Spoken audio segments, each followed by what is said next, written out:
Hello, hello, hello, hello, hello. How is everybody doing? Welcome. There's a fucking Powerade bottle here. I can go over there. Hi. Hello, hello, hello. Welcome. Hiya. How you doing, Pierce? Let me just show you before we go and play Silksong. My birthday was yesterday. Well, happy birthday for yesterday. Before we go and play Silksong, I just want to show you a funny tweet. Randomly, out of fucking nowhere, Lucy Pyer. Is Linux secretly a keylogger, or... The amount of people that keep telling me to install it has increased dramatically this year, and it's starting to feel like a government psyop.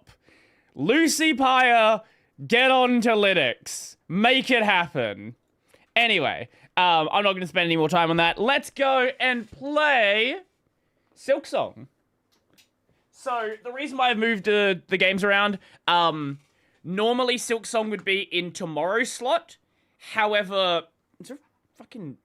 What is that? But tomorrow is the Game Awards this week, so I don't know if I'll leave Silksong in this slot, or if I'll put it back to the other slot, next week, but we will see. Why can you... Hold up. Why the fuck can we see the sign into chat thing on the fucking... on the YouTube chat? Why are you there? Stop. Have they cropped? Oh my god. They fucking... They redid the fucking... the sizing of it. Oh, that's great. Okay, thank you guys. Can you stop changing your fucking CSS so I don't have to keep resizing this? Okay, let's set this to 500. Okay, let me just see. Does that...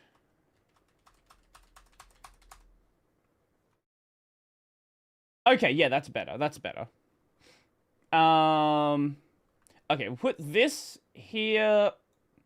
Put that one there. Okay. That wasn't like that before. They literally just changed it. Or I just got an update rolling. Either way, it's fixed now. Okay, cool. There we go, there we go. Would you say all software is malware because software has bugs? Well, the mal part specifically implies it's malicious. Right, like there's a lot of software out there where it's, you know, it does bad things, but I think the intention is the key with malware. Hello, many user. Welcome, welcome. We actually are playing Silksong. I normally wouldn't be in this slot. So, I believe I heard a noise, and there was an NPC I wanted to go have a look at. By the way, YT age verification failed and it thought IO was underage. I'm not. I had to verify my age. Turns out, Google doesn't force you to do a selfie or ID. You can just let them give your email address to a third party, and they use your email address and data associated with it to determine if you're an adult. I did that and it worked. Really weird way of doing it, but it worked now. Well, if they're already gonna have your data, I would prefer that than uploading a government ID. Like, of the options to identify the age of someone, knowing everything about me except having a copy of my ID is probably better. Just because of the danger of someone having a copy of your ID. In Australia, that's actually funny. Maybe we'll watch something about this later. So Australia rolled out the whole social media age verification thing, and people have just been... Now these are stupid people because they're children. But they've been spamming on TikTok. Oh, I'm not actually banned. Haha, you thought you banned me, or I'm not actually banned. So a bunch of kids are gonna get banned because they've been outing themselves as children that managed to circumvent the ban. But it turns out that I've said this many times before. Whenever Australia implements anything, we do it in the laziest way possible. On that note, none of my accounts so far have been marked as under 18, which is good. Which is probably due to the fact that a lot of my accounts are like 12 plus years old. Right? I think my Reddit is like 11 years old. How you doing, Neil? Welcome, welcome. So it's like, if your account's that old, the chance of you being under 18 is pretty low. Also, I'll probably judge it based on your, like, the content you engage with, stuff like that. I don't tend to engage with, like, you know, content for kids, so it's like, okay, you're probably not a kid.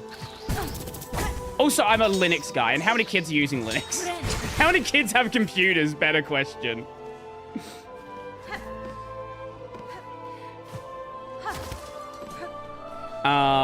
This way. Yeah, I did see the Jujutsu Kaisen live action show. Wait, I heard people talking about that. Is that actually a real thing?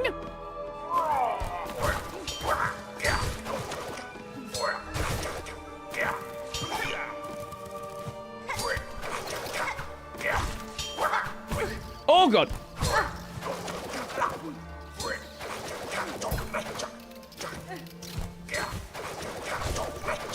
I would like to not... Okay.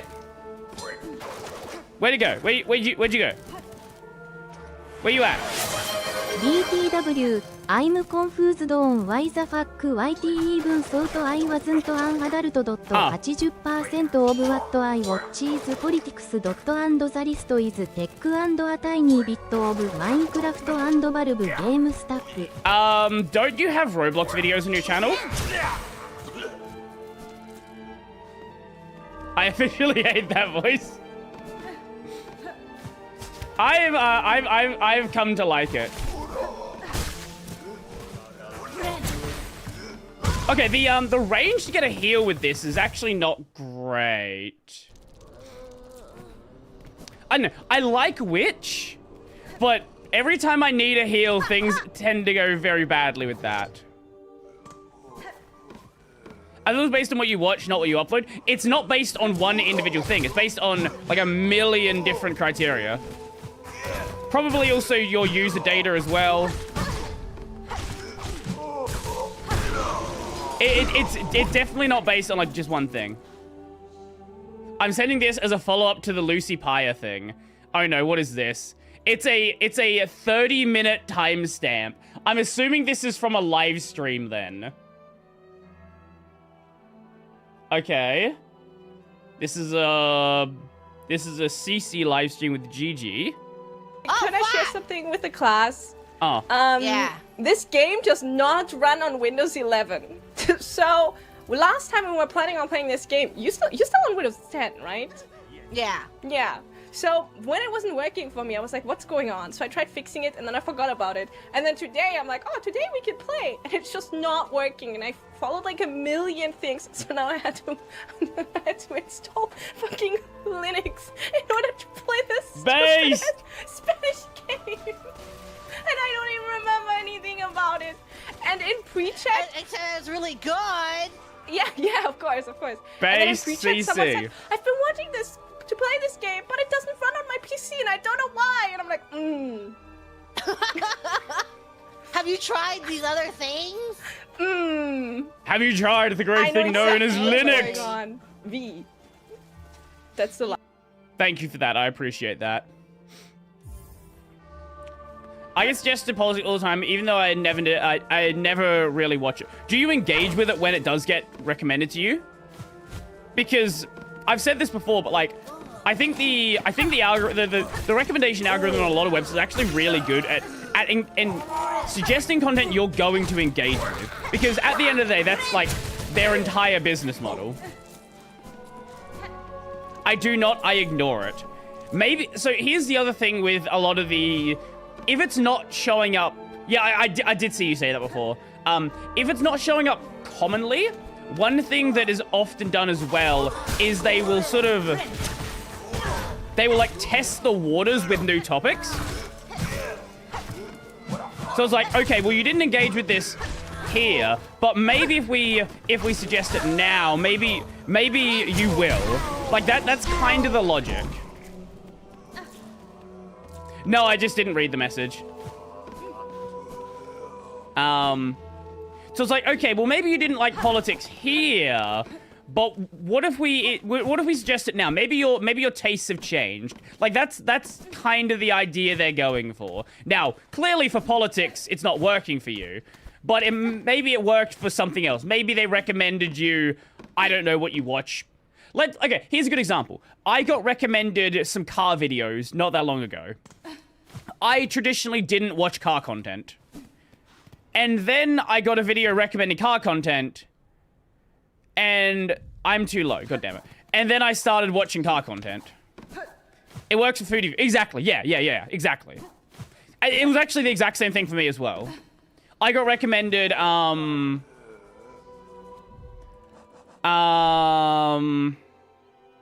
am I here? I'm literally in the wrong spot. Wait, I did this last... I literally did this bit last... I made the same fucking mistake I did last time. What am I doing?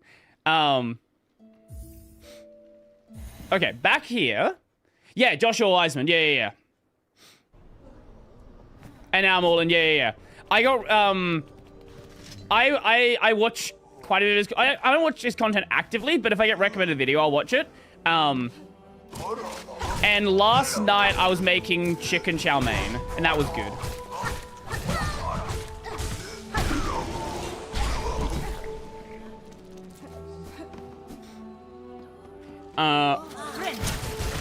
Wait, why did that not hit me? That should have hit me. I bought his cookbook. Hey, that's cool.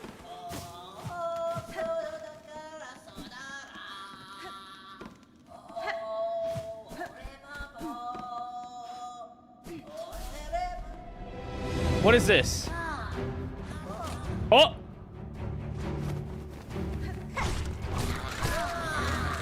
Ah! I can probably eliminate a bunch of them with a heal.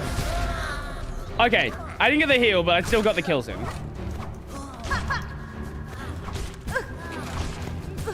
Oh my god. Okay, nope.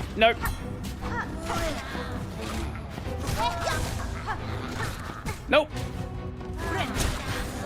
Still got something. Okay, maybe I should have saved that for these guys. Ooh. Nope. Fuck. Why did I just run into that? Why is there a 1 next to your name? I don't know. Nobody knows. Nobody knows how the system works. I was very blanking out in that fight.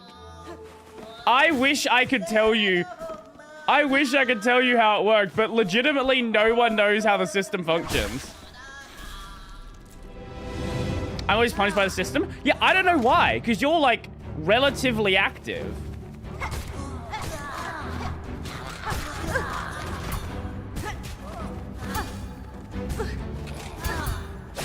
So I don't know why you don't count, but other people do.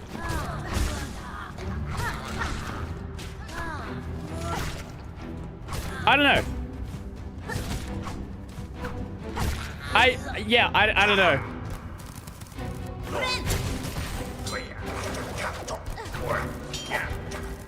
Okay. Oh, is that it? Yes or boss? No.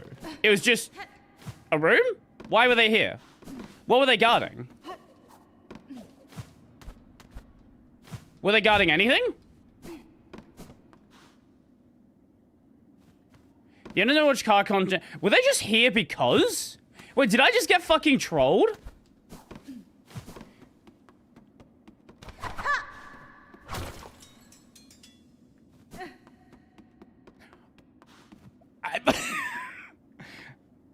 Yeah, you know what? Let's actually have a look. Let's see if we can find an answer. How does YouTube Live XP work? Viewers earn points by actively engaging during the stream, and the leaderboard displays the audience ranking based on their total points. The more viewers engage, for example, via live chat messages, super chat, super stickers, or GIFs, the higher they may rank on the leaderboard. Clearly not. Clearly that's not how it works.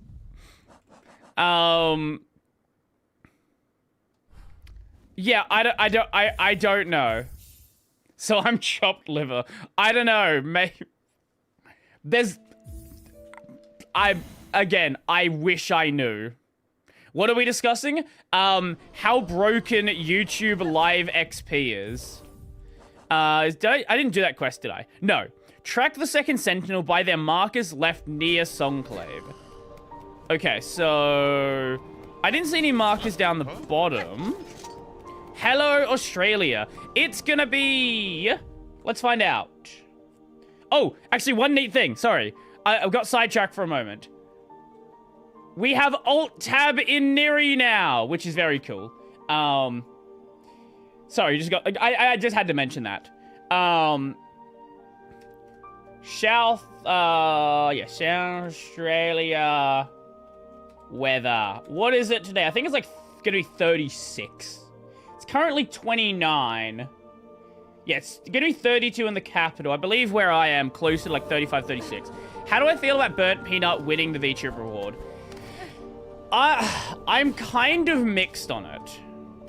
Because the reason why he wanted to be in the award was it's 39. What is that in real measurements? Is that like 2? Because what's freezing in Fahrenheit? Is it 33? 30? I don't know. I don't know your made up measurement system.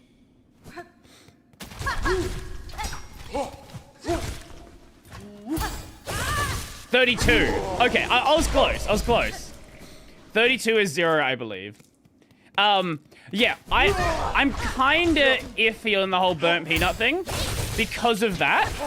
At the same time, like, the Western VTuber space is so separated from what Japan originally started. So it's kind of hard to say he's not. But the problem is a lot of his fans also hate VTubers, right? So it's like, yes, you're a VTuber technically, but everyone who watches you hates VTubers, right? So it's like, that's a weird situation to be in. I wonder if VTuber going forward we split into Western. It kind of already is. In many ways, it really is. Not as much as it used to be, because there used to be like a full hard split where you wouldn't even have collaboration between Japanese and, or yeah, mostly Japanese at the time. We didn't even really have like Chinese VTubers at the time. But I do expect in some form for that to still be the case. I don't know. Fahrenheit is just much more granular than Celsius. We have these things called decimal. That also gives you your granularity.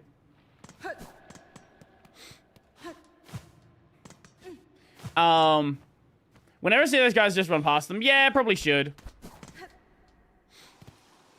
Yes, but humans count in whole numbers. You are right. To be fair, we don't really use the decimals. Like, technically, it is like a thing that you can do, but like, if you check the weather, you'll never see, unless it's like an app, like 33.6 or something. But yeah, I don't hate the concept of burnt peanut. I think the way, and you're gonna see a lot of this, right? As more like the younger Gen Z and Gen A start getting older, you've probably already seen this. What the fuck is burnt peanut? It's a streamer that like basically popped up out of nowhere over like I think maybe the past 8 months maybe. It's a guy that basically, this is, yeah, here we go, here we go. We'll grab this one. It's a guy who basically streams with, how do I fucking, open image in new tab. Streams with like, effectively a Snapchat filter. A Snapchat filter over a peanut. Very akin to something like an annoying orange of the past. Yeah, I don't know. Again, I'm not a VTuber. And at the end of the day, I don't really care about VTuber, like, I don't really care about the VTuber community, because I don't really, I think it's, that ship has long sailed. That ship is like, you're never bringing that ship back to port. If Annoying Orange was a streamer, basically. But you have a VTube model. I have a PNG that I can make bounce up and down. But I don't have a model. People have wanted me to get one for a while. I thought I was answering your summons as a friend, or at least an ally. But now that we stand together in this place, I can sense your intent. You mean to raise your blades against me? Am I your enemy then? Defense of the sacred citadel, the voices that fill it, is the eternal duty of the sentinels. I'd rather a PNG tuber win the award. Yeah, like, who was actually on the list? Streamer awards. Well, this year's streamer awards were, like, absolutely insane. There was so much drama. VTuber. Yeah. Yeah, so it was Kenji, who I don't know, but I assume is popular. Chibi, Mouse, Burnt Peanut, and Maury Calliope. SVG tuber better. Wait, now that's actually an idea.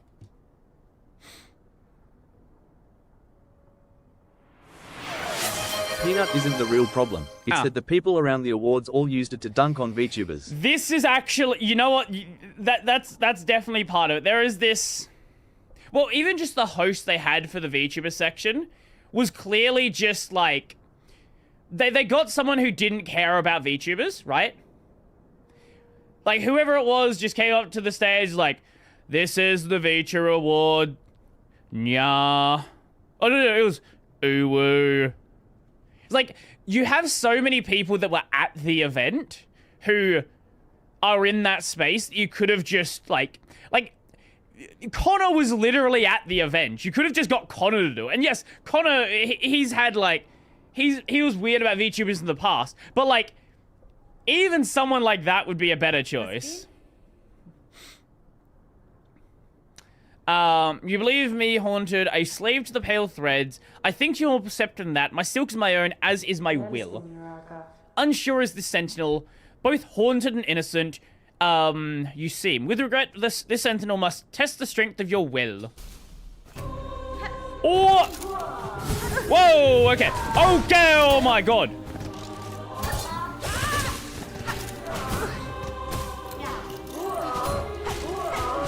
Okay.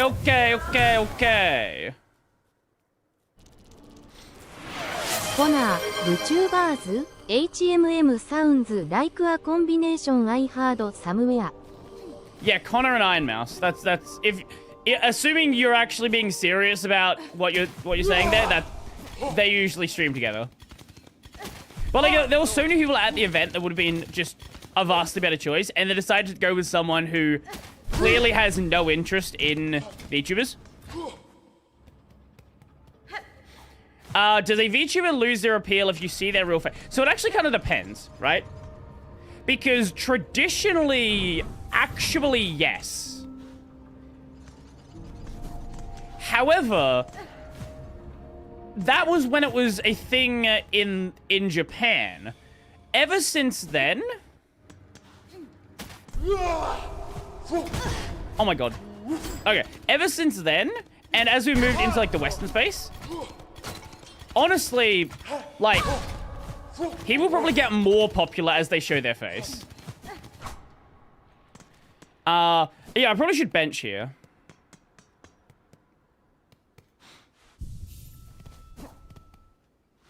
And the reason why is because every single... And look, I'm just going to be honest, right? This is just the way of the world. Every single female streamer that shows their face is attractive. Every single big female streamer that shows their face is attractive. This is just the way of the world. And it's not great that the world is like this, but this is just the way the world is. Okay. Okay, I see. I can probably counter that.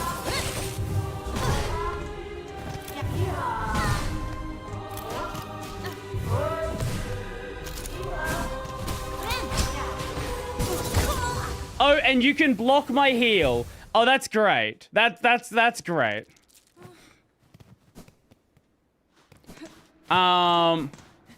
Pippa showed everyone feet and she's killing it. There's no need for face. Pippa is something special. Okay.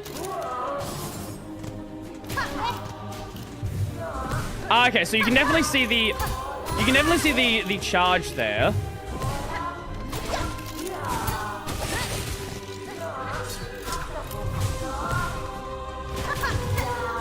Okay, too early. Too early.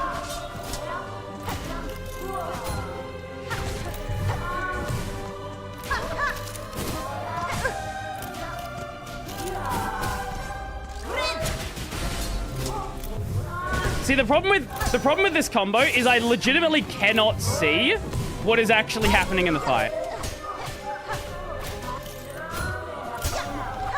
Oh, no. Okay. Be careful about that one. Wait. Why did they not block it? Was I not...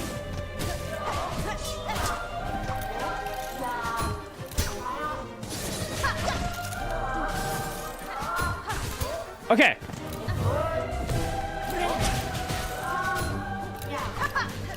Yeah, I probably should disable that combo, because that combo is a bit much. How large are snakes in Australia? Can they swallow a human whole? Our snakes tend to be a lot more venomous than massive. Like, we don't... Hold up. Before I say that, does Australia have large pythons? I'm pretty sure we don't. Okay, we do. The scrub python. We have one. Okay, carpet python, the 3-meter snake's not that big. We don't have, if you're thinking anything like Florida, like we don't have, my understanding, we don't have anything that crazy. Like, you know, snakes that are big enough to like swallow an alligator whole. That's my understanding. Again, ours tend to be more venomous from my understanding. Now, there could be something I'm not aware of, but that's my understanding there. Mental Alloy is the best VTuber. Why am I going this way? Wait, no, I should be going that way. What am I doing? Your spiders are enormous? In spider terms, absolutely.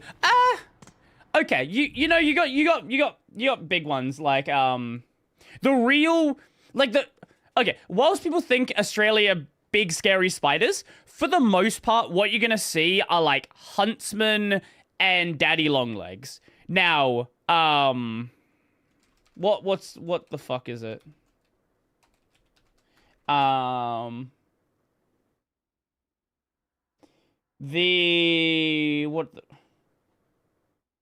Yeah, the bird, the bird-eating spider. Now this is a big spider.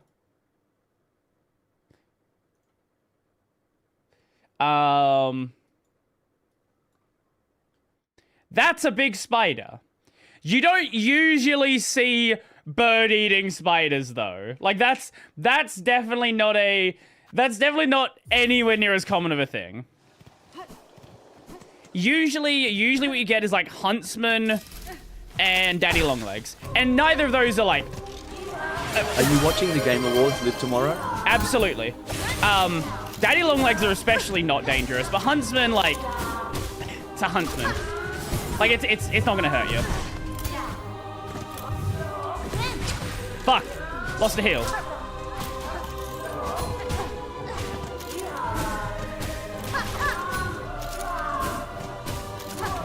But yeah, we'll absolutely be watching the Game Awards. Fuck. Oh no, you are right. They do exist. No, absolutely. You are very right there. As long as you don't stick your hands in trees, you're probably fine. Just don't stick your hands in holes. Wait, the Linux Plumbers Conference. Oh,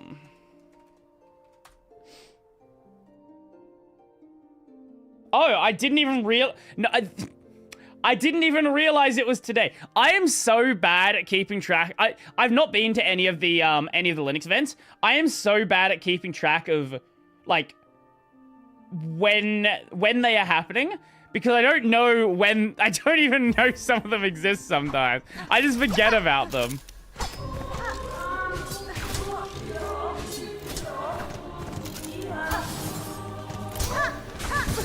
Okay, be very careful about doing that.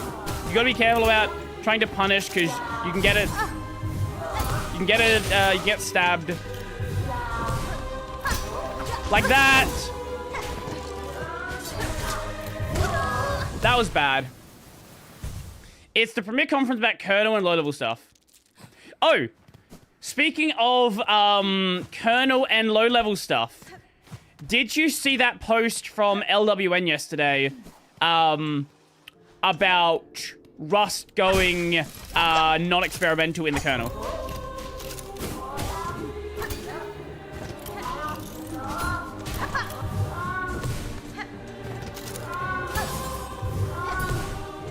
Oh, you can block that. Of course you can. Why wouldn't you be able to? Of course. Like, timing's probably cooked, but you can definitely do it.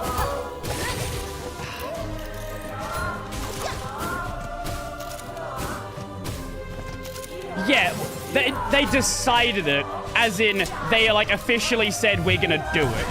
Because, like, it's kind of been decided for a year at this point, really.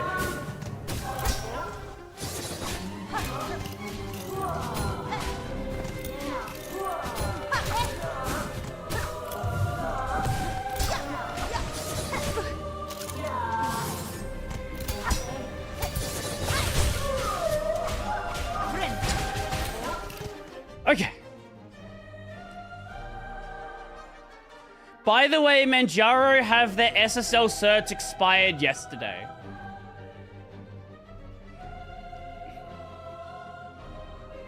How?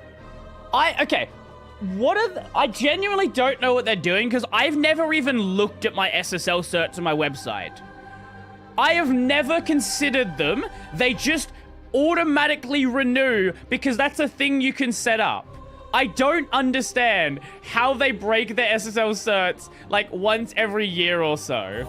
It seems like basically every other time they expire, they let it expire all the way. Like, I don't know what complex infrastructure they've got going on where this keeps happening.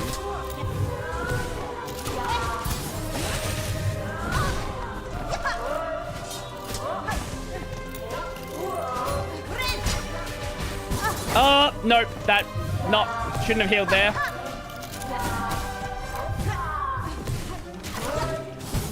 Should not have jumped there.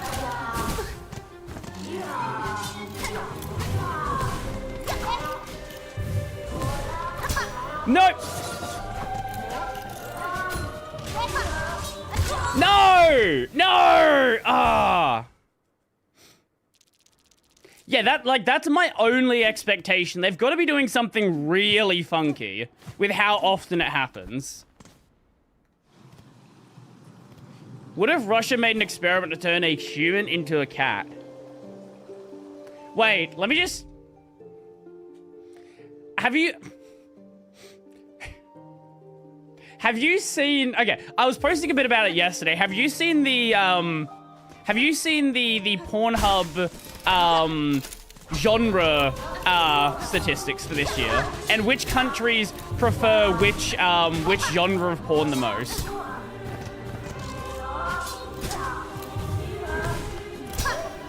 Because I talked about the Linux usage, but I don't know how many people know about the genre stuff, because it's very funny.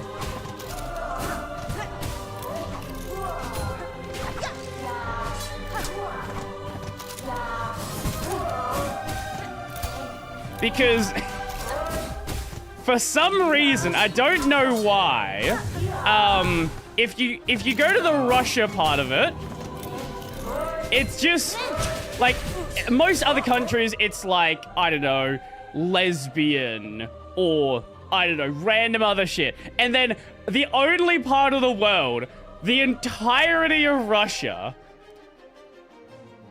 transgender. And I don't know why, I don't know why Russia out, like, specifically. Every other country, there's not a single other country like that. Just Russia.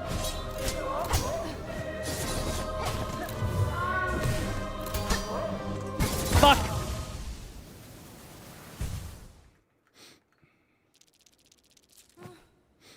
I imagine those people use a VPN or some sort when connecting to Pornhub.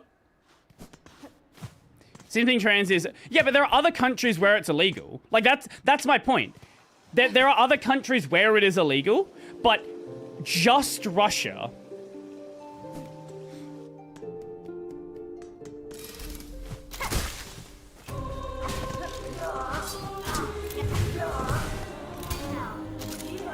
What? Russia has more exposure to the EU. Okay. Actually, wait. You might be onto something there. I might show the stat... Like, not for those, but I might show the stats afterwards. I think the stats actually are kind of interesting. Like, they have really good OS usage metrics. Because it's, I think, the 21st most popular website in the world. So they have a pretty representative sample of... like what people use, and they don't like. It's not a website which is very how'd I say it? Specific in the kind of users. Like a lot, like it's very general. So on like a gaming site, for example, you're gonna have a gaming trend to it. It's a very general user base. I think China is not counted. China has like purely blocked that site.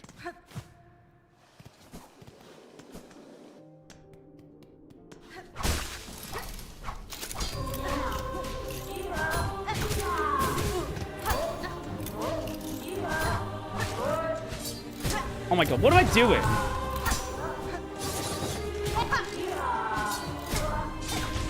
I'm laying so badly today. Okay, the range is definitely... I've actually discovered that the term Unixoid is more prevalent than Unix-like in Eastern Europe. It sounds really cool. I've not heard that one. What is Eastern Europe doing?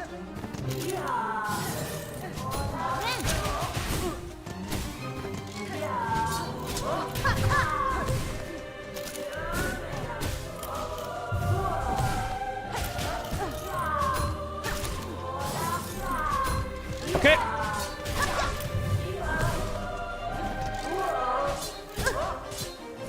Well, oid is Greek. What does that actually mean? Because there's a lot of words that have that as like a what do you call it? Like a, not an acronym, what the fuck's the word? It's Freud? Freud's a different one.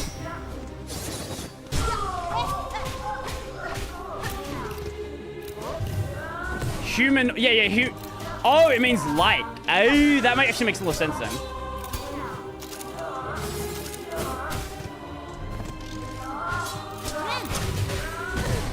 Are you serious? Are you serious? I got the heal and then immediately get smacked with that.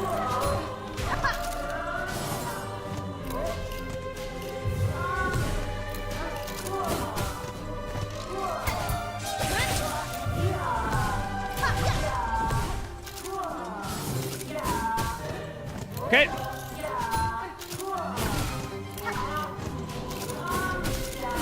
Oh no! I dodged into it. Suffix, thank you. Suffix. That's the word I was thinking of. Factoid presented as a fact, but wrong. Wait. Yeah, factoid's one of those words that people used wrong for a really long time and almost became a word that has the opposite definition. Factoid for a long time, and I'm sure anyone here probably remembers this. Factoid for a long time was used. Yeah, it was used to mean like an interesting fact. So the use of factoid almost became a factoid.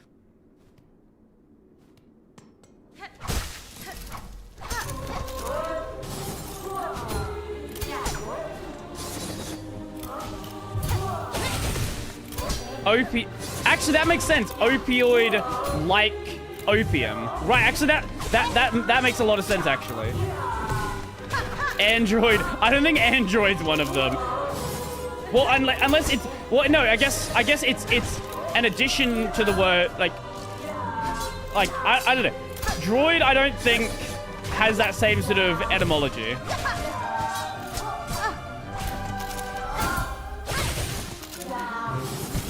Why do I keep jumping with that?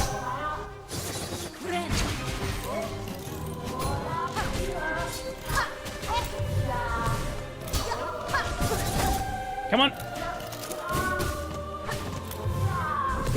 Ooh, that was close. Come on.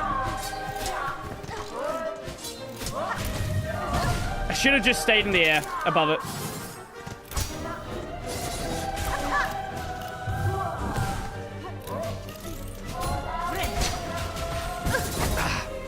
The fucking block. The fact that they can block my heal. I just ran into that. Oh my god, I just ran into that.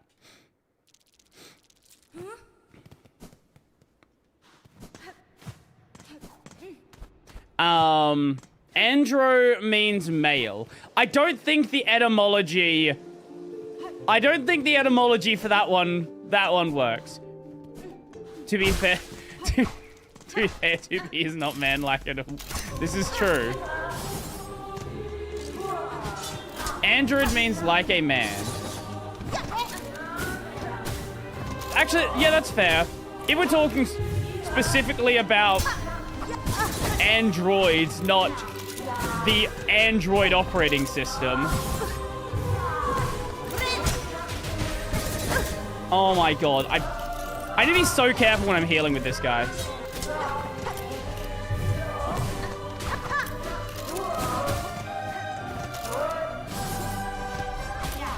Okay.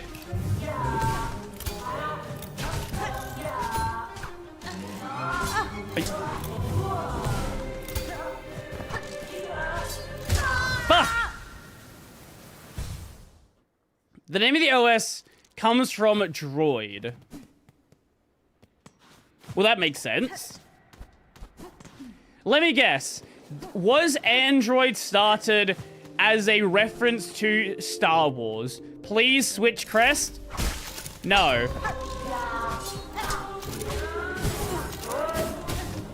That's not gonna stop me playing badly.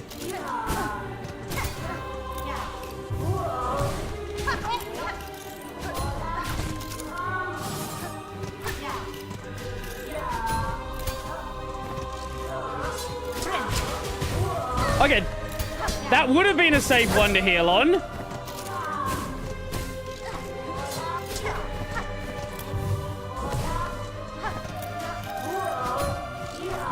Oh my god, I just fucking forgot to attack down. Why am I jumping on that? Stop jumping!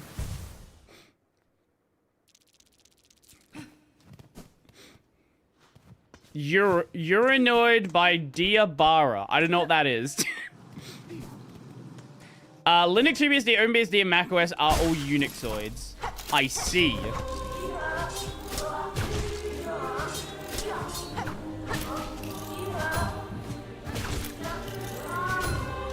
Now that I think about it, I probably should swap dice back in. How did I dodge that? Wait, that's I actually am surprised I managed to dodge that.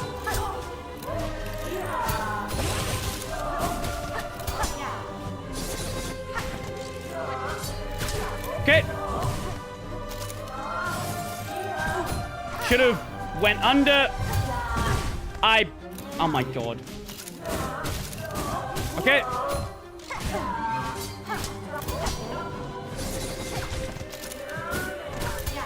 Come on.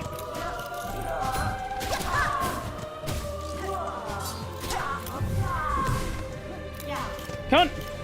One more to get my heal back. Okay. Now I just need to get the timing in for a heal. And not get immediately clapped. Like that. I should have jumped again though. That's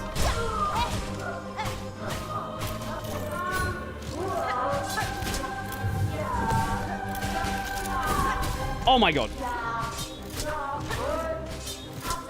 Okay. Are you serious? You went right into a block. Okay, I really do have to be careful. I really do have to be careful about when I use that. And that one, of course, it was that one.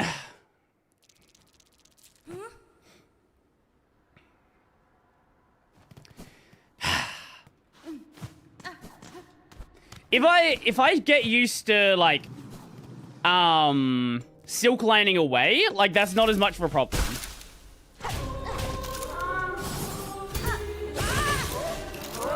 It's just remembering to actually do that.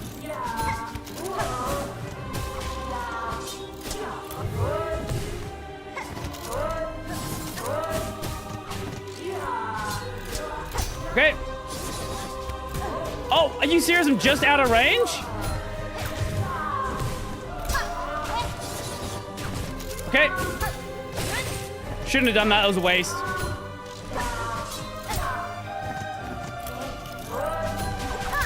Okay. Whew.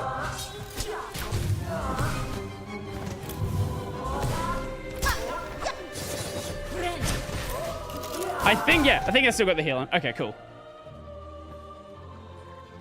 I think a big part of why like exists as a suffix is to avoid the... Oh yeah, no. There is a there is a word I cannot say on Twitch that ends in oid. Actually, to be fair, there's like a couple of words I can't say on Twitch that end in oid.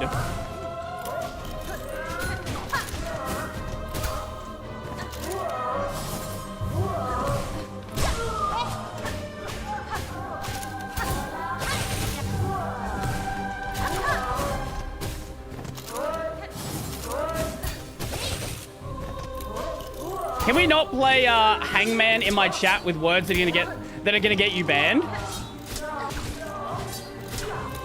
Because I don't choose if you get banned for that word. That'll be a YouTube one on that one.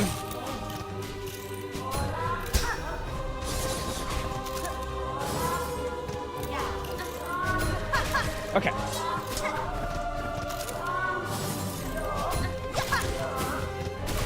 Okay. Okay, this is actually going a lot smoother this time. It was. Okay, it was going smoother. Come on. No, you're too high. Ah. Okay. Whew. Right, no hangman. Yes. That was not an intentional word choice.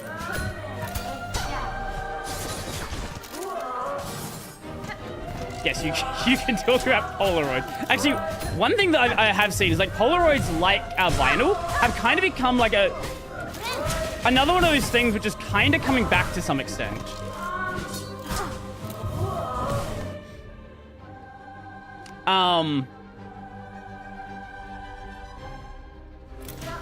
Like there are these like there's these like photography nerds that really like Polaroid. This was going smoothly.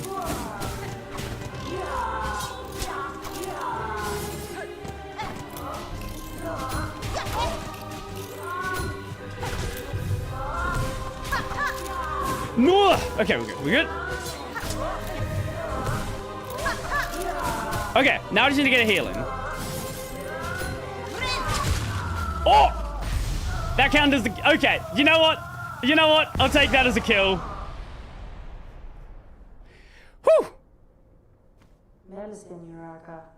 By the purity of your will, the clarity of your intent, you are innocent of the silken curse. Failed has the sentinel, your judgment will it accept. Is this truly failure, Gilded One? You meant to test me, and I have done so. I would expect nothing less of a true guardian. The matter is resolved, there is no need for death. Stand and let us part as friends.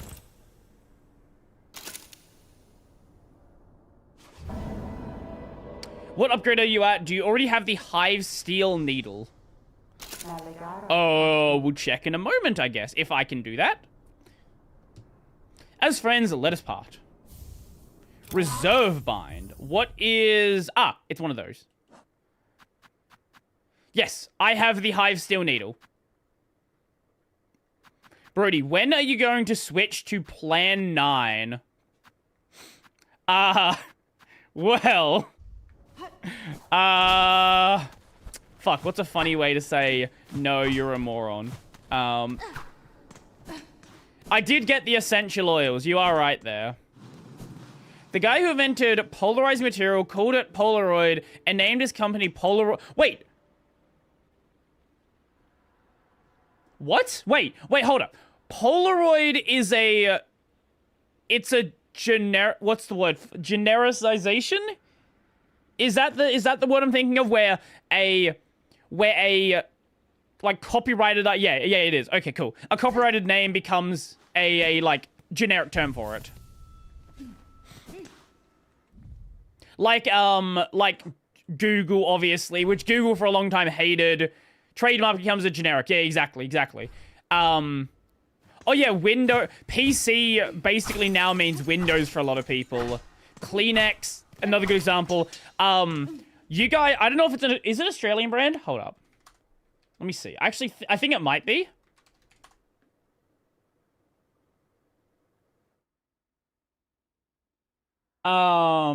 We have a brand of, what do you guys call this? Saran wrap, cling film.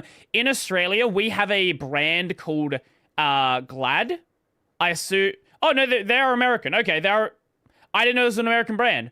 Do you guys? For some reason, this became, even though it's an American brand, this became like the generic name in Australia. I actually had no idea they were an American brand. I've never bothered to check. Like, a lot of people just call Saran wrap or cling wrap Glad wrap.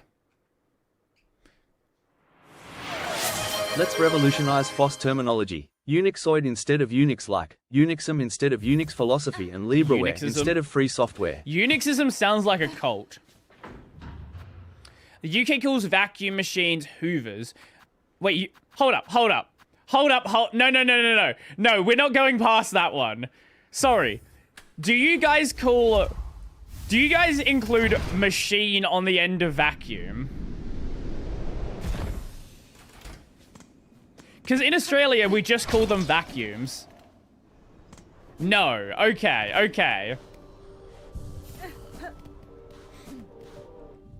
Just had to be sure.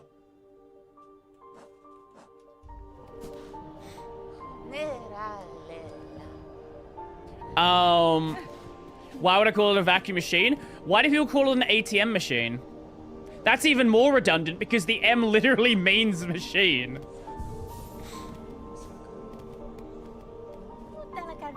Xerox. That's I feel like that's one for people that are like a generation or two behind me. I don't think you're gonna find any Zoomers calling anything as Xerox. I don't think Zoomers even know what Xerox is. Built on NT. Xerox has degenericized. Durex for adhesive tape. Wait. Durex. Isn't Durex the condom company? Yes, it is.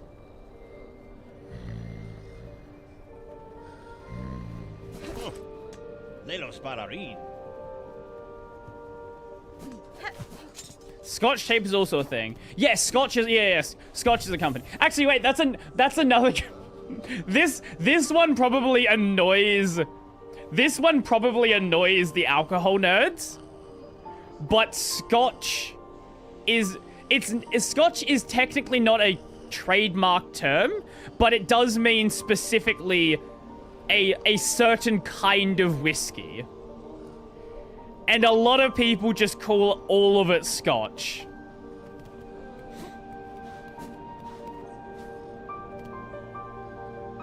Same with champagne. Champagne's another one. We should do this quest. I don't know what we need to do for this. Silksong Brood Feast.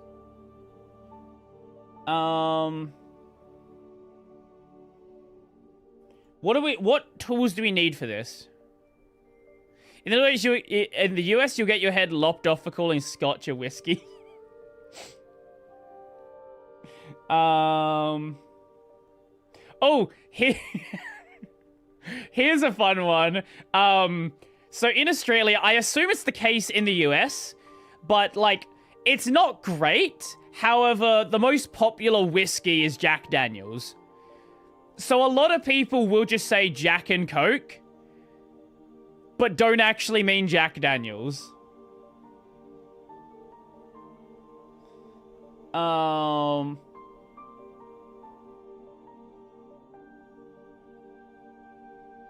Okay, so we can actually use a couple of different things.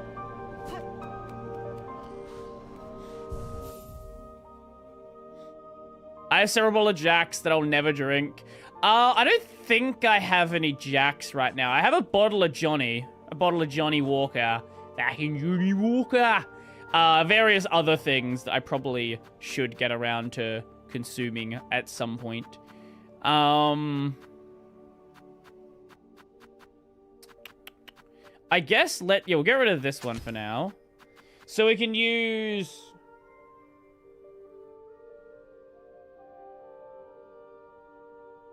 Okay, we can use Pin Pillow. Oh, we can use this as well.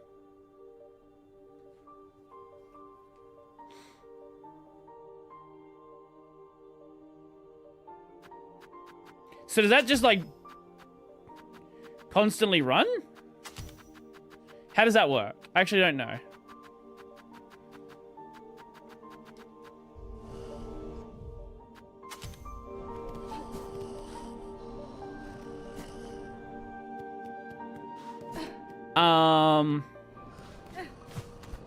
It's really not the best enemy to try this on. So how does that... Oh! I see. Okay, so they just like randomly spawn. Right. I'm gonna not use that one. I'm gonna use Pimp Pillow. Pimp Pillow seems like a... The Pimp Pillow seems a lot more consistent. Oh yeah, iPad. That's another really good one.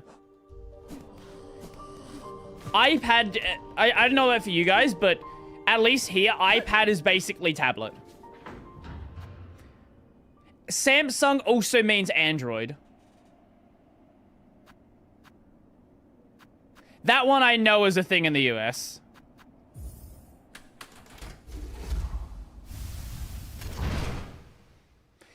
I assume you have some, like, non-techie...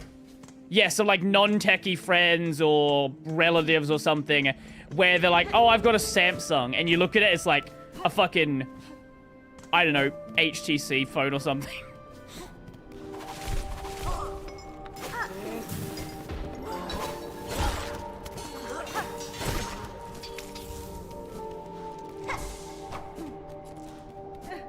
Wait, we only got one seared organ there. Oh, no, we got two. Okay.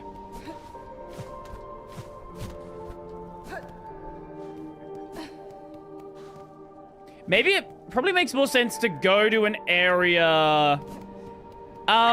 what's an area that has good enemy density?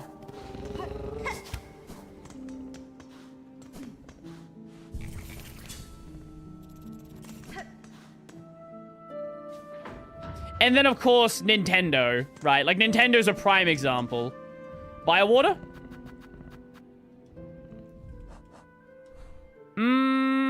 Maybe.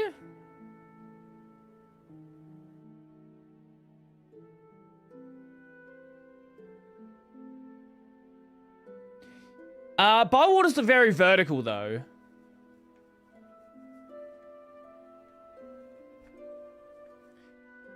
Because I want somewhere that's, like, high enemy density, and I can guarantee an insta-kill.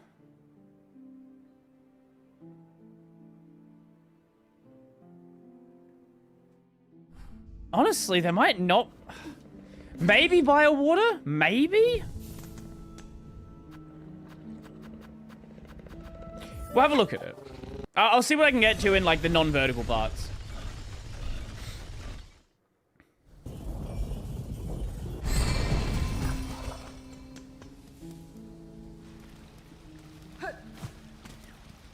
Wait, because I don't think those count as enemies. At least for the sake of this quest. Yeah, but I can't... If I kill these...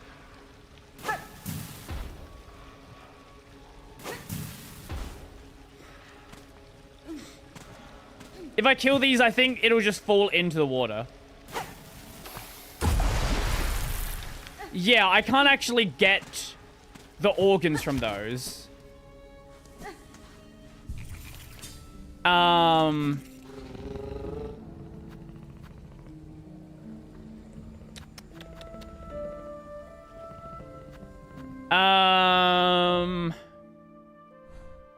No, it was a good suggestion, but anything that touches water gets instantly destroyed. I don't really think there's a great option. Slab, maybe? Slab. Slab's quite vertical.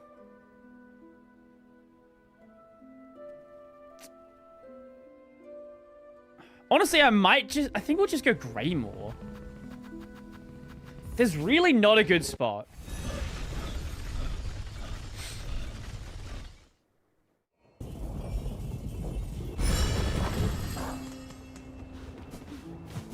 I don't know. By the time I try to work out the best place to farm it,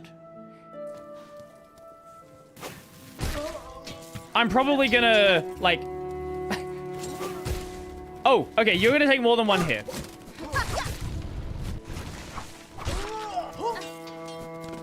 Fuck, okay, you're not very useful.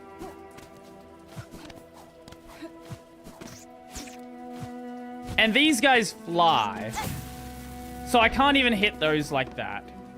At least not, again, not consistently.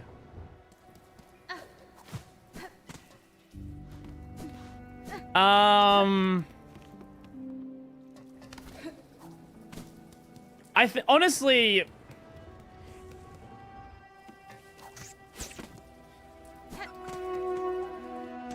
Yeah, like, it's...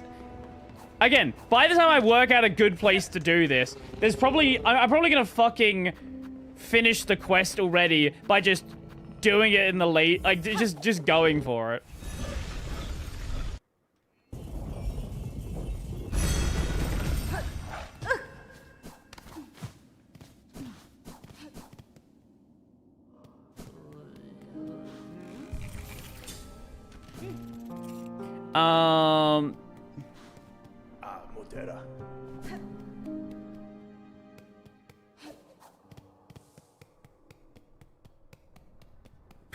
Well, definitely not this location.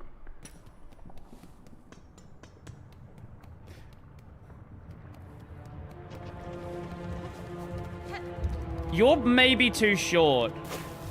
Yeah, okay, you're definitely too short. Fuck it. We're just gonna go back to where I was.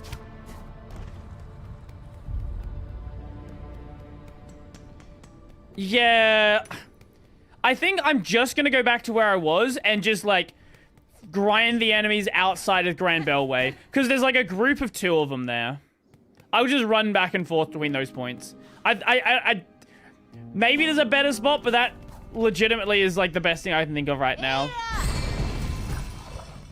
Unless I was to find a... Do you know what would have really helped? If I could go and do this in a gauntlet. And then just constantly die on the gauntlet. But I don't know of a gauntlet that's available to go and do.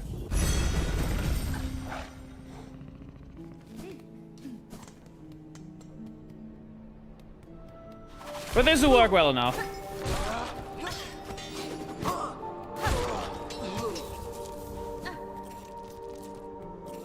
So yeah, if we just run back and forth between these 2, that should be fine. We might end up having to go and grind some shards, though.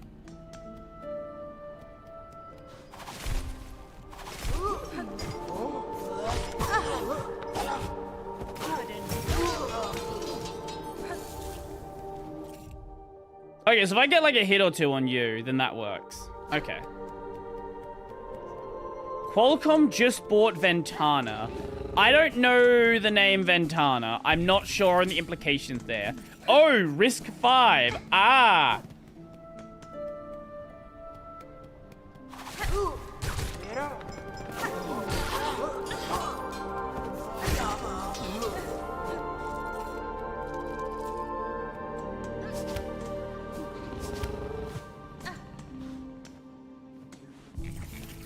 Wasn't there a purchase earlier in the year that people weren't happy about?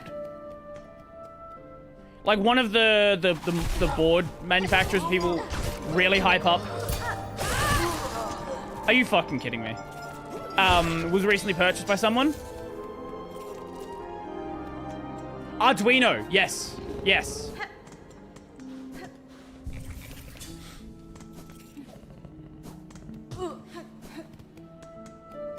Ventano's the company that was planning to launch data center grade Risk 5 chips next year. Oh, wow.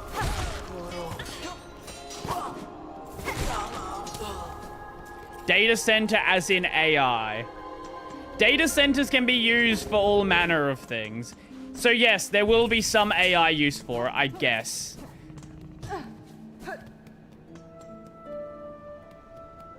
Arduino's... Yeah, okay.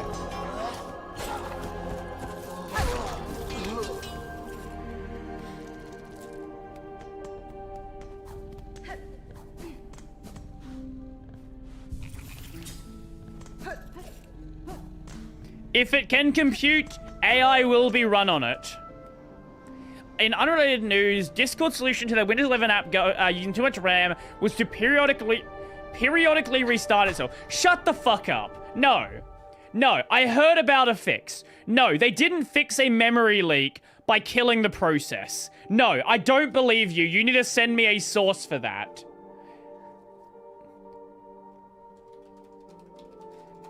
There's no way it's that stupid. Or file manager. Or if it's the file manager, that doesn't make it any better.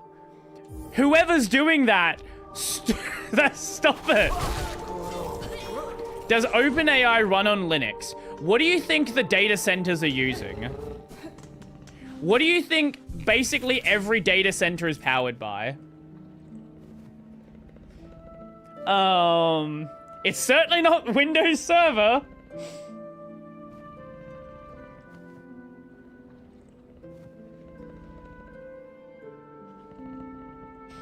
Okay, Cogwork wheel tool.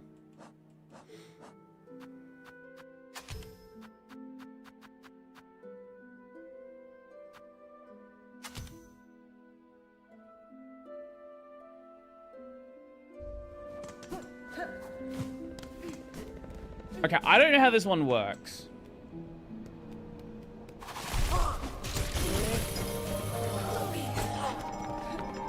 Ew. That one's a little bit more awkward.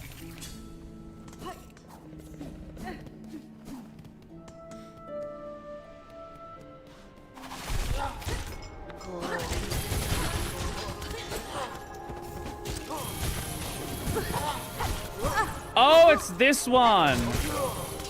Ah, this is gonna be awkward.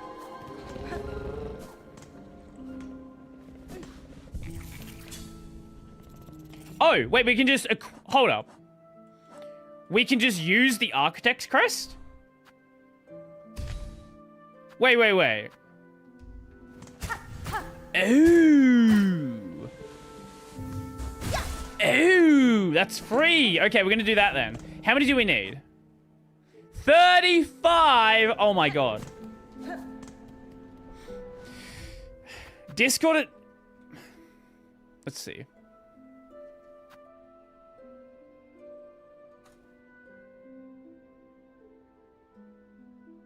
So from PC World, they do relatively good work. Discord admits Windows 11 app hogs RAM. Try solving it with auto restarts. That's technically a solution, right? Like, this is technically a way to deal with it. Now, it's not a good way, but it's technically a way. It automatically restarts the application whenever RAM exceeds 4 gigabytes. Fortunately, the test won't have Discord random shutting down in the middle of an active session. Surely not. It'll only trigger the restart if the app has been running for at least an hour and the user has been inactive for at least 30 minutes and isn't in a voice or a video call. Jesus fucking Christ. How about, right, you stop allocating memory you don't need?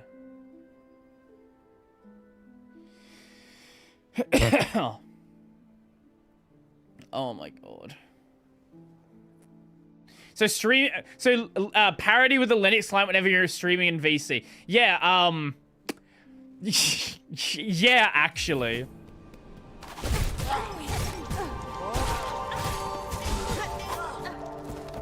It literally does not matter. Does that count?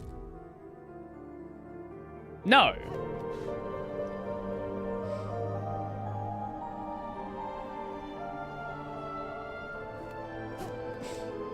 Wait, am I being gaslit? It said I could just use the Architect's Crest and use my basic attack.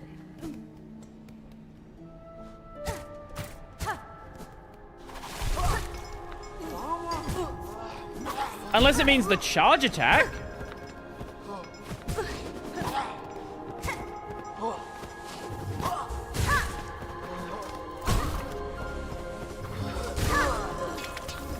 It means the charge attack.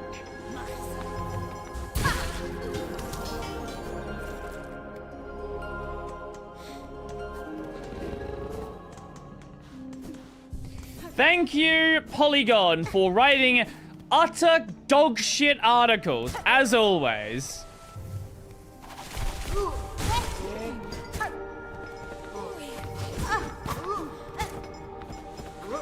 Oh, I can use dash as well?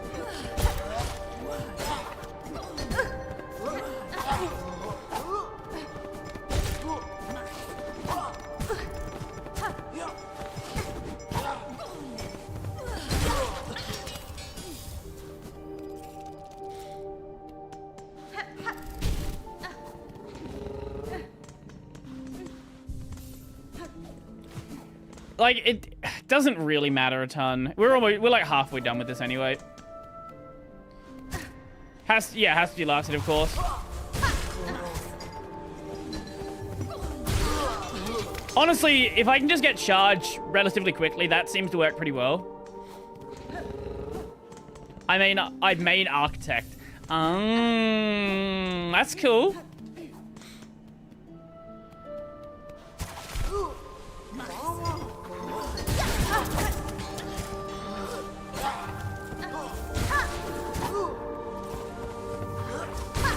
Thank you, thank you.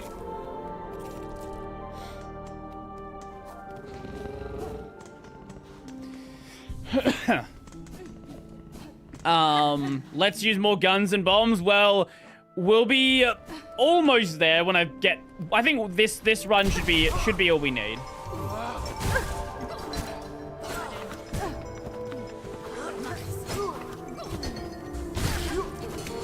Okay, and once I kill you, that should be enough.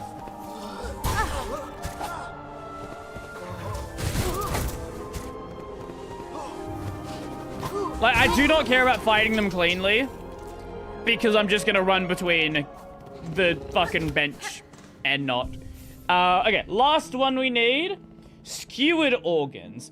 Long pin or the sting shard. So let's go back to my real crest. Long pin or sting shard. Wait, where's sting shard? Because I'm missing that tool. Silksong sting shard. Oh, it's that one. Oh, I didn't read. It's that one. Would Discord be able to make a cute app? They're able to. Are they going to? No. No. But they're able to. Oh my god. Eh?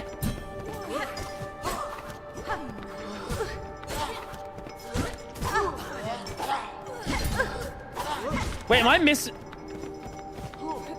Wait, does this one just suck?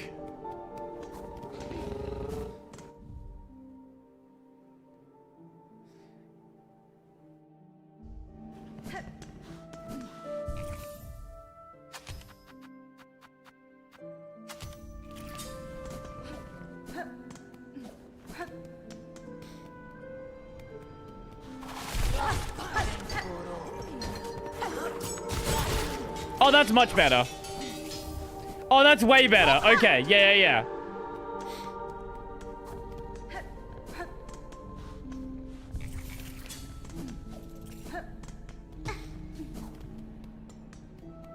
I guess long pin...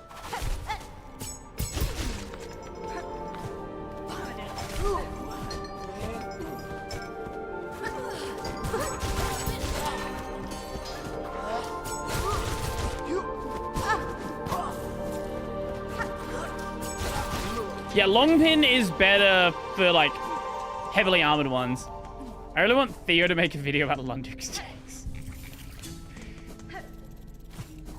I kind of want to... It has a weird arc. Yeah. I know, I might bring Theo on the podcast next year. That could be fun.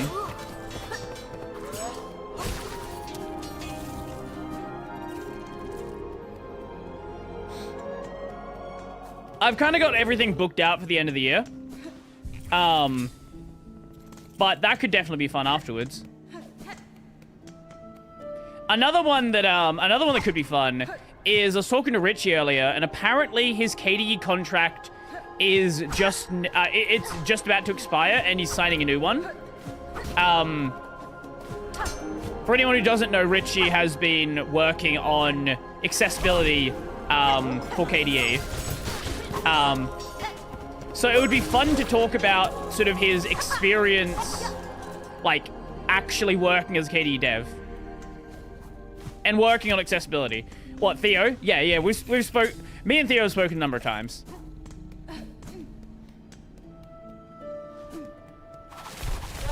God damn it, why'd I go that way? Why am I throwing it that way?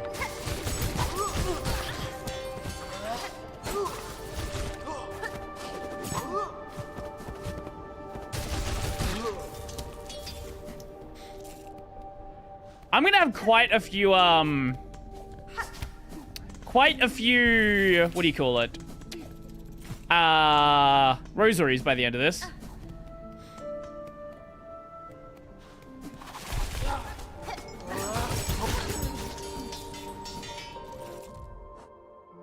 Oh, we got it.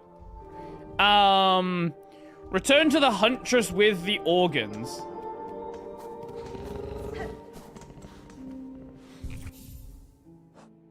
See, what has happened is that, he broke containment.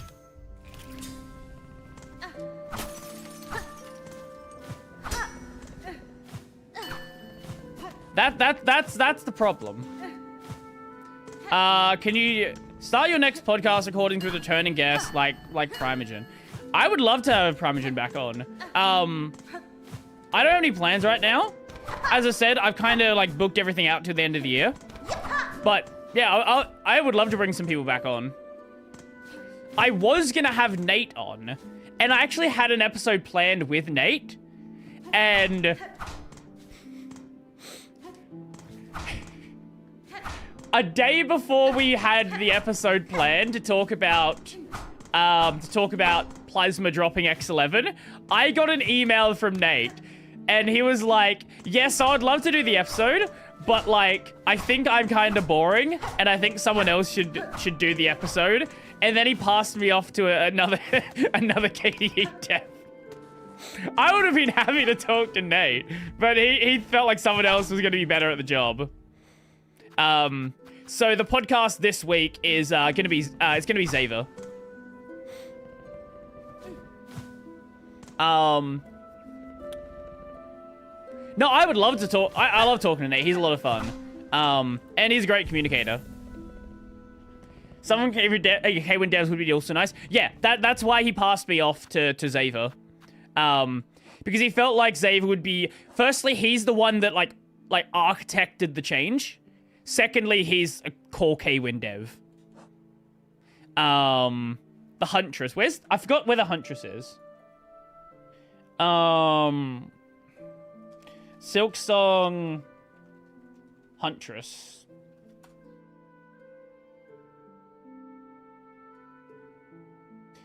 The putrefied ducts.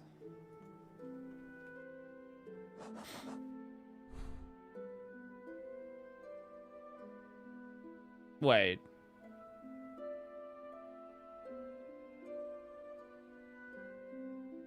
Wait, hold up. Or is that...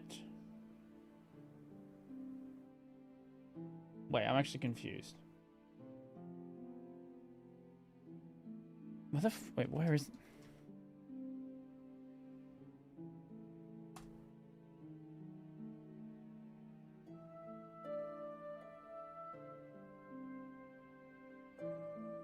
Purified duction, area connected to the memoriam and bile water.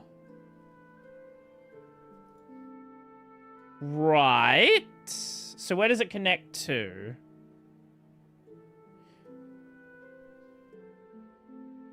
Wait, is it that? How do we get in there? Because there's one entrance on this side, but it didn't seem like I could do that.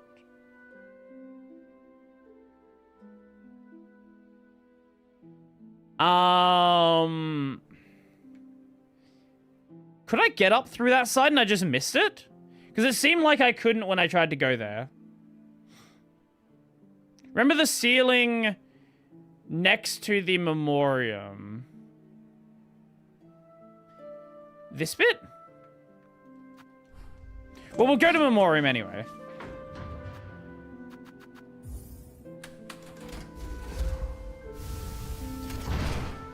Bad people are bad, right? Well, worse than bad people are bad and cute people because they cause a cognitive dissonance.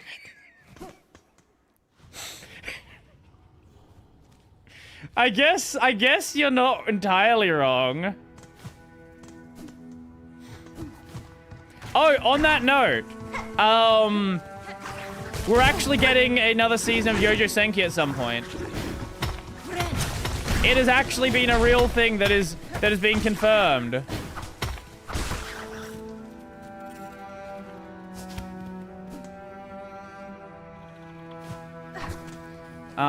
We go this way. We immediately get hit by this stupid thing. Oh my god.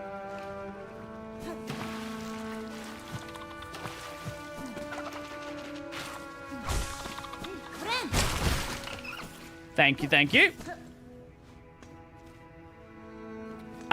Cute. They were right, cute and bad. That Lucy Pye thing about getting Linux nagged feels so surreal to me. I know. Windows frustration is rapidly rising, and I think my recommendation feed of people switching isn't just the algorithm doing it. A lot of YouTubers are actually trying Linux. Yup, there are legitimately people who in no other time would have given it even a single thought. Oh, it bounces, I forgot. Did I bench reset? I apparently did not. Yeah, no, I think it is kind of crazy how many people are actually not even just like giving it a shot, just like willing to consider it. Right? Because it's not even a matter of that. It's just like open to the idea. Because for so long, even that wasn't the case.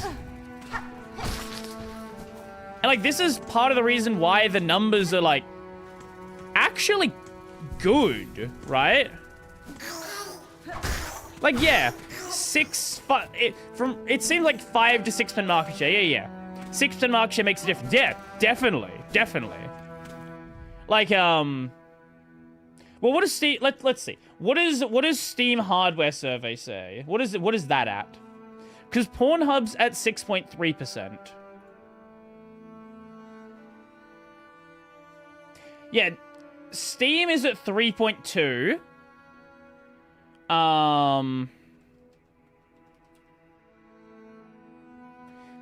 The Pornhub market share was at 6.3. They do OS statistics? Yes, they do. Okay, let me rank the numbers.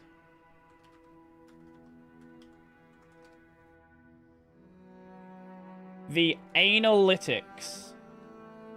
2025 year in review. Yeah, they love data. Like, they post... hold on, let me just make sure they don't have anything on this page that I shouldn't show. Besides lots and lots of terms that... No one is naked in the data. They don't use any pictures from their porn. Oh, and their website just DC'd. Lovely.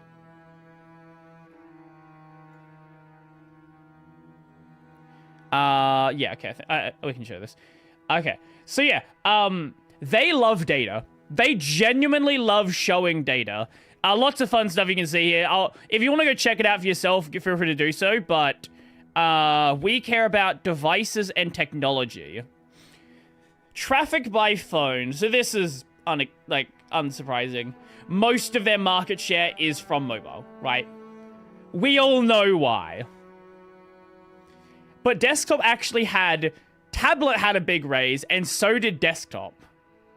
Obviously, tablet's only at 2%, but a lot more people care about desktop this year. I don't know why.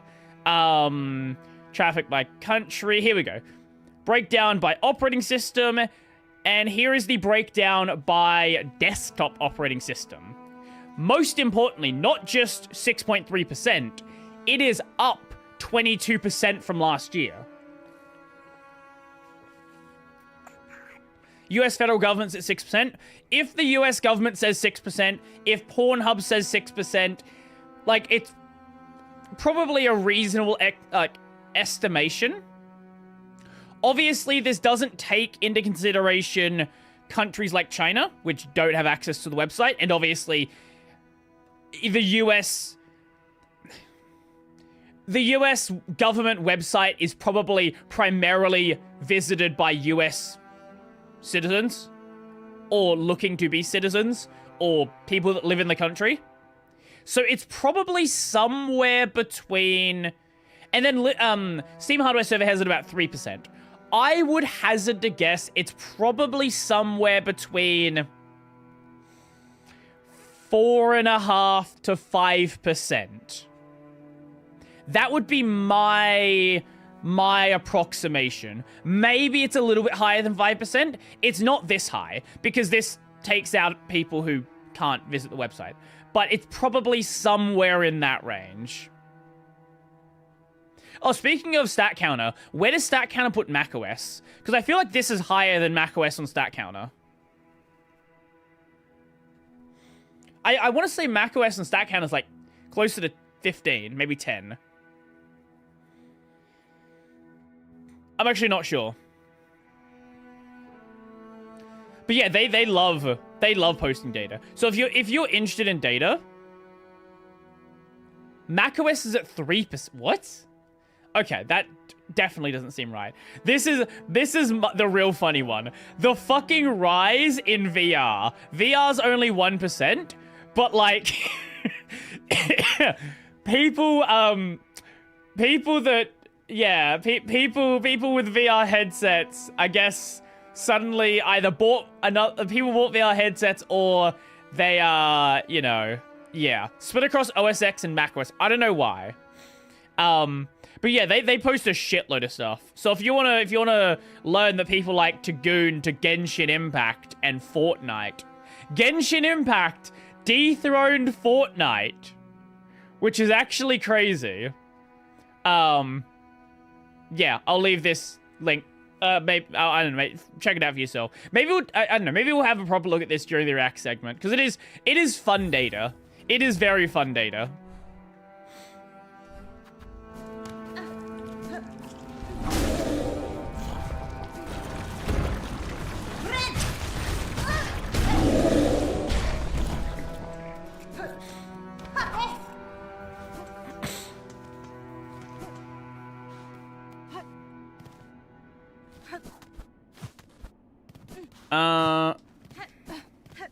Here.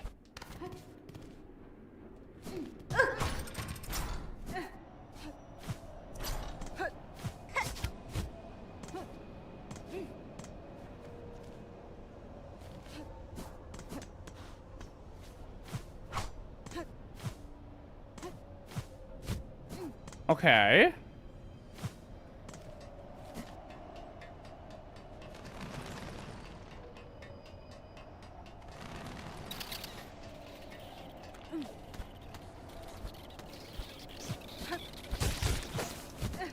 Oh my god, I missed that wall there.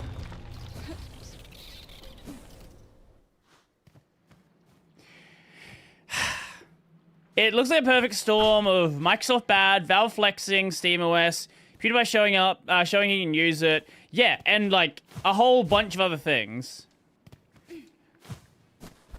I never scaled. I didn't think I could reach it.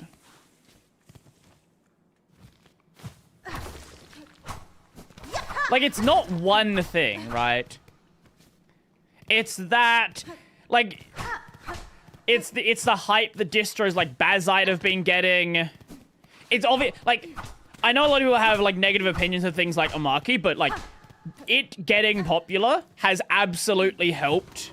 And it getting a lot of coverage has absolutely helped. Linux game becoming, like, actually really viable. And do you want to know how important Linux gaming is?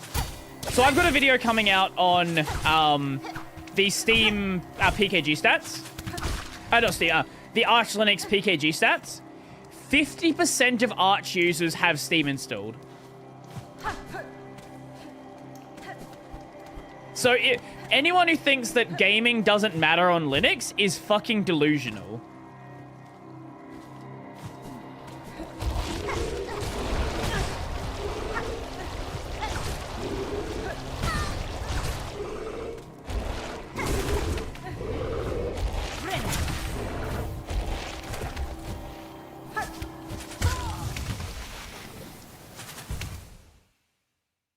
Well, that doesn't account for Lutris. they might have Lutris installed. It's not a default. That's true. But it has been running for about 15 years now. At least.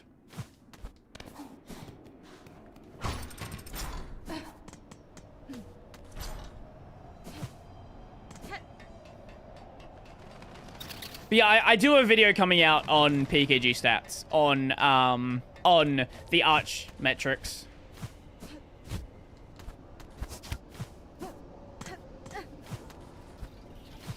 There we go. Okay.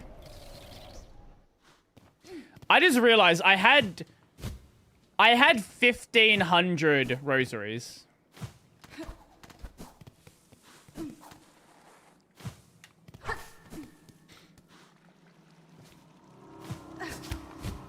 So I'd like to have those back. That would be...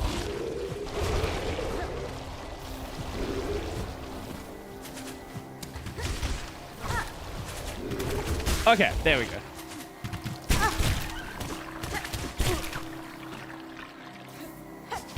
Now, what is... I guess we just go to the right.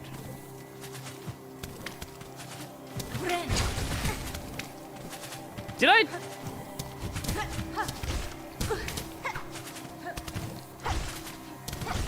I will say, at least they don't do something stupid like give you, like, damage over time.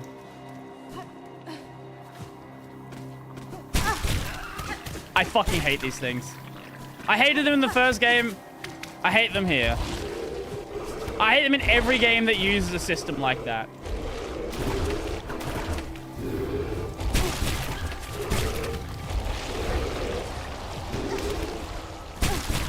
Oh my god.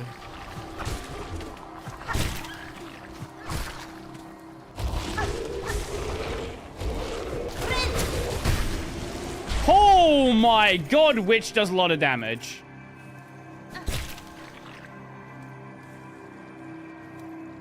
Truly a popcorn moment. Oh yeah, yeah, I actually had planned to do a video on Debbie and Popcorn years ago and just never got around to it. I don't know why. Ah! Last Bellway.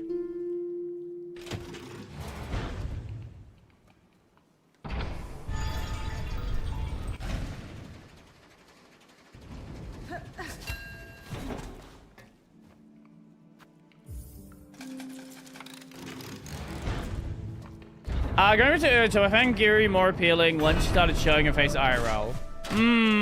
That's fair, that's fair. Why do I keep checking the fucking map? She fine. Will I play Far Cry Primal? The last Far Cry game I played was Blood Dragon. And that was pretty good. Don't really have an interest in Far Cry at this point.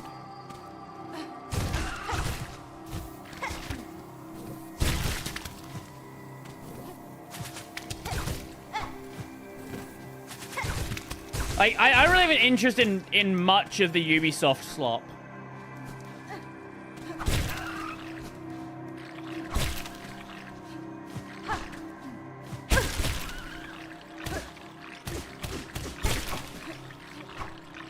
Ooh, hello? There it is. That's what we need.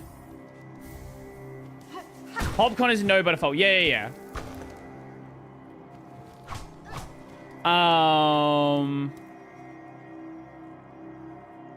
Wait, can I connect to that part of Ubislop? I should be... I was saying... I should be able to connect... I fucking hate those enemies so much. Ah! Sucks to suck! I hate those enemies. Oh, one down. Here we go. Now they're connected together. I wonder if this would have been a safer route to get over here. Doesn't really matter now, but... I find it quite unfortunate that most of the former Dead Cells team is stuck working under Ubisoft now. I find it unfortunate that Ubisoft used to make good games. Like, I don't know how many of you guys liked the early Assassin's Creed games, but I fucking love them. Like, I remember marathoning the first, what, 4 games? Wait, 4... up until Revelation, finishing Revelations.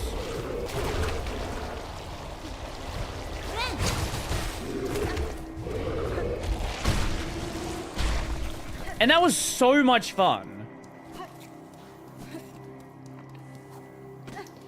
And now it's like, hey guys, do you like nothing? And there's actually a problem Nintendo has. Have you been paying any attention to the Metroid Prime discourse?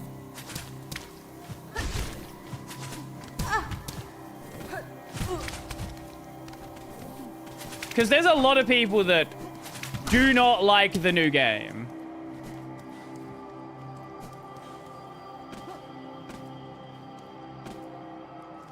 Wait, why is that there?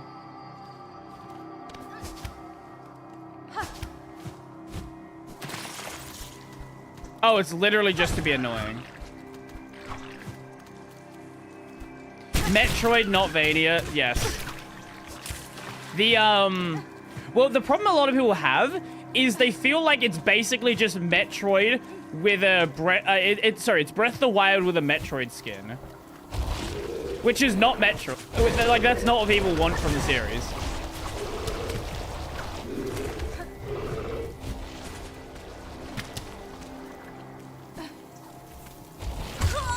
Oh my god. I saw one thing about needing an amiibo to add music to a big segment of the game. Yes and no. So, yes, there is an amiibo that adds music into the desert. However, and this is the cope. If you go into New Game Plus, you can still hear the music. That's the cope. That's, oh, I guess you open it from the other side. That is the cope right there. New Game Plus, the music is there. So you don't actually have to buy the amiibo. Nintendo's just gotten really, really comfortable. Frankly, I think that's basically every single problem with Nintendo nowadays. Nintendo is way too fucking comfortable. Oh yeah, I'm assuming all of that opens from the other side.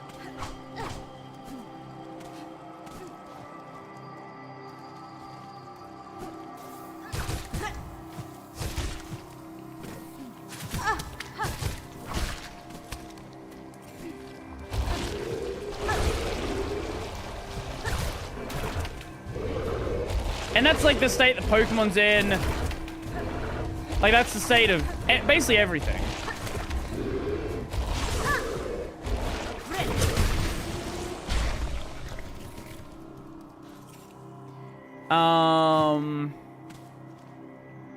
How the fuck do we get up there?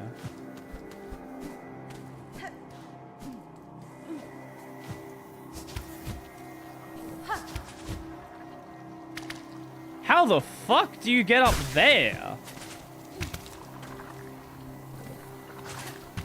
Hold up, what?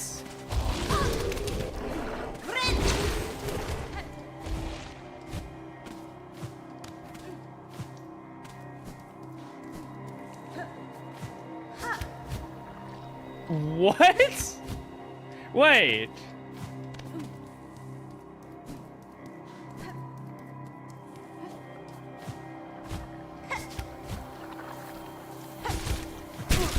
Oh, like that.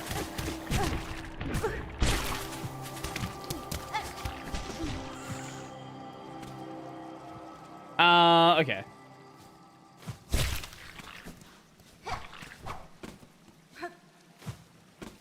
Actually, I should probably open up the shortcut first before we go any further.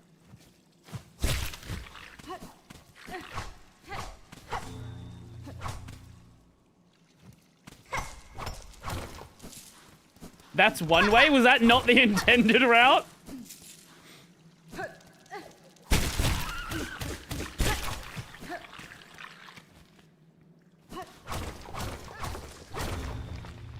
Okay, so now we have a shortcut back into this bit.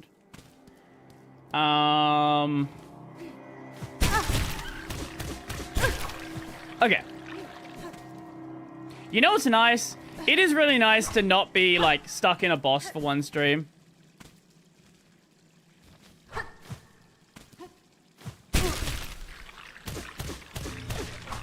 Oh, shit. No, we needed that.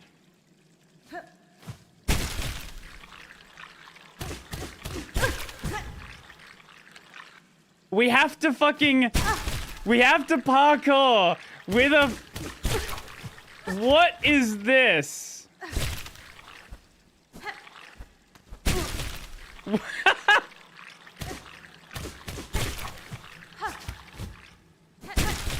This is so dumb.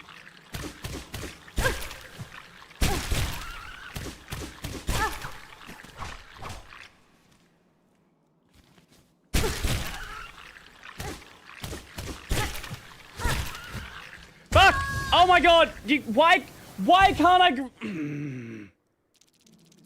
Why can't I grab onto that wall?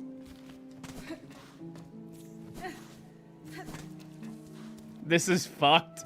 Yes, it is. You know what? I can respect Team Cherry for doing something this stupid.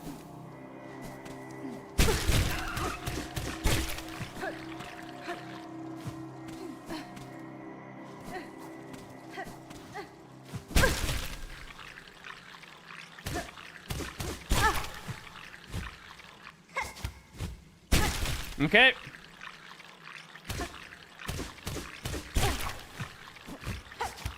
What a weird way to get into an area. Yeah, I agree. Fuck. Oh my god. And if you fuck it up, it sends you back to the start. Okay.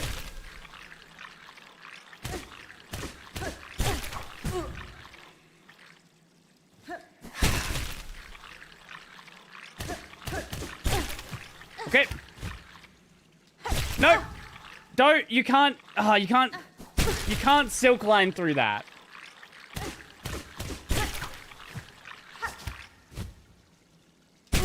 Okay.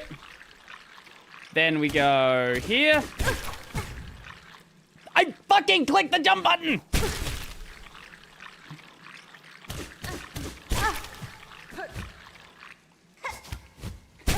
If you press jump while you're still technically grabbed, it doesn't actually work.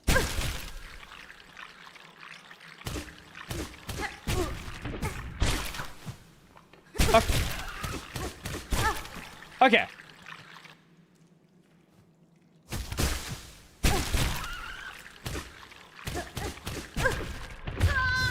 Oh my fucking god.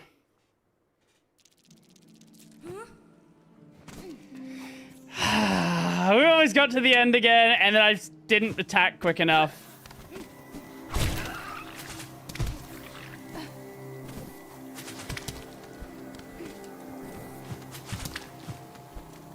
Can I please get in the door?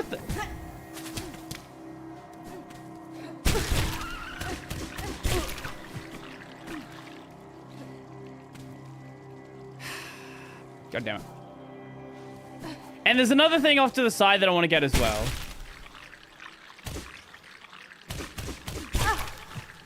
This is so cathartic. So, just with my suffering here.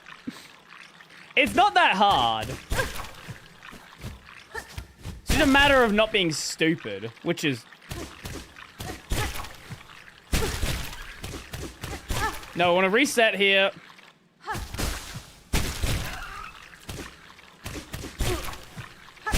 Okay. There we go. And that should be... Oh, hello. You friendly? Oh, by the way, I have ordered my PC parts. Oh yeah, and the other thing, let me go grab it because it's very important. I need to show you my retirement fund.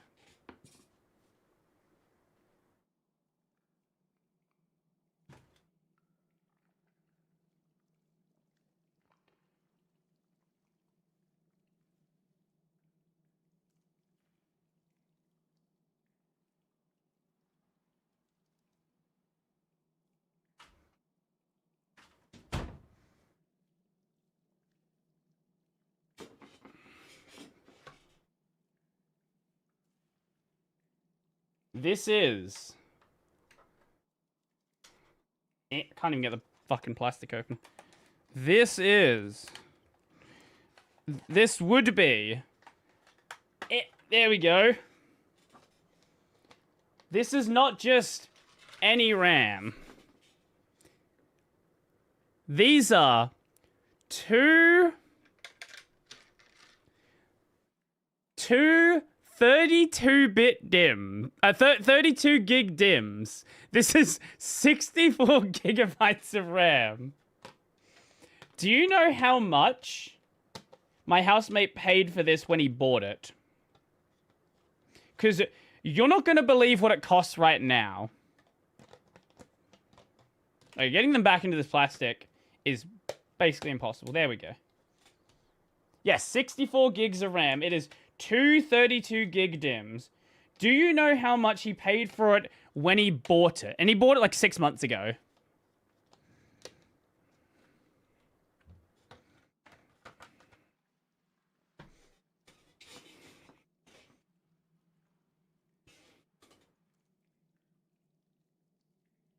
He paid 6 months ago 270 Australian dollars.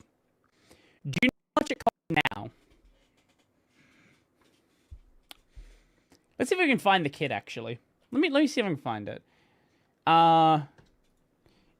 DDR5 T-Force Delta 64 gigabytes. Oh, it went up. I was gonna tell you a price, and that price would have been a lie.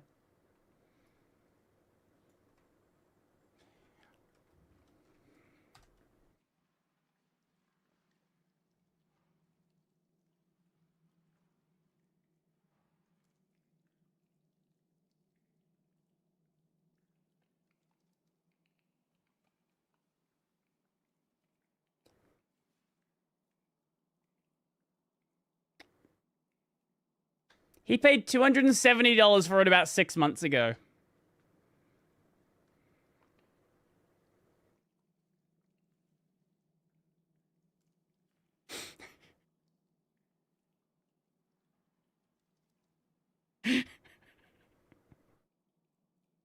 So, the reason why he's not using this, I was under the assumption he actually had used all 4 DIMMs.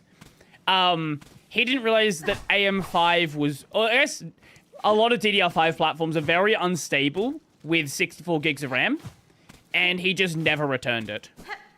And I guess he just didn't want to sell it, so now I have it. Yeah, I was going to tell you $960. That's the price I had, and that was about a week ago.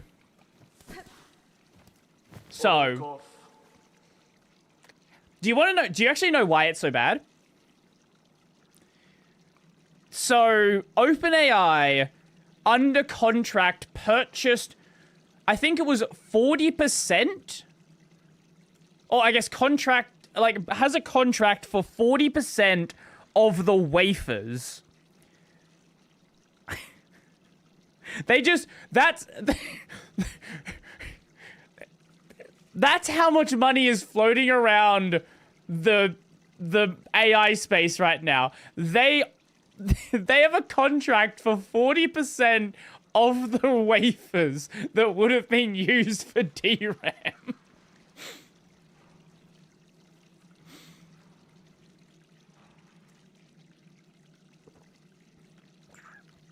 A random note, a PC World article reminded me they've got a podcast, Dual Boot Diaries, where 2 of their Windows using writers are learning the ways of the penguin. It's good to listen. Oh, that's cool.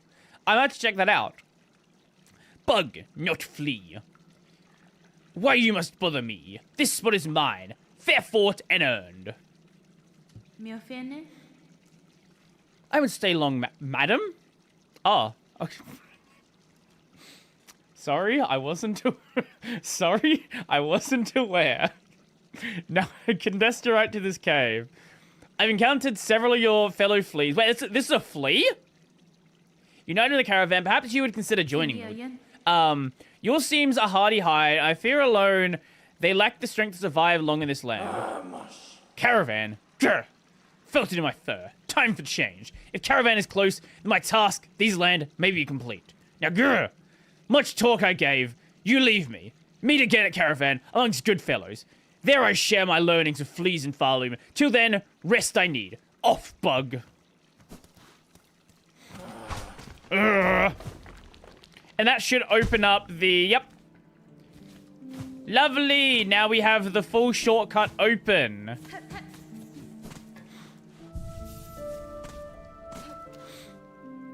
It's not specifically 6,000, but any of the...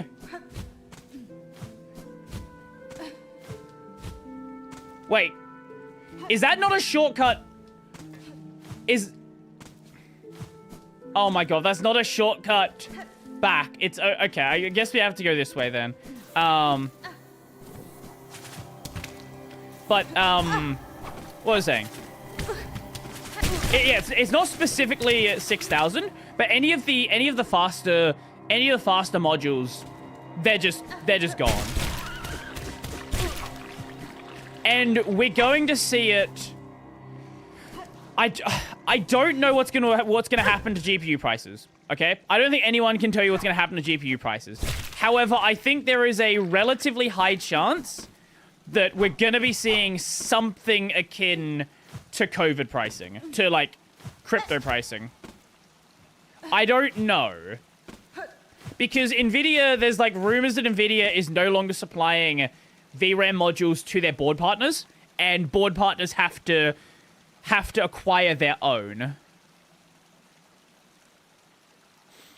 So if that's actually the case, which would make sense because Nvidia wants to hold on to all of the RAM they can get to move it into the enterprise space,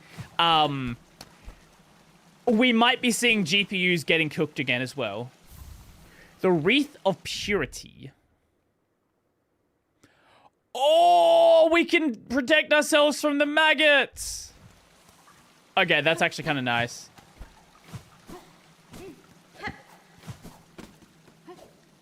Oh,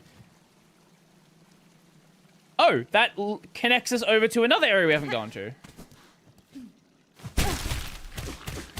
Oh yeah, also, yeah, storage is also cooked as well, so, yeah.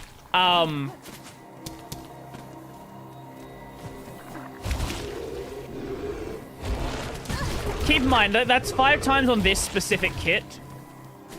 What did you buy?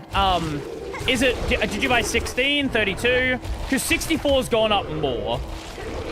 Obviously, because they want to acquire as much RAM as possible. I would assume you probably bought 32. But, I don't know.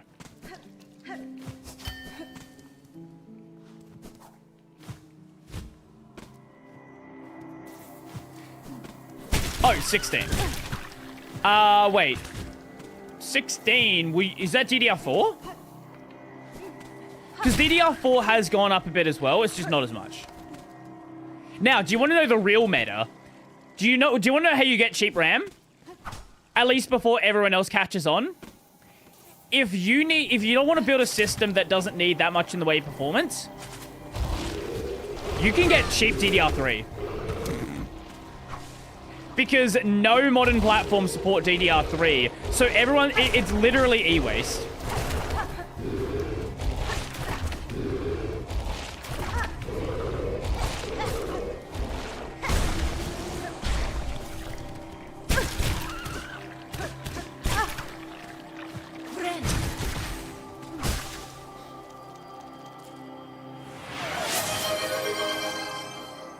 Unrelated, Yes. but did you hear of checkpoint storage? If not patched yet, if you pause in the checkpoint animation before you sit down, exit to menu and load a non-checkpoint save, you get anytime pausing and automatic healing. What? Oh, I was not aware of that one, no.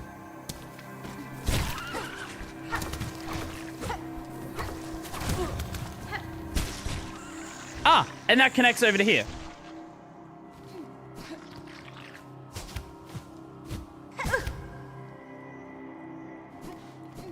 Yeah, as I said, it's not a thing that you...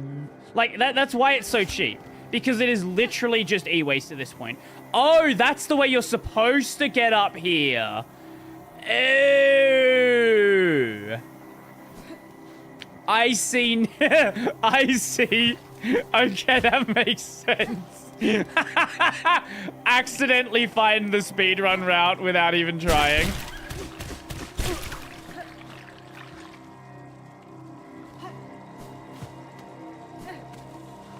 Yours was cooler? Thank you.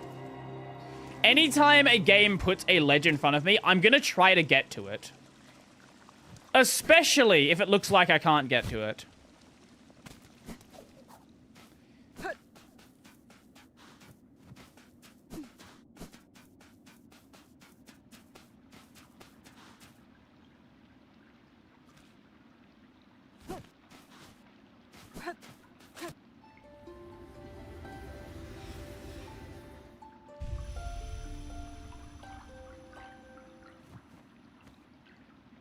Sisters, spiders, watch these waters flow, cleansing, binding a silk from shell. Memories of our kingdom calm.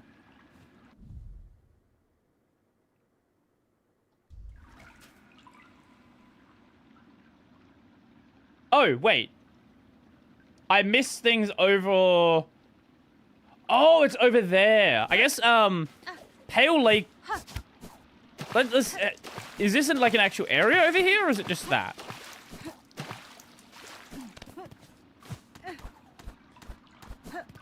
So, I'm looking at a map right now, and it says this area is called Fleetopia. I'm assuming that we need to, like, get the caravan here. Like, we need to, like, probably talk to them, and that can somehow get them here.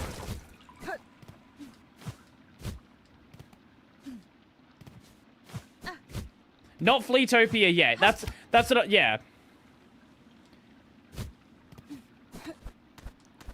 I assume we need to talk to the caravan and probably have a certain number of fleas.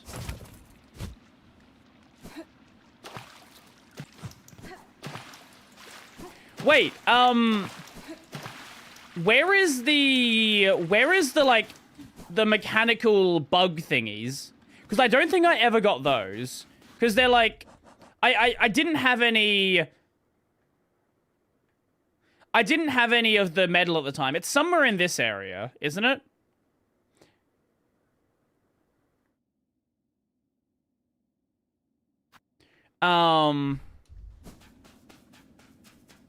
It's in high holes. Yeah. Because I just remembered that when I got the medal.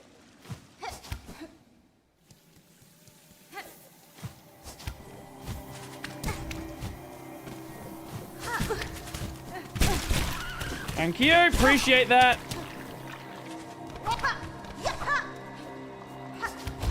Oh my god.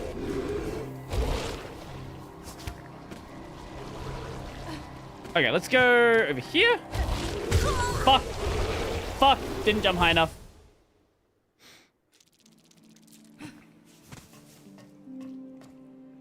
I have a kitchen in my fork. Wait, fork found on Git. Wait, what?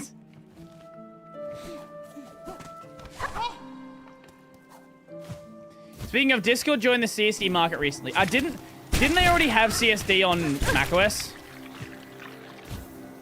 Like, it makes sense why they would do CSD. I'm pretty sure they literally already were.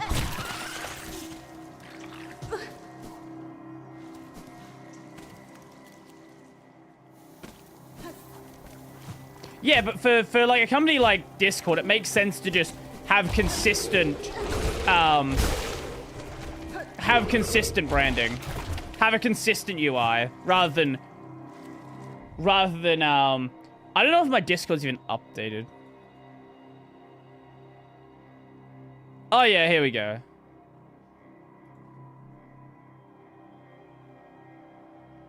Here we go. Was this new? I feel like it'd been like this for a bit. Maybe I'm just misremembering.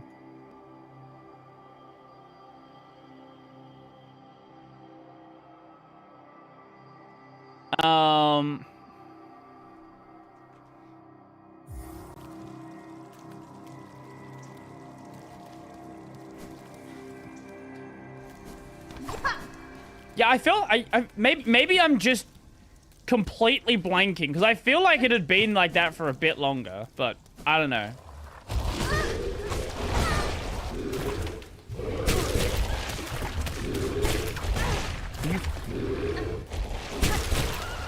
Oh my fucking god.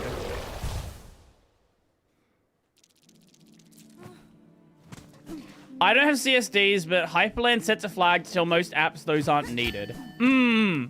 Well, the problem with CSD is they integrate application functionality into the bar. So you actually need to see the top bar if you want the application to function like it should.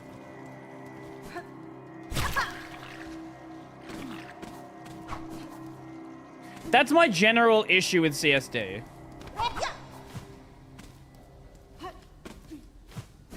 Counter-Strike decoration.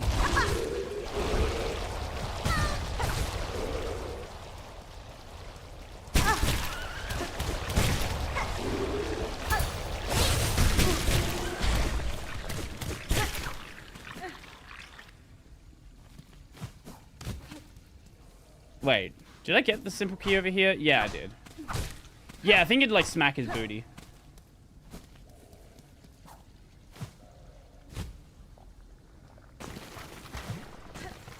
Okay, and here's a question to the Huntress.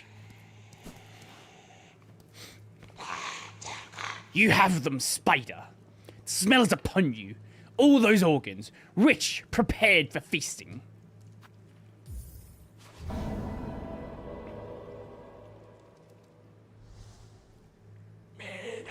You've done well, spider.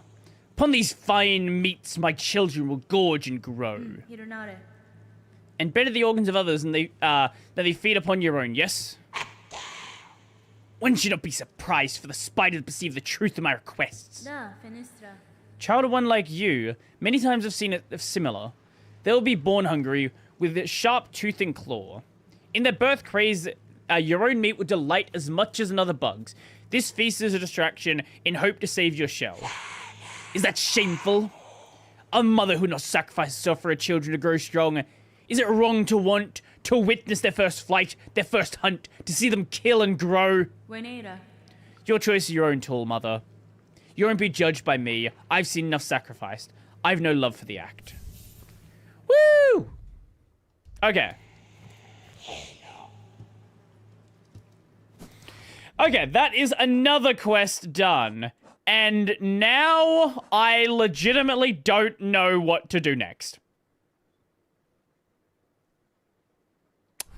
Now I'm legitimately actually don't know what to do because I don't have a goal.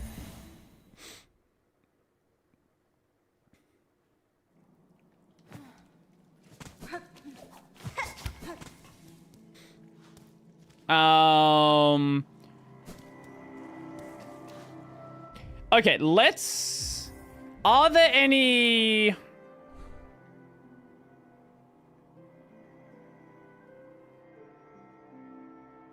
Yeah, I actually don't know where to go now. Hold on, let me just get that tool that I know I missed. Silksong tools.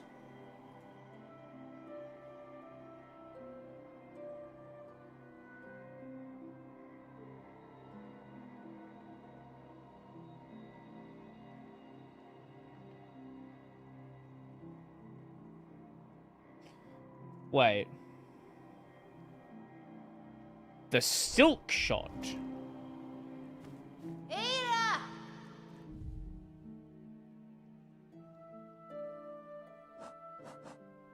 Do I have that? I don't think I have that. I also have a simple key that I haven't used. No. Okay, so we can go get an item at... Or is this another thing? Weave Nest Merglin.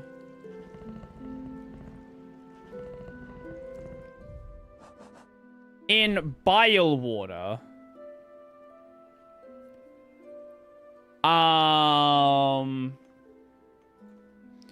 Silksong, Weave Nest, Merglin.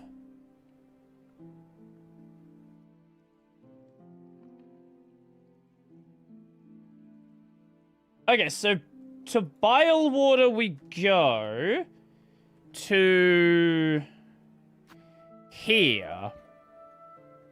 I guess we'll go to the point here. That works. That works. What is that technically in? Exhaust organ? Or does that count as bile water? That might count as bile water, actually. Yeah, now that I have literally no objective, we're gonna go around, I'm probably gonna look up a map of everything I can get to in Act 2. And then hopefully find everything from that. I don't know, can we see how many...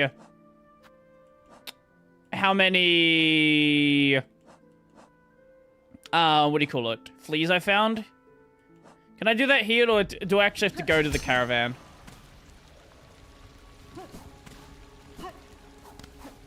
Wait, what is the best route through here? There's not a good route, is there? I guess we'll go that way. We'll go up. Yeah, we'll go up. Yeah, there's probably a lot of random items I've just entirely missed.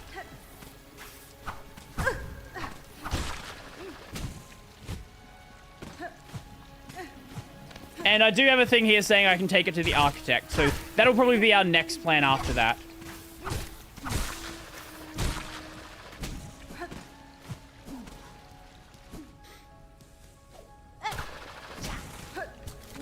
Bye.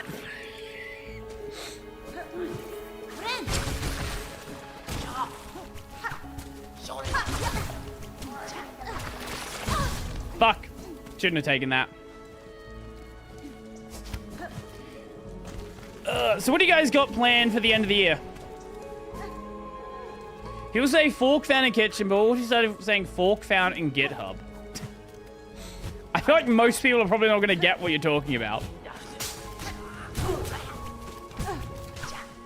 I should really stop just taking hits on every single thing.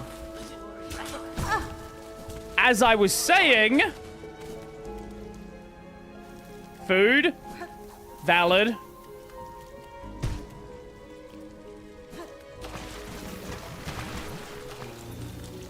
Here we go.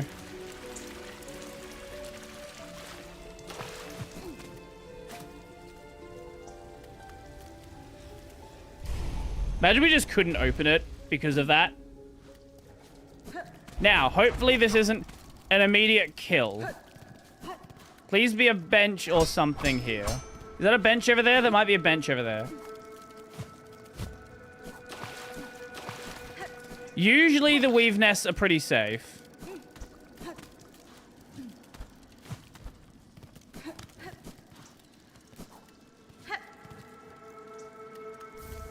The ruined tool. Okay. Yo, Colonel, how's it going? Oh.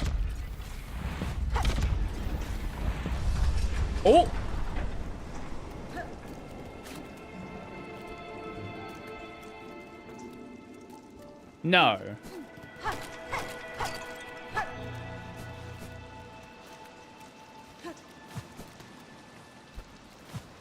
I'm not sure what the deal with that is then. Oh!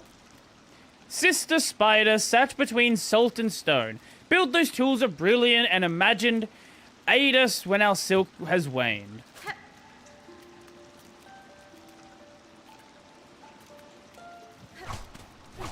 You changed your Twitch name to Kurt. Come on. Is that all that's here?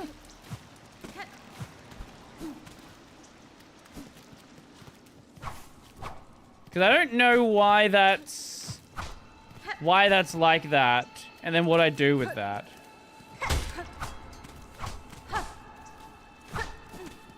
Think so. Do you remember the Louvre Whaler and Composite Library? I do. I do. I'm just going to double check. Is there anything I missed here?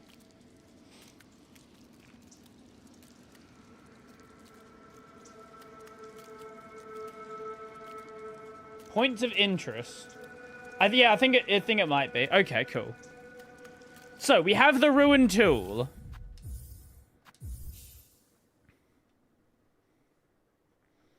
But for the end of the year, I don't have any specific plans. I am hoping to be able to walk up Mount Royal sometime at the new year. That's nice. I don't know where Mount Royal is.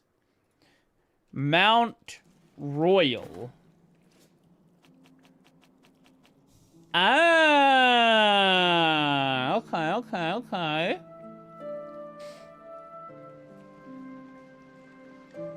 Okay, so we take this to Mount Faye.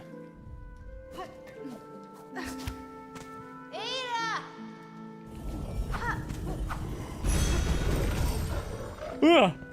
Is there a point I can get to here? Right here. Okay, let's go slab.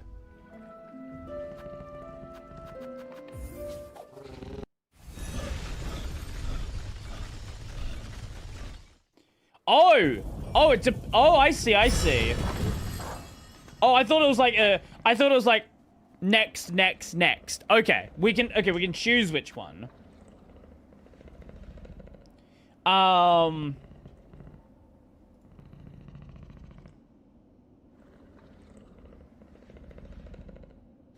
So here is Silkshot Original. Oh, they're on the same page.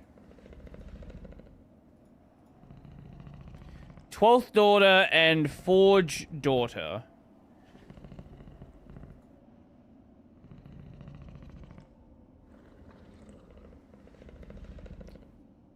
Shoots a single projectile forward. I'm probably not going to use any of them. Doesn't even matter. Shoots a 3-round burst or of projectiles. Shoots a powerful piercing shot similar to a railgun. Many good time for a follow-up on that. Now they have implemented many of the protocols, and a few people talk about the project. Remember it exists. Maybe it's time to do a podcast with them. That could be fun.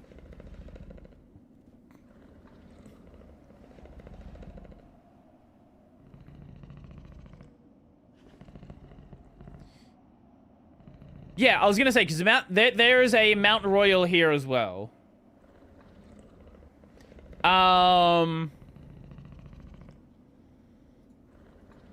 I literally don't care which one. I'm not gonna use the item. Is there a preferred one? One of my favorite red tools as a red tool user. Which one, as a red tool user, which is your favorite? Because I don't have a preference.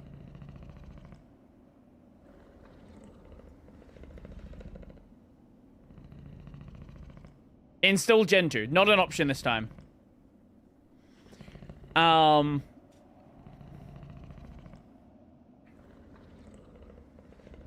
like the Mount Faye one. Railgun sounds cool. It does sound pretty cool. And Railgun's probably the most damage as well. And I like big damage. We'll go Railgun. Why not? Okay, so that is going to be at the fucking top of Mount Faye. Lovely.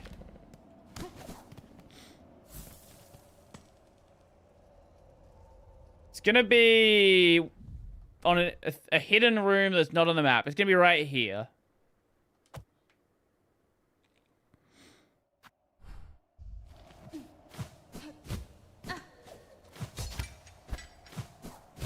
The only problem is now we've got to scale Mount Faye.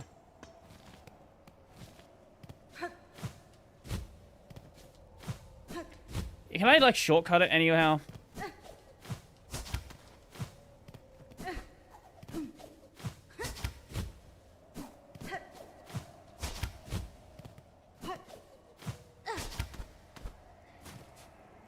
The answer is yes. It's just a little awkward.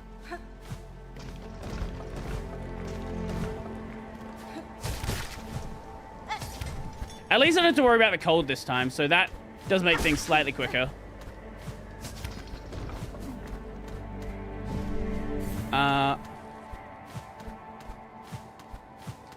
Because don't you get... I'm pretty sure you get double jump from this area.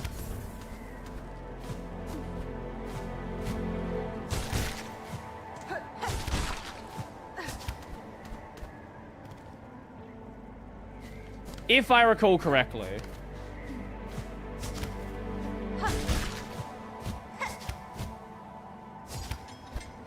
You drank Red Bull. I am a Red Bull athlete.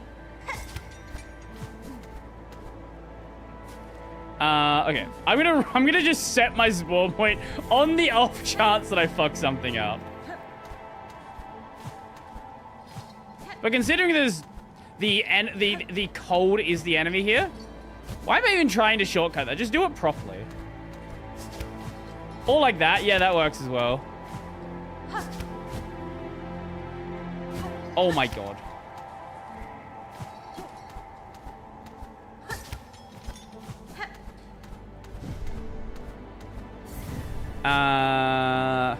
Okay, we have to do this one correctly.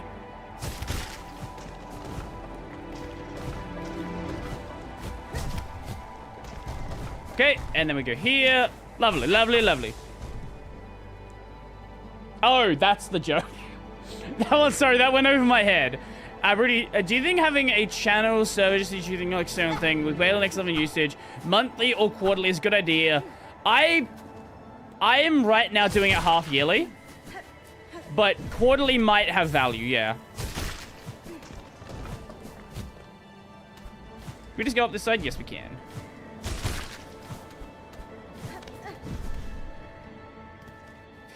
But here's the thing, like, Wayland adoption is basically, it's hitting a critical mass. And here's what's gonna happen, right?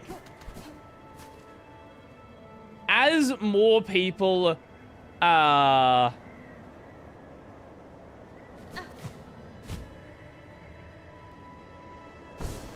more people start using Linux for the first time, you're gonna see it basically become even more of a default.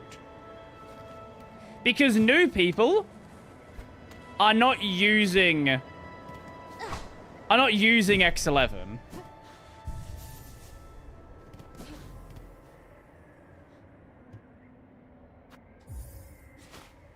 Lovely, lovely.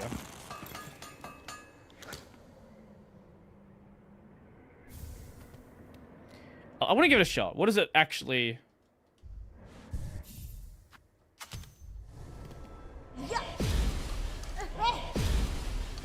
Unless these new people use Mint. This is right. Okay, fair enough. Fair enough.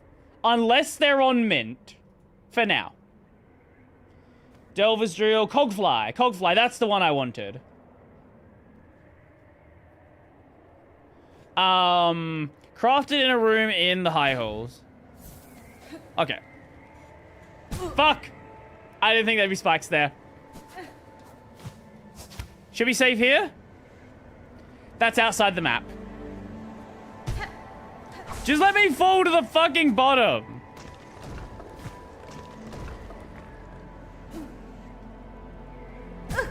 Oh my god, just let me fall. I just want to fall. I don't want these goddamn recovery points. Is that it?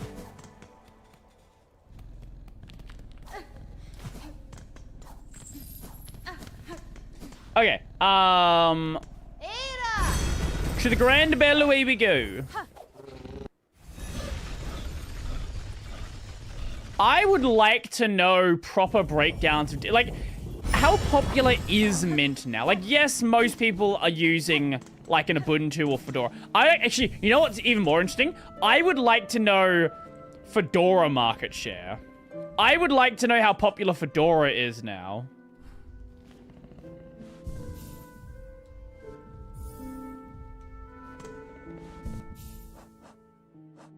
I never use this, so here's what we do. We'll put triple knives here, and then laser there.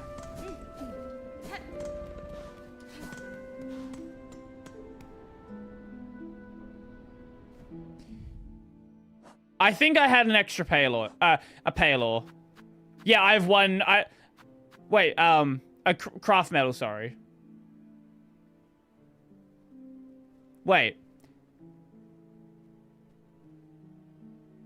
Yeah, it needs It needs craft metal to restore, not pale oil.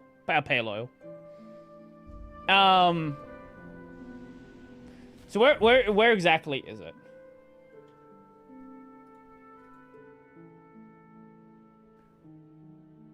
Oh, sorry. I thought you were saying pale oil, and you were just spelling it wrong. You just used the wrong word.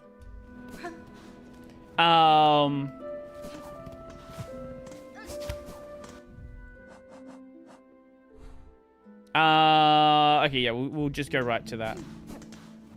So we're both talking past each other without even realizing what the other person was saying. Here we go. I thought you meant pale oil. You thought you meant craft metal. Or you thought you were saying craft metal.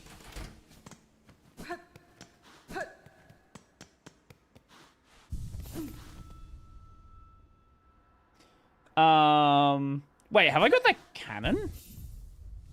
There's another item here that I might not have. No. Okay, we'll get that one first, because that's just over here. Let me get rid of this as well.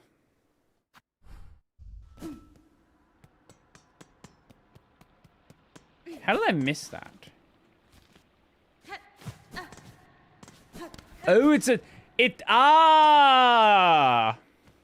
it needs a simple key.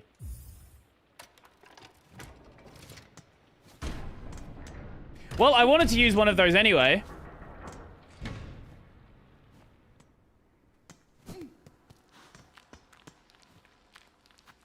Insert the rosaries. The big ol'... Oh, sorry. I thought that was the other... I thought it was something else. I thought that... I didn't realize that was a thing that would make rosary chains.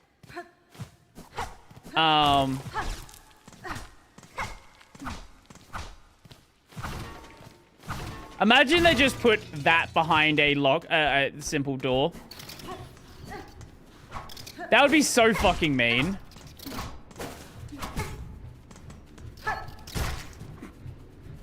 No, I was not aware of that.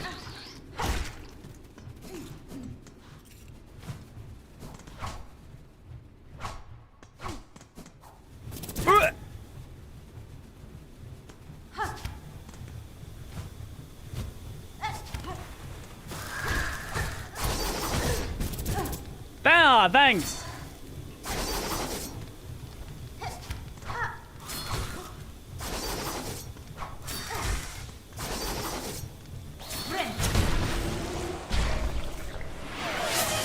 I want Bazite to be the new beginner distro. I started on Mint. It served me well, but most noobs won't know what immutable atomic means and won't even care. I think, especially now that a lot more software is available through those systems, now that Flatpak's a thing, and honestly, like, does Bazite? I know SteamOS does. Does Bazite have support for the Nix package manager? Because really, if they wanted to, like, dig into the weeds, they could even, like, you could even just, like, install stuff with that. But for most people, like, Flatpak is probably good enough. And DistroBox.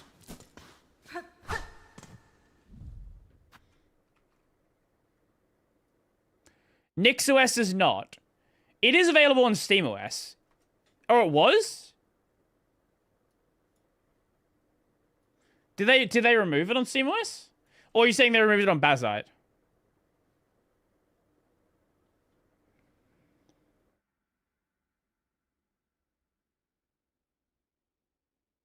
Hold on. Let me. How long is Join MLC. Shut up. It's 11 minutes. But why Arch? What daily driving Arch for 3 years taught me? I see. I don't know if I'll watch a Linux video, but maybe we'll check it out. Hey, what is this in the corner?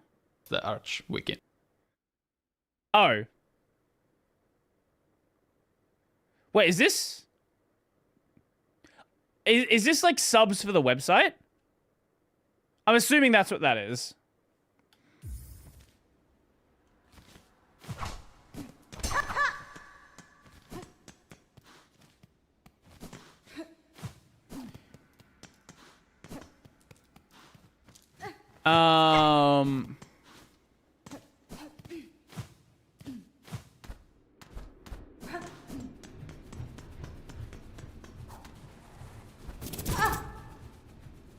There's an item in here that I still haven't gotten. I don't know where it is. Oh! Because I thought it would have just been in there as well.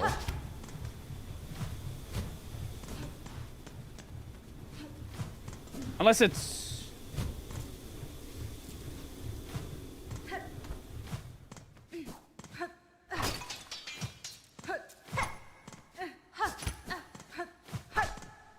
Is it not in here? Wait, but I thought it said it was in here.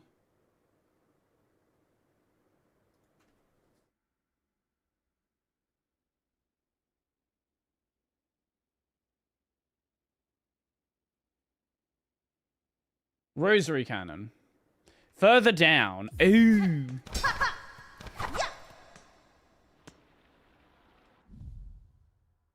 Wait, further down as in not in this bit?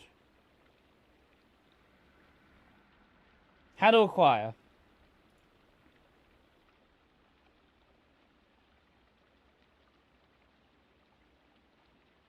Further down in the room. Okay.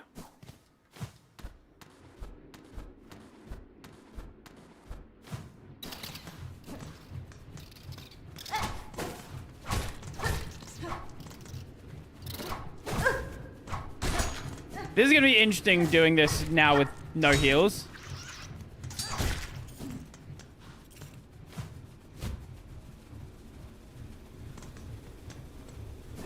Fuck! Should have just silk lined. Wait, what is this? What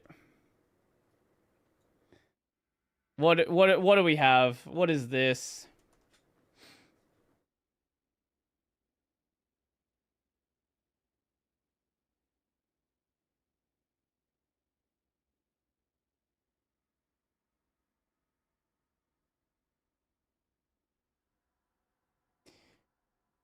Are you stupid? A social media startup is asking the US Patent and Trademark Office to cancel Twitter trademarks, arguing Elon Musk's X Corp has abandoned them. Operation Bluebird says it wants to use Twitter and tweet for a rival platform called Twitter.new.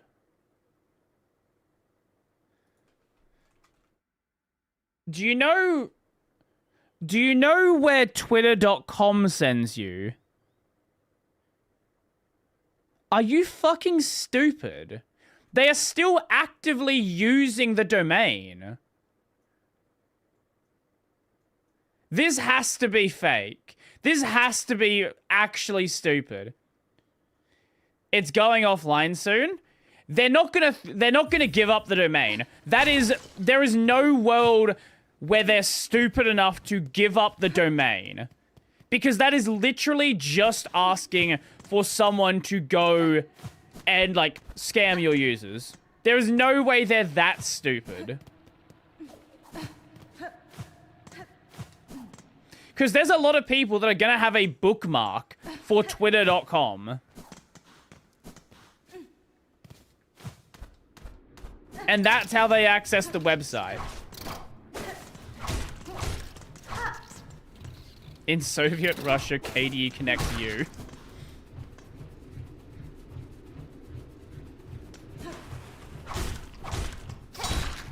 No, it isn't. They're only invalidating old 2FA keys made on the old domain. That makes sense. That's understandable.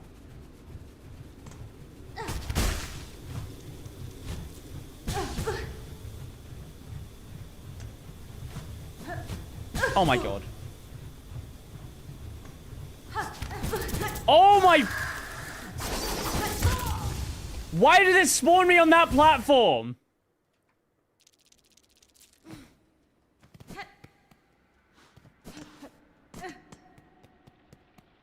Also, I didn't notice until just now. I do appreciate the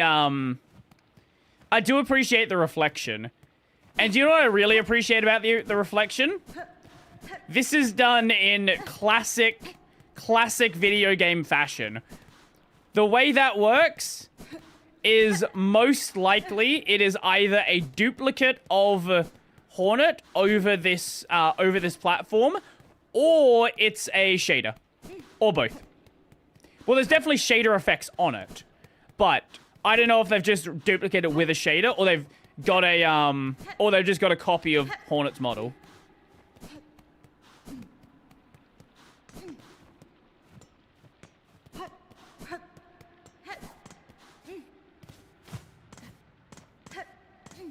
But yes, I love old video game techniques like that being brought back. It's always nice.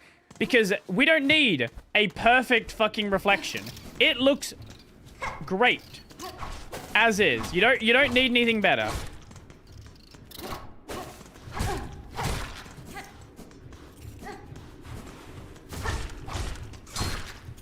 No, there's definitely shader effects being used. But I don't know if it's just the Hornet sprite with a shader effect on it, or they've just duplicated it with a shader effect. Because you could just do that.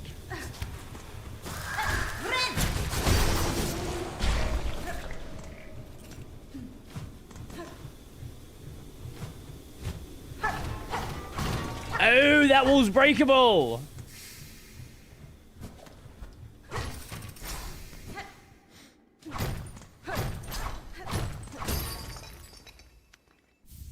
There we go. That's what we were looking for here.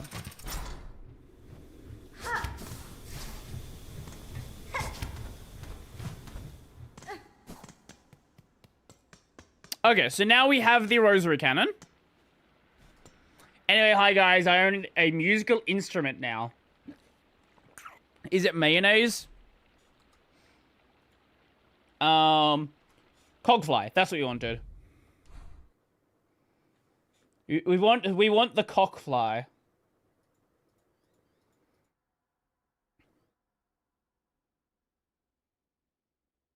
I literally have a marker on my map for where it is. I just forgot what the marker was. This is what happens when you don't use markers consistently.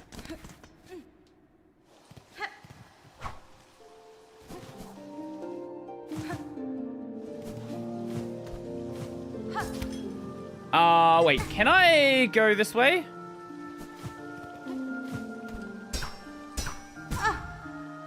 I feel like this is a... You're supposed to go the opposite way for this. I feel like this was the route downwards. Not the route up. I mean, yes, with skill. I think we should probably approach this from the other side, because that's not gonna happen. I think we'll go from the coral chamber side before we sit here for 3 hours trying to work this out.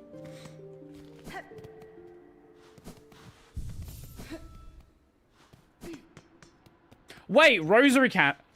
Wait, is it a money cannon?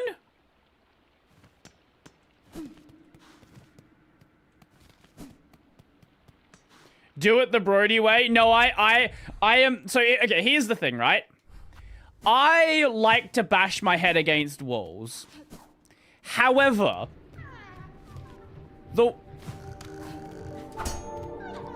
Wait, is that a flea? The walls I bash my head against are walls that I feel like my head can break.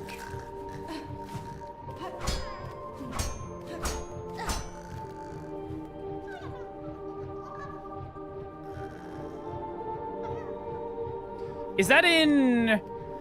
That's got to be in that room. How did I miss that? Hold up. Unless that wasn't there before?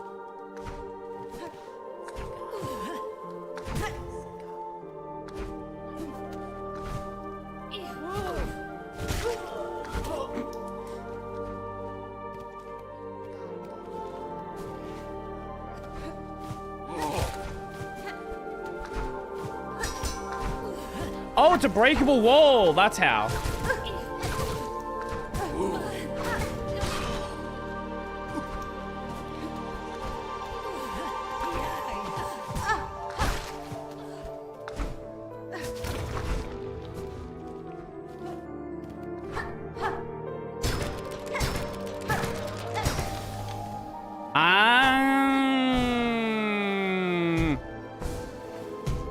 Wait. We can't get through there. Wait. Eh?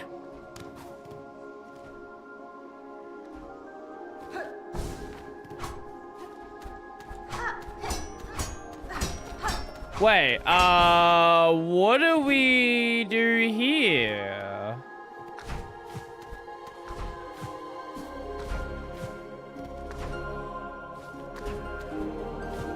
Is there another wall?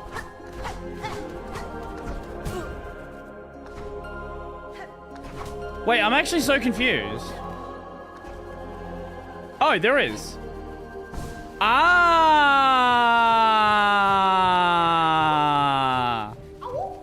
Ow!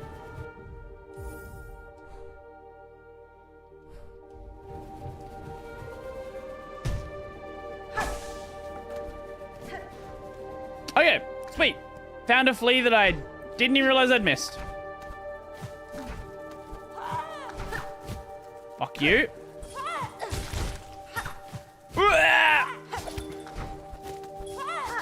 Oh my god, okay, okay. Okay.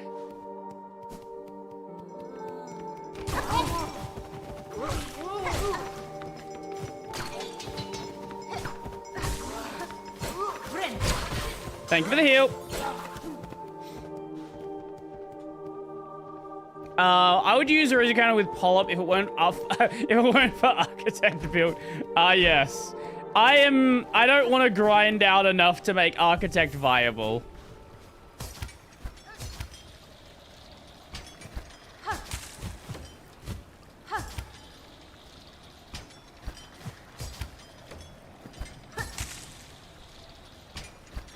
Okay. Sweet, this is the easier way to do this. And especially the easy way, because I have all the movement skills now. So, we want to go... Might be easy to go up. Right, I don't know. I don't know if we can get through there. Or if it's like a weird path. We'll go the normal route. Just so I know I can get through there without it being a problem.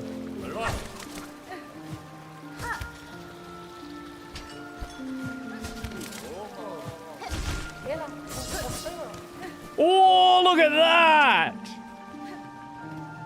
Ah, yes. It was the top of this. That definitely wouldn't have worked out for me.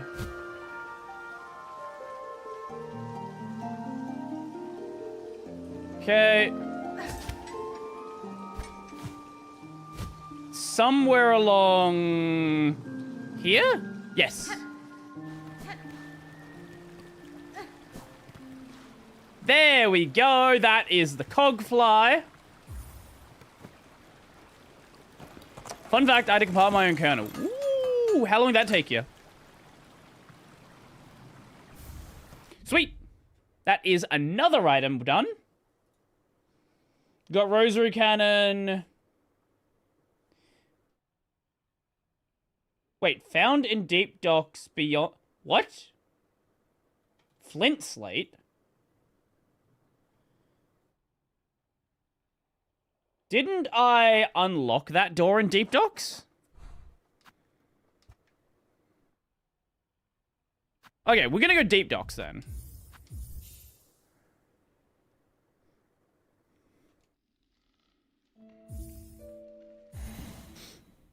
To me, an hour. Most of the work was done by Nick's. Wait, you're. I'm sorry. Sorry. You. What? Wait, you use NixOS?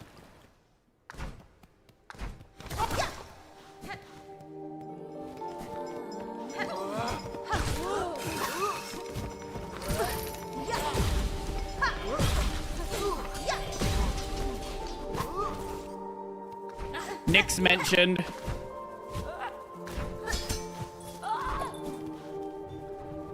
Nix mentioned bottom text. Bottom gear. Yeah, we'll just go over to Songclave.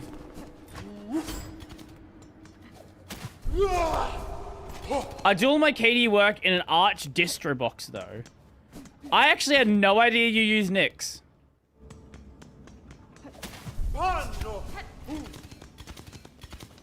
Bottom gear.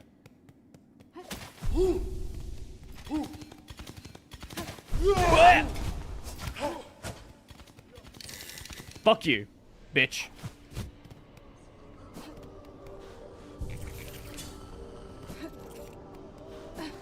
I've got everything from you, haven't I? Oh, Mom, no. Yes, just anal beads.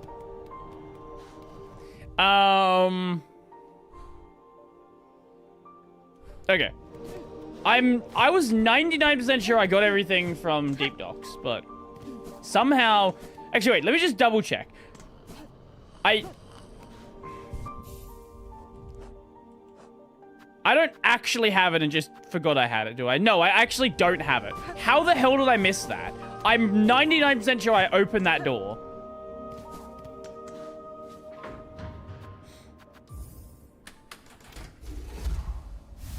But it actually might be a door I completely forgot about. Unless there was like a second door in Deep Docks that I need a simple key for. Ugh.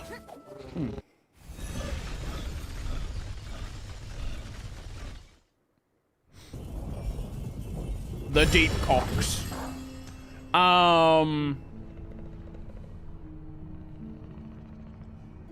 Okay.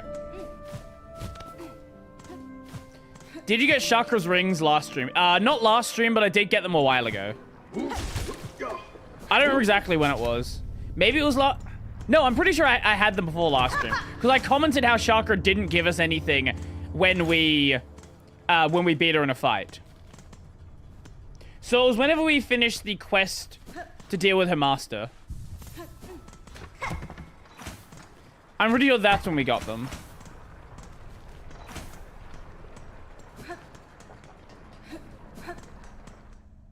Yo, Ren, how you doing? I'm currently going around looking for everything that I missed.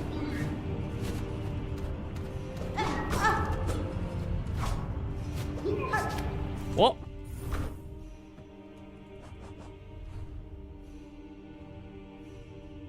What?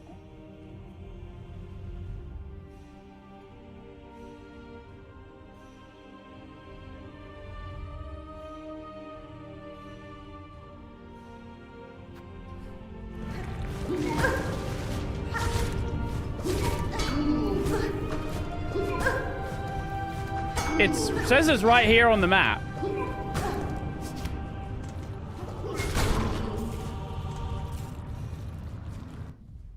Unless I'm in the... Wait, unless I can't read? I can't read. It's in the next room.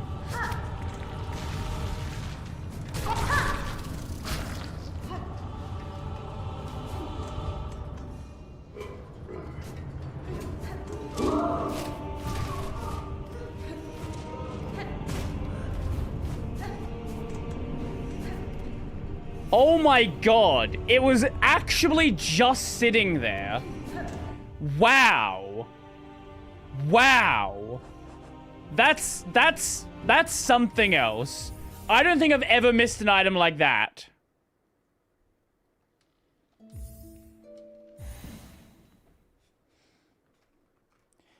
Okay. Snare setter.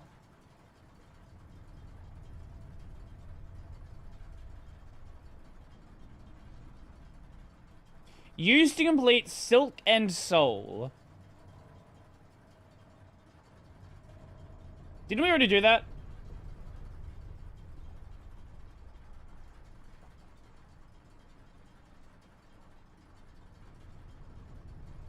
Wait.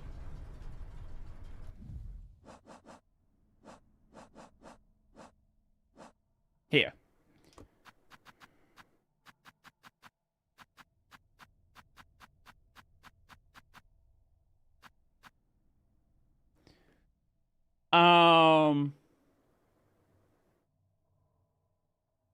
Or is that... Oh, this is the act... Okay, no, that's the one to get into Act 3. I see. Okay, okay, so we haven't done that yet.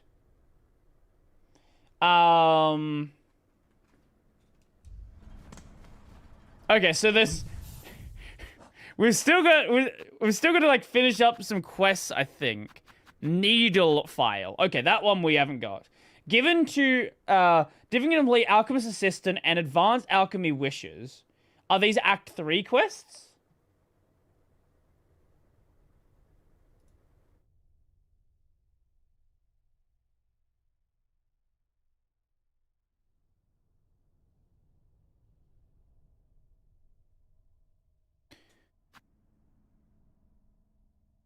Oh, that's how you get Plasmium. Okay, yeah. Advanced Alchemy. That's the follow-up quest.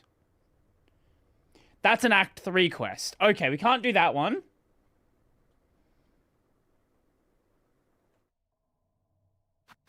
Okay. Druid's Eyes.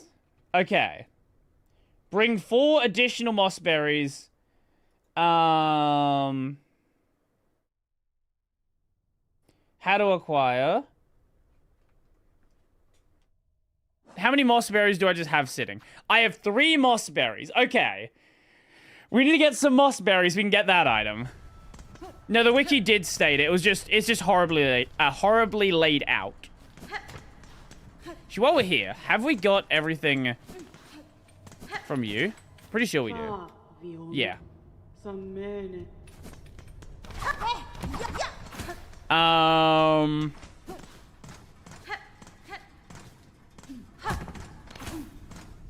So, do moss berries respawn? Or is there only a certain number of moss berries?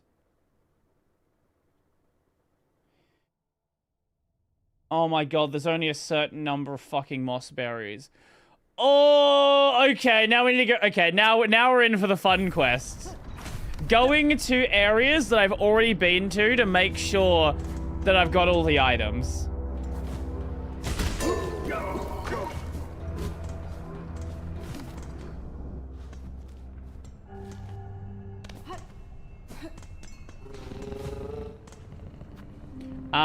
Okay, moss. And I think I'm literally missing one of them.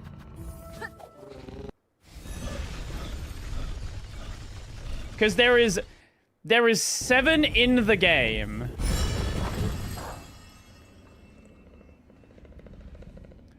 Unless they respawn. They might... Actually, hold up. They might respawn.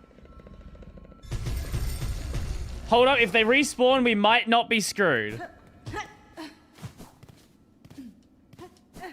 I actually don't know. It's not clear. It says you can sell additional ones. So I'm guessing that would mean they would have to respawn. They don't? Then why can you sell them?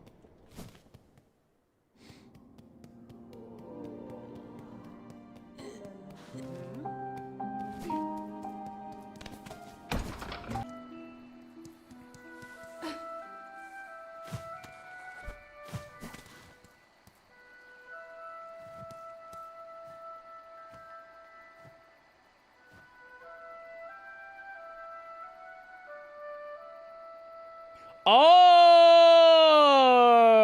wait. Maybe we have them then. Okay, sorry. I misunderstood how that worked. Ah, okay, wait. Maybe we actually have them all then.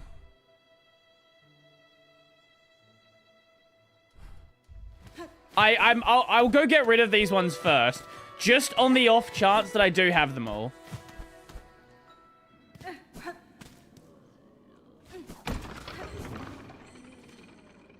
Cosmic goes stable today. Yes, it does. I am very intrigued by where it goes, I guess. I'm busy this weekend, but maybe I'll do a stream for it next weekend. Well, tomorrow US time. Sure. The problem is there's like 7 things happening tomorrow.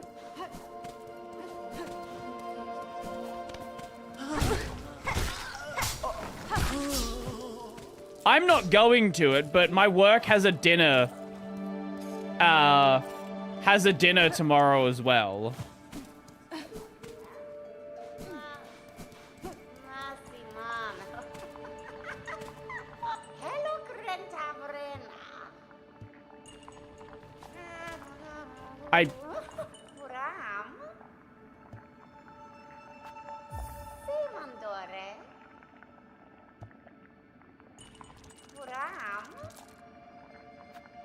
Why do you have to sell them one by one?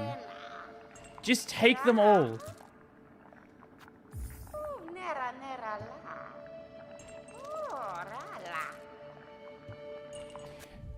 Oh my god, I'm missing some. No!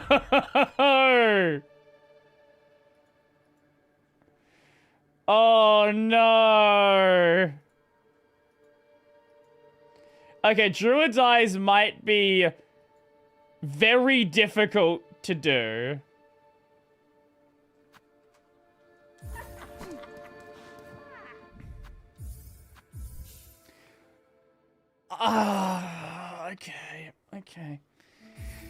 Okay, great. I thought I'd reset in Bone Bottom, but apparently not. So this is actually further away than where I was.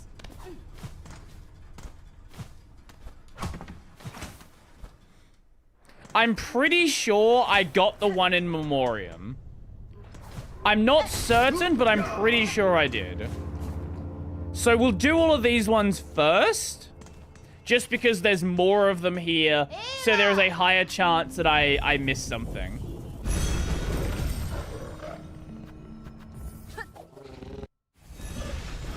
Wait, we've been going for 3 hours already. What the fuck? We've fought like one boss today. Yeah, I've got a map open. So I'm just gonna hit the map one by one, just because that just seems like a sensible way to handle it. I probably haven't missed any of the obvious ones, but it doesn't hurt to check. I started early this morning. No, I started at normal time.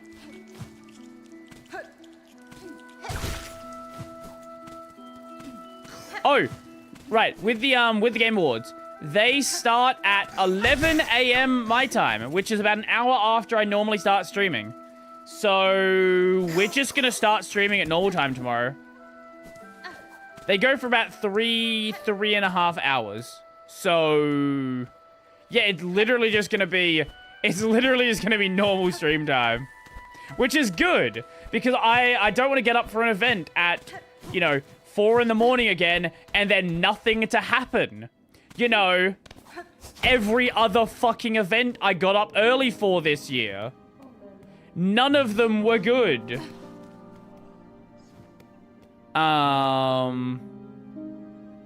Okay, yeah,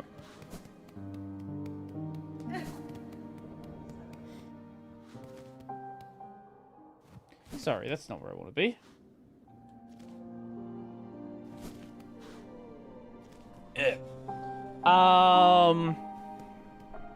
Okay. So there's one that is supposed to be up here somewhere.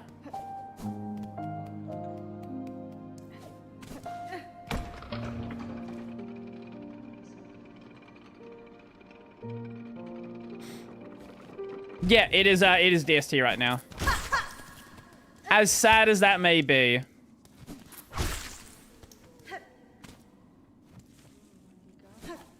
I am not a daylight savings enjoyer. I would much rather prefer one time and then it never changes. Okay. So that one cleared.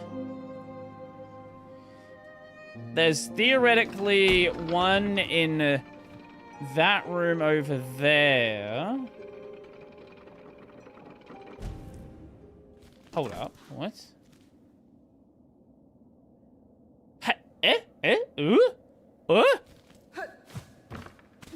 Wait, there's a path that I didn't go to. Huh?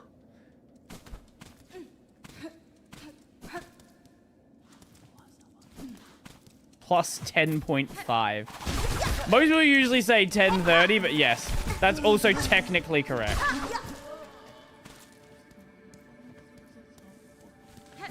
Wait, what? There's a path in the ground right here. What?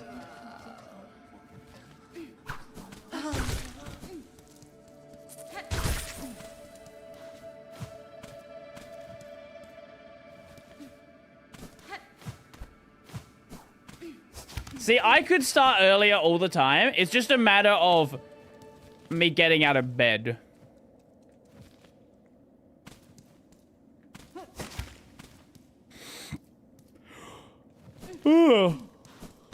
And I like my bed. My bed's comfy.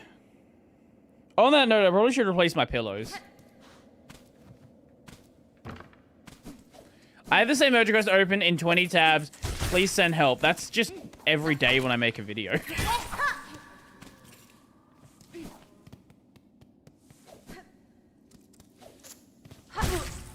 I do need to fix up my sleep, though. I tend to sleep in quite a bit more than I should.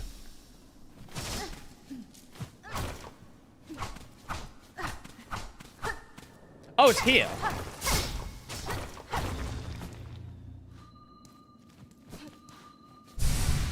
Okay. Right. That was just hidden there.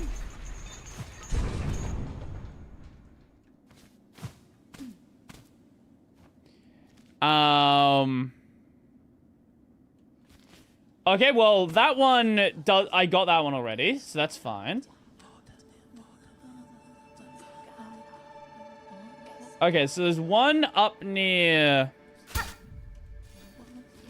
that one, so I guess we'll go there.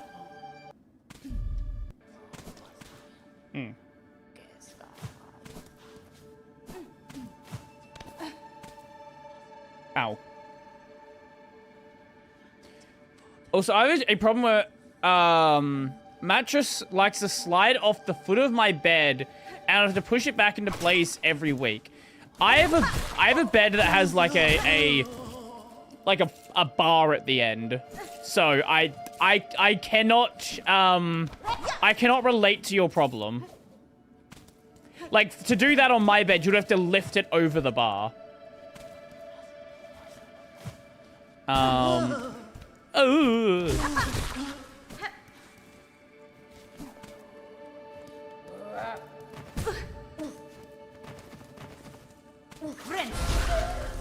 Oh my god.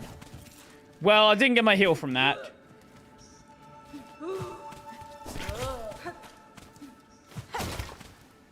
Oh yeah, no, so we will be doing that next week. That's the plan.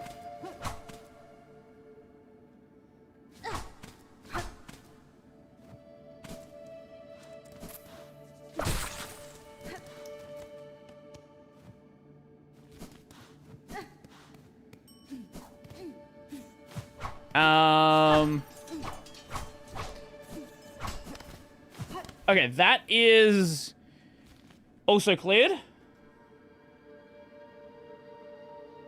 Checked that one already.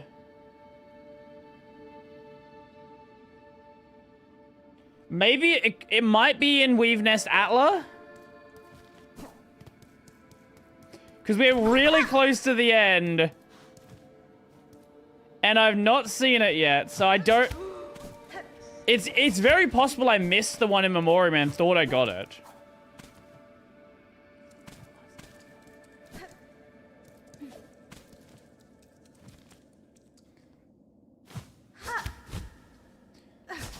Okay. The weeb nest.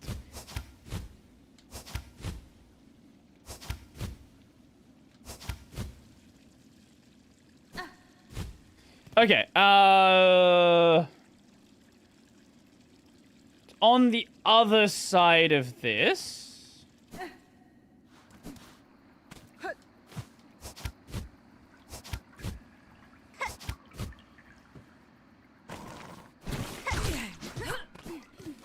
Actually, that one's possible that I have missed. Ooh. Ooh. Oh no, we can get up from this side, okay.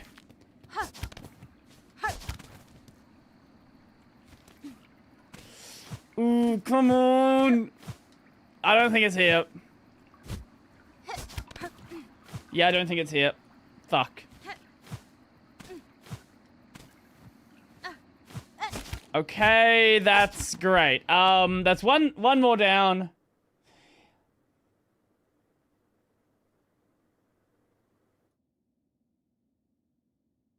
Maybe it's Weave Nest Atla?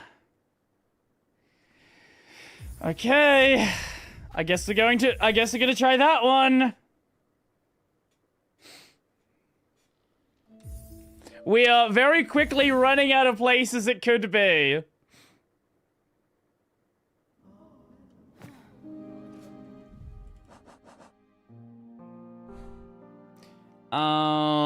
Okay. There's no way I missed this one. It's right here. If I can't find this, then I'm just gonna give up on this item, and we're gonna have one item we don't find. Because if it's not here, and it's not in Memoriam, then I legitimately don't know where it is.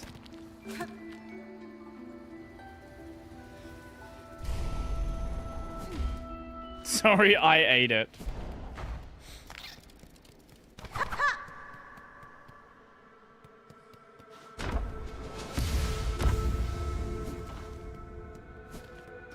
And I don't see how I could have missed this one.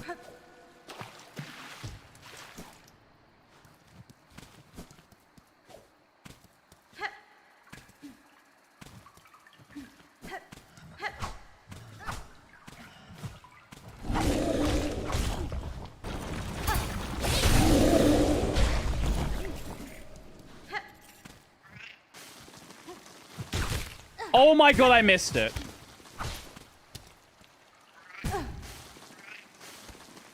Did I get it?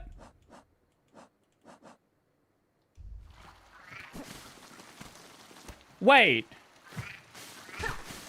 Did that destroy the item?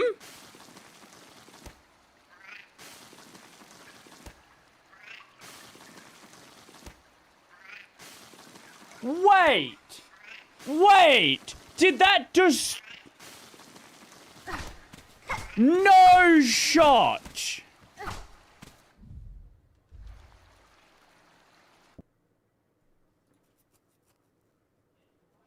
No, no, no, no, no, no, no.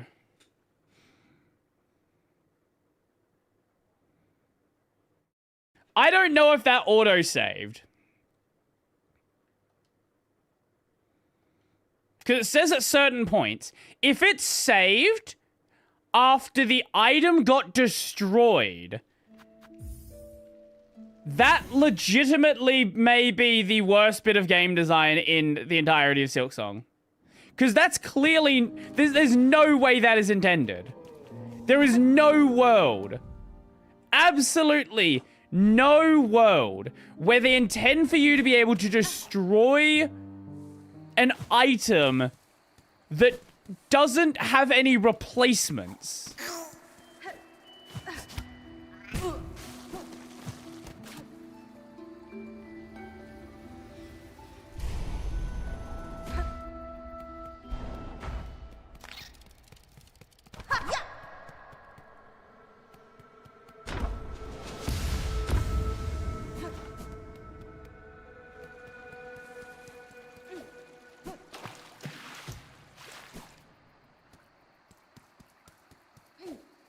Okay.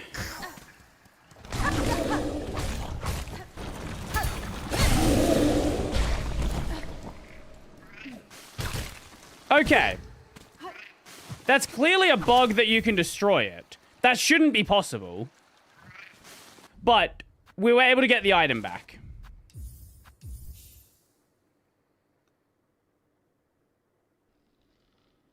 No, that's a clip right there. No, I'm clipping that section. No, 100% that's getting clipped. I don't think it's a bug considering it despawned. That's fair. However, you shouldn't have to go and reload the game or probably go to a bench to do that. It should just drop in a position where it's not gonna break. Brody, need yours and other thoughts. If you don't run Debian, would you go testing or Sid? Sid is spelled with an I, by the way, not a Y. Personally, if I had to use Debian, and I don't want to use Debian because I have a lot of problems with the way they run their distro, I would pick Sid.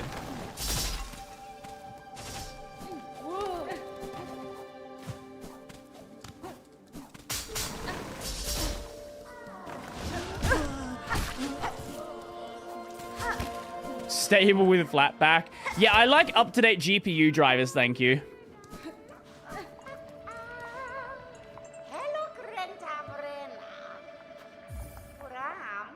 Okay, that should be it. She's doing a thing.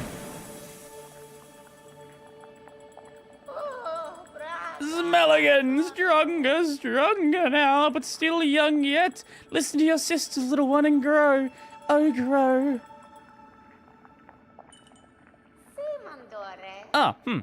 Do they also hurt you? The visions? The stink? Nasty, horrible fruits? The pain? Enough berries, we need no more. For you, though, my one and only friend, my beloved reward.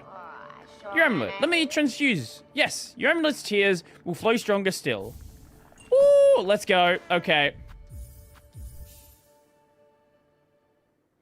What's the problem with how Debian runs their distro? I think LTS distros are a bad idea for desktop users. I don't think there is any justifiable reason for a desktop user to ever go and run a LTS distro. Unless it, honestly, even in the case of like a development system.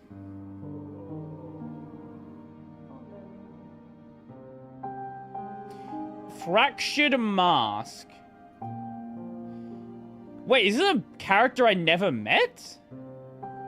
Curve Claw. Oh no, we bought the Curve Claw from him. Do I have this item? Hold up.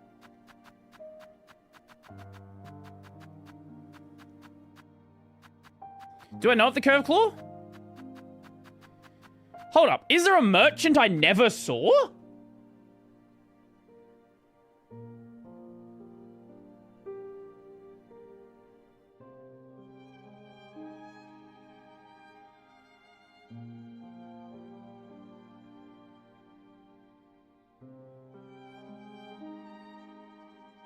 Wait. This is a merchant I never saw that is dead. But luckily the items are still acquirable. Because he died when I beat Cogwork Dancers, Ringing the Bell in Coral Chambers, or Clawline. All three of those things kill him. We have done all three of those things.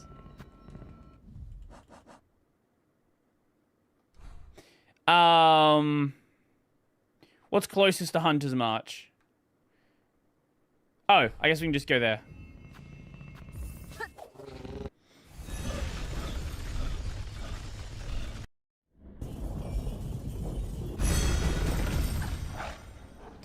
Location. Maybe I saw him and just never purchased his stuff at the time.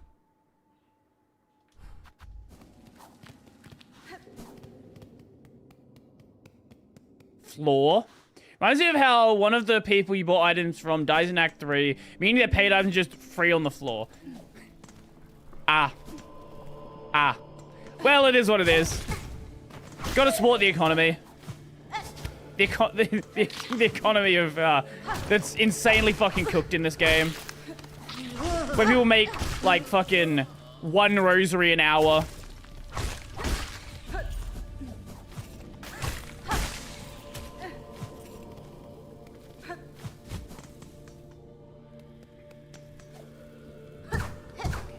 Oh man, those used to be so hard.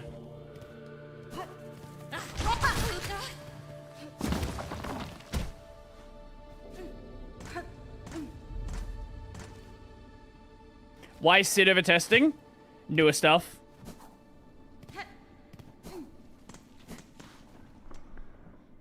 Hi. We've devised a final challenge for you, my lady. If you're interested, hit the target as many times as you can without missing. The more targets you hit, the more roses you'll win from us. Care to try?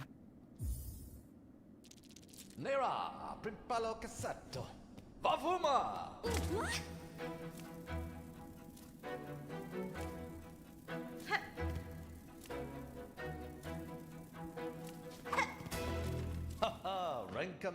Amazing. What a good start that was.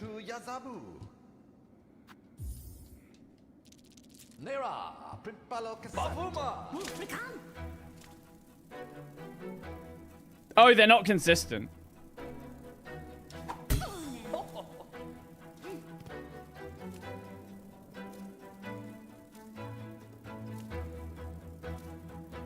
Okay.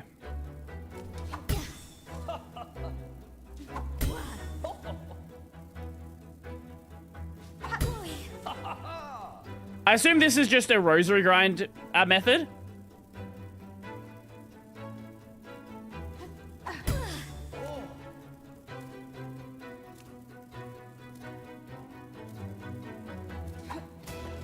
Sirata Sakrasila. Is there a reason to do this one? Or is it just rosary grind? Also, I used to duct tape together. Same bed, by the way. She got fed up with it falling apart. My dad had power tools and a bunch of... Clearly the best way to grind a rosary is the one trade. Yeah, this isn't even a good way to grind rosaries.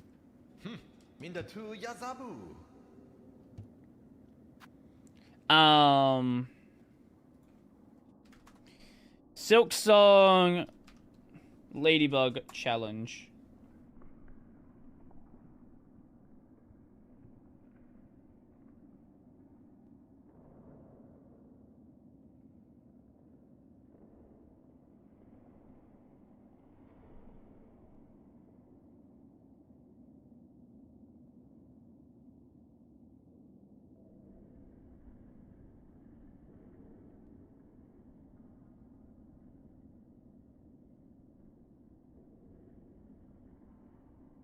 $25 knife challenge.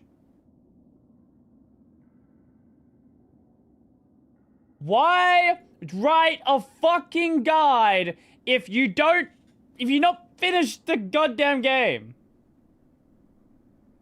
Okay, cool. This one doesn't matter. It is literally just... Okay, it's just rosaries. Can I just say how much I fucking hate game journalists?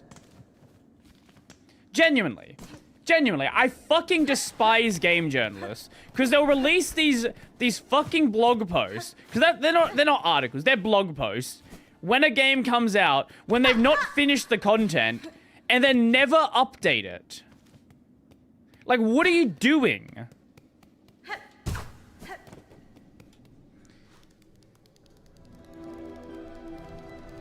Can't you just use the bell enemies with the thief badge? There's a million different ways you can grind rosaries that are better than that.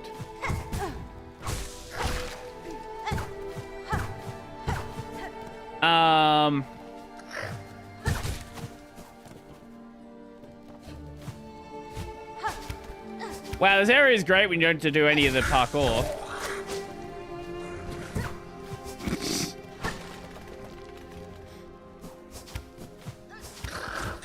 Who would have guessed when you can skip all of the parkour? It's a really pleasant area.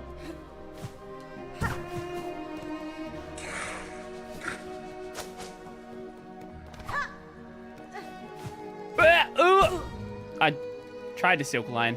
Pressed the wrong button.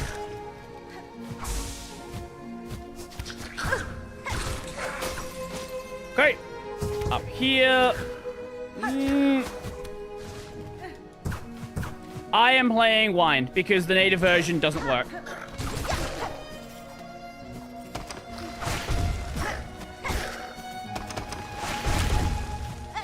If I plug a controller in, it does not recognize my controller properly. If you play keyboard, it's fine.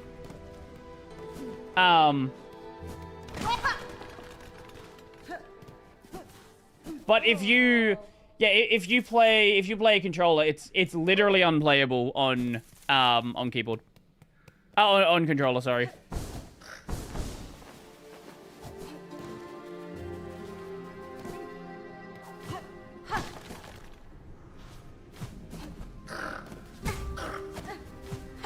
Remember that only generated one rosy? I do remember this, yes.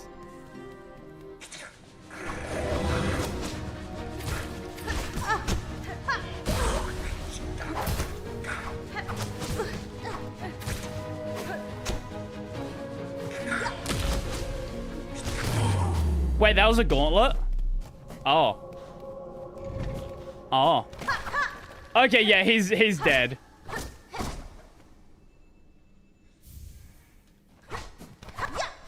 Yeah, I definitely must have come here earlier. And then just entirely forgot about that. And I must have, like, maybe I couldn't afford it or something.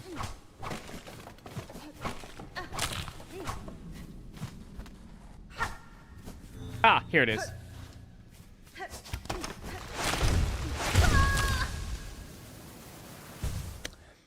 Appreciate that.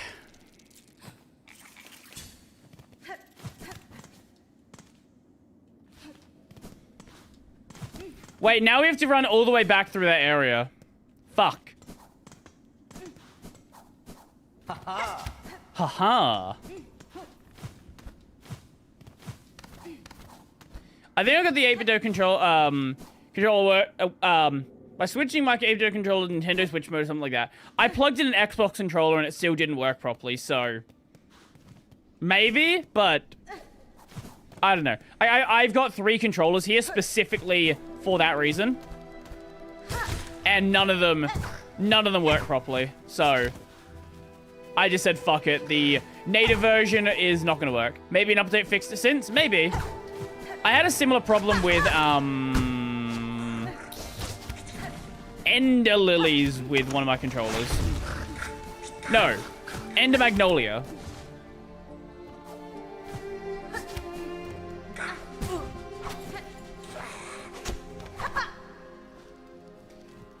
Wait, what about the ROG Ally controller?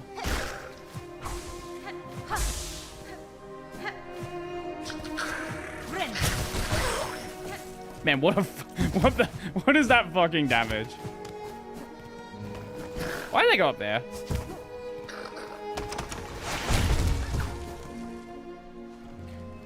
No, we just go up. To here? No. To one more. It doesn't work for shit in the out-of-the-box experience and GUI. What? How? Ah, here's the NPC that I should have talked to before he died. Well, didn't do that. Injector band, spool, reserve bind.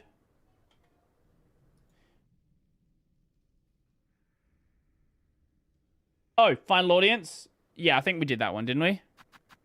Yes. Claw mirror, claw mirrors. Wait. Tormented Trobio. Is this Act 3?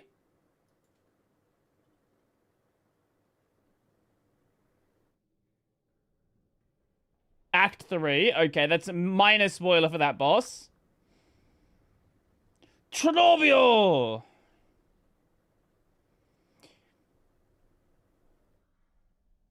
Pin badge from Fatal Resolve. And that is also Act 3.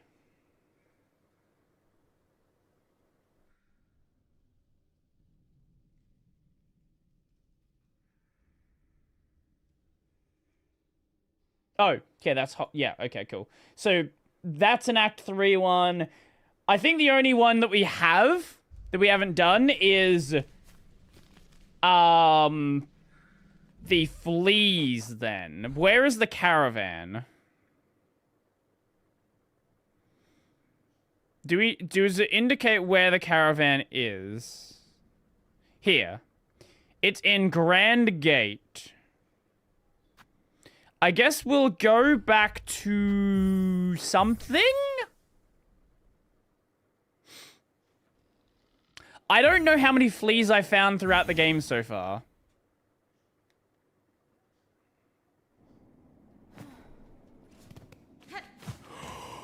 Ugh, God. Okay, we'll go up there. Hopefully it's exactly 30. Because finding any that I've missed is gonna be an experience.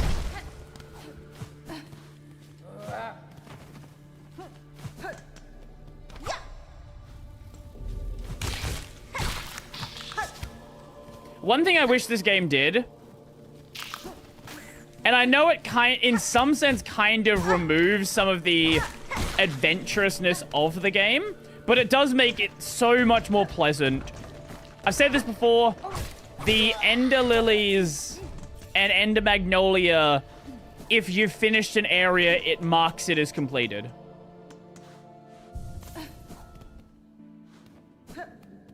Oh, so you know that that statue that people have been hyping up? What do you think the statue is? Because I know people early on was like, oh, it's Diablo. It's whatever. What's your bet is just like FF7 Part 3? It's just like Sephiroth or something.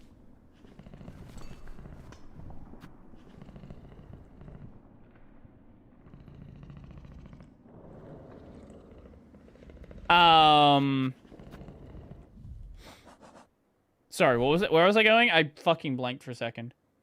Grand Gate. So Blasted Steps.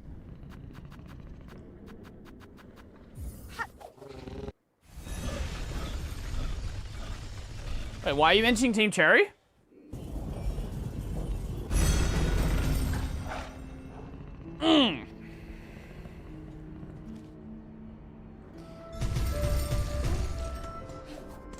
I'll reset here just so it's easier to get back.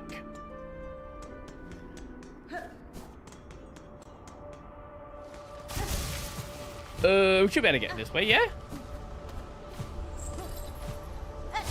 Fuck you!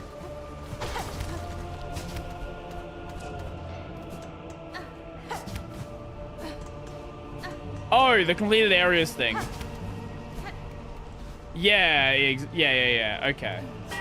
I don't know, I wish they did it. It's such a nice addition. It's such a nice... Jesus fucking Christ. Nice addition to, certain games. Barishkava.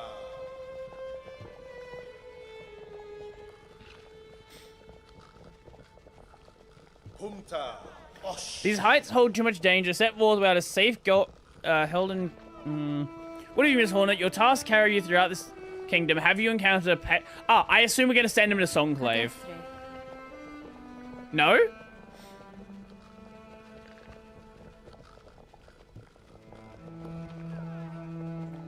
Oh, okay, so we actually are sending them right to the final. Okay, we're sending them to what do you call it?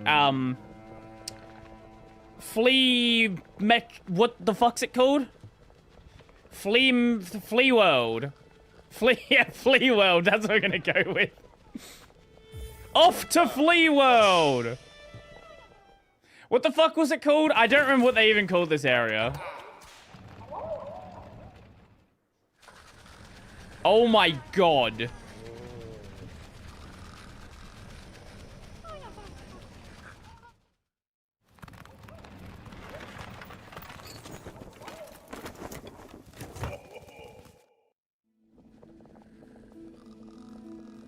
Ushka Fleetopia, yes, yes, yes.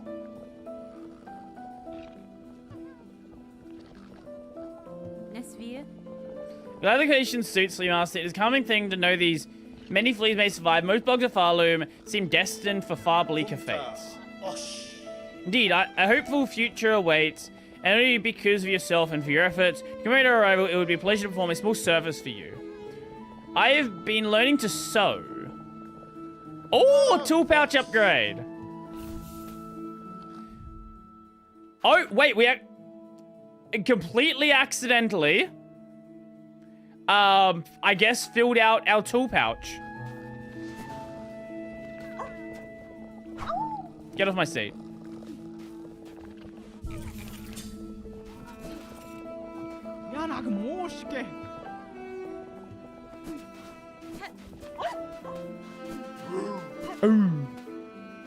Miofene. Fair Green is getting a large flea. Amongst all your troop, I had little doubt you would survive to reach this caravan. Show me now the task that saw you so apart from your fellows and so fearsome in fall. Bug, not flea. Mine is to track by trail and smell, and senses sharp. Find our friend fleas, our young most of most, to bring them together and grow them strong.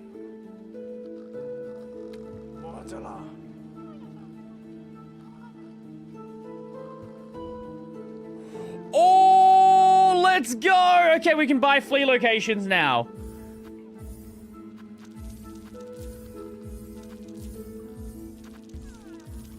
Oh my god, okay, okay, okay.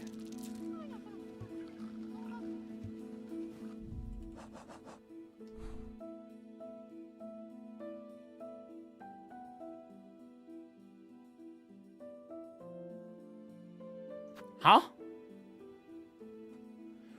How have I missed one in Deep Docks?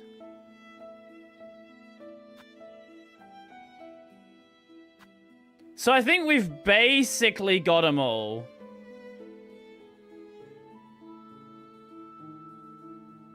I guess let's start with Deep Docks because I don't know how we missed that one.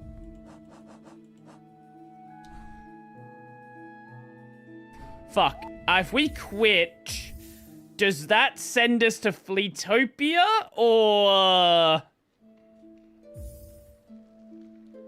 Fuck, it does. God, okay, we gotta run back then.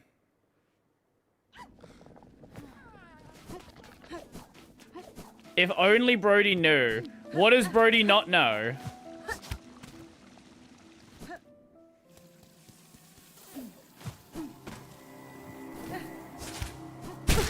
What are you hiding from me?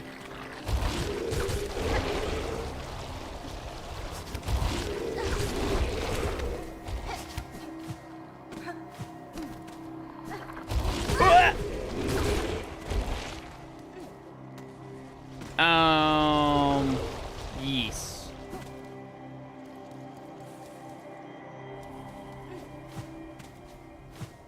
Oh, what am I doing? Just fucking go up. Trobio! I am happy to know that, we are getting another Trobio fight.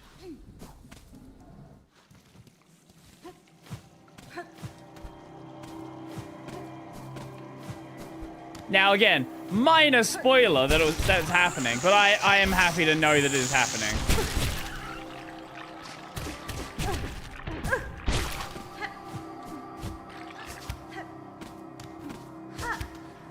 Okay. Woo! Now, to go to the Deep Cocks.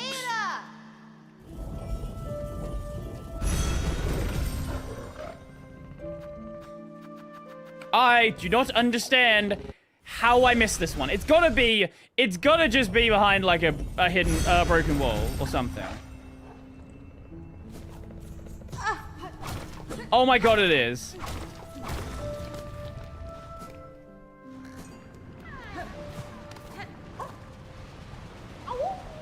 Well, that was easy. I think you were supposed to come here without double jump. Is that all that's in this room? Yeah, I think you're supposed to come here without double jump.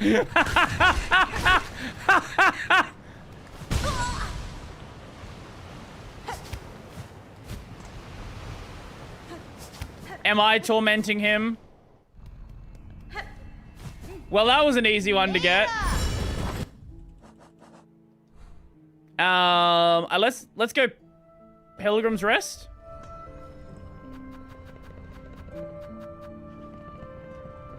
Sorry, what was the area called? Farfields. They're probably all gonna be behind hidden walls.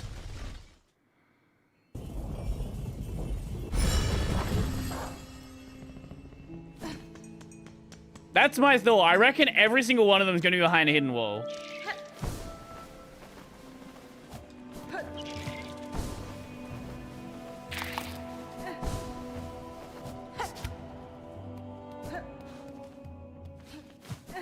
Because I'm not sure otherwise how this one would work.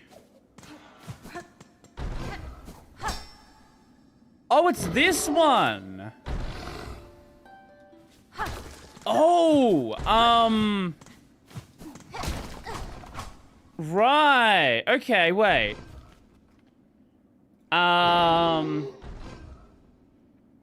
Silksong, Farfield, secret area.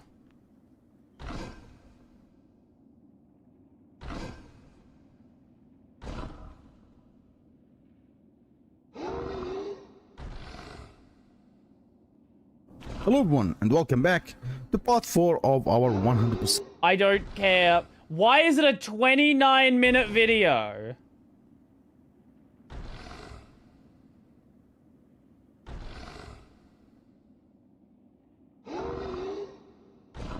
Wait, is this it? 1 second. Same path. Jump. You wanna do? Don't.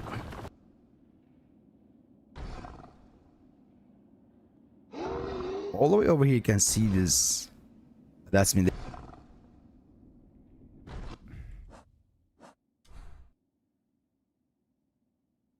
No, this is not what it is. Progressing, mask shard. Oh my god. Progressing. Wish. Hidden wall. Okay, I fucking hate. This is the worst video. The worst possible video. Silksong, Farfield, secret area.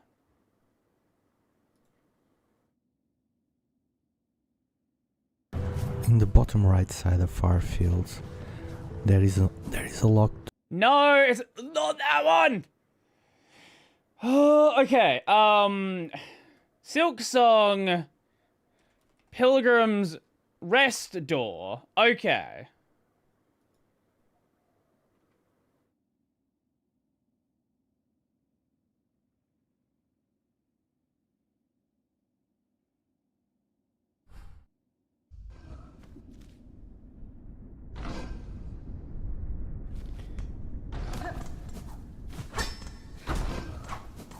Wait, I'm so... Oh my god. Why are none of these... Ah! Why can none of these people explain how to get in here? Okay, how to open the locked door in Pilgrim's Rest. In Farfield, there is a locked door next to the Yes, crazy there is. vendor that asks for rosaries just to open the door. However, there is no way to open the door from this side. True. You have to find the secret passage. Okay, where's the secret passage? Down below and climb through. Okay. Until you find the lever. Yep. You'll also find a flea there.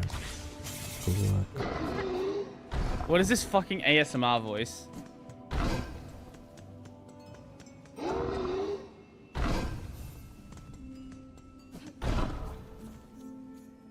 Okay. Oh, okay, yeah, cool.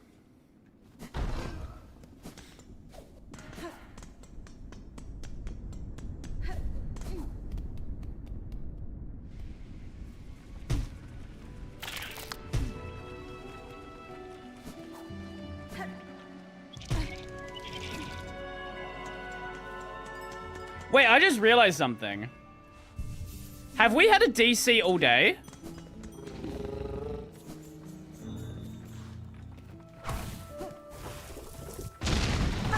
Like, maybe this is jinxing it, but have we had one?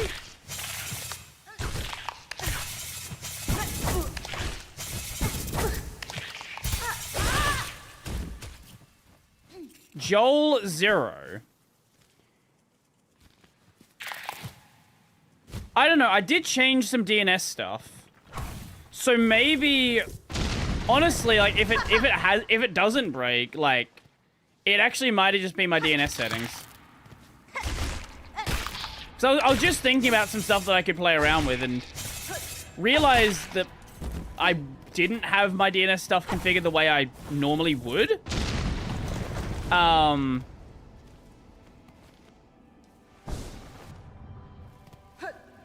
I don't know if that was the cause, but like maybe. Because I haven't touched my at least I thought I hadn't touched my DNS settings, but maybe at some point they got changed for some reason.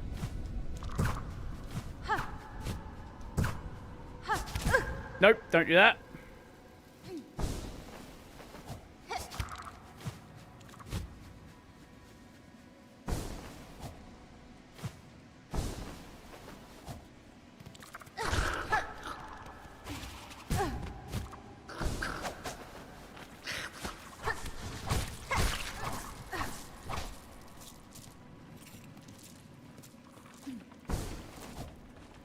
That's what I would assume as well. But if it fixed it, then like I don't know. Doing this with 0 resets is gonna be something. I shouldn't have done it like that. That was a dangerous way to handle that. Okay. It's slightly too low. Yeah, Joel is on holiday.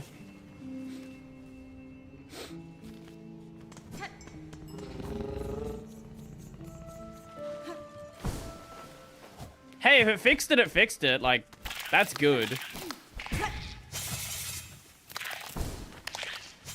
Like, if that is what it was, if that's all it was, then like, I kind of wish I had played with it earlier, but you know, it is what it is. We're here now.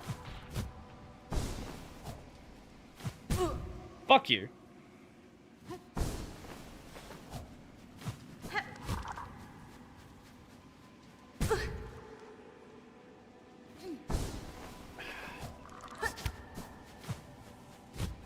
There we go. Oh! Slightly too early.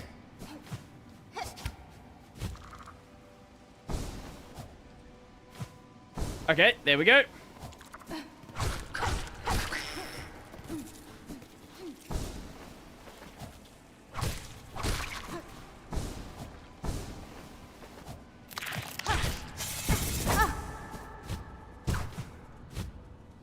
Again, doing this without being able to heal is something.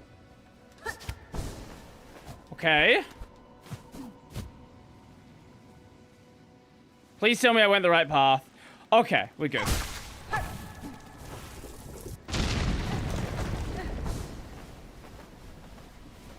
that it?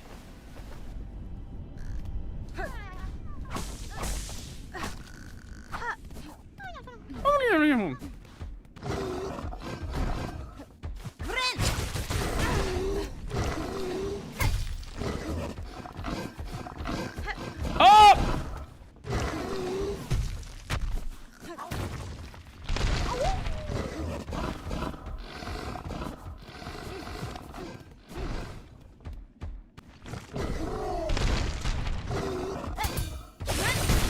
There we go. What if Joel is preparing for their VTuber debut? Oh yeah, those are BGTV emotes. Okay, lovely. That's another one done. Another one bites the dust. Dun, dun, dun, dun. Another one bites the dust.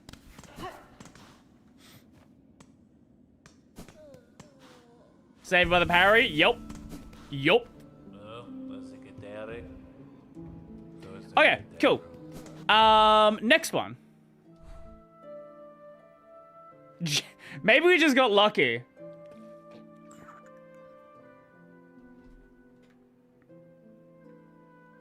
You know what? I will take 1 in 4 hours. I will take a singular DC once in 4 hours. That's fine by me.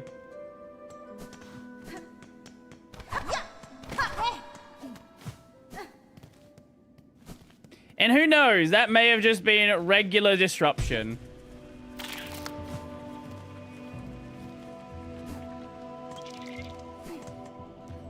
I would like to finish off fleas today. That's where I hope we can get to. Because it's just... Where are we going to next? Where was the next one? Sinner's Road. Is that... Wait, hold up. Is that Sinner's Road or is that Greymore? It's in the middle of both of them. I'm gonna... Well, we have to go Greymore either way.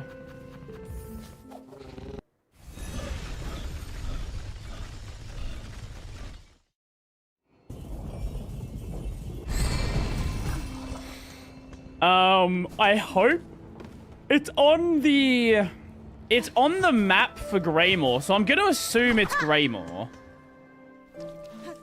If I'm getting baited and it's actually Sinner's Road,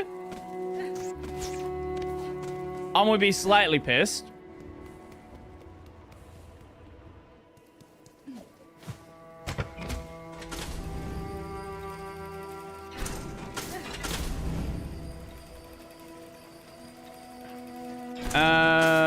This should be able to get us over there. What? Well, it would be if I don't fucking miss the jump. Wait, it's not here, is it?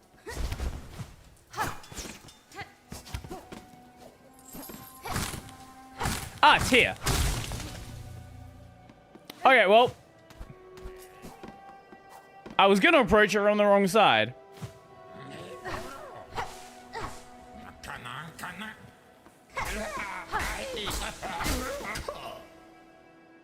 Oh? What a turn for dear Crut to be strung up in such a dank little cave. Cursed threads stretch throughout this land, set to ensnare the unwary. You seem no worse for it now, at least. The metal cage, it is yours, I assume? Oh, yes. I'm setting out to join the nearest flea caravan, aren't I? Safety in numbers, yes. I've had more than enough venturing alone. And you? I trust I'll see you there. My carriage hides a special secret. Ooh. Okay. Okay, I guess we'll go find the last one. And then we'll go back to Fleetopia. Oh, sorry, there's 2 more left. 3. Okay, maybe we're not finishing this today. Fuck. I thought it was only the one left. I guess we will go Slab? Just so we can do Mount Faye next.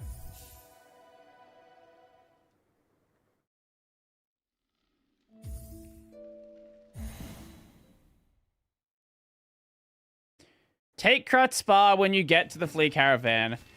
Well, we're gonna finish off all the rest of these, so I might not get there today, but we'll see. Ada!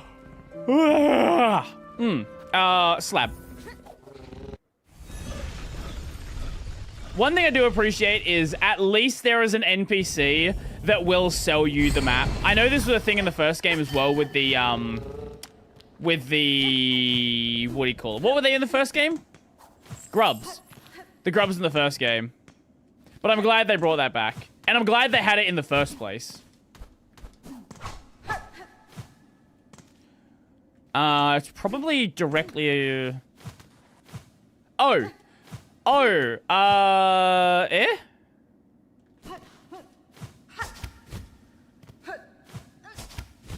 I assume we have to approach it from the other side then. Oh, no, you can grab that wall.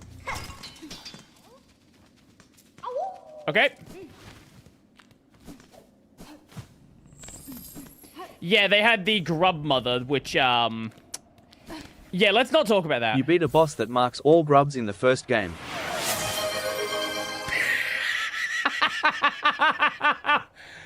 Okay, TTS, yep, thank you. You're clearly working as intended. Oh, that's beautiful.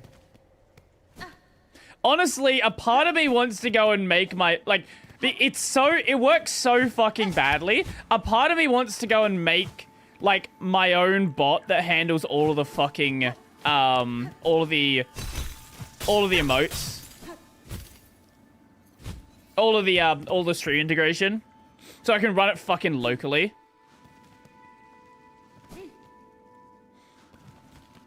Why am I going this way through Mount Faye? Joel bot. Bottom text.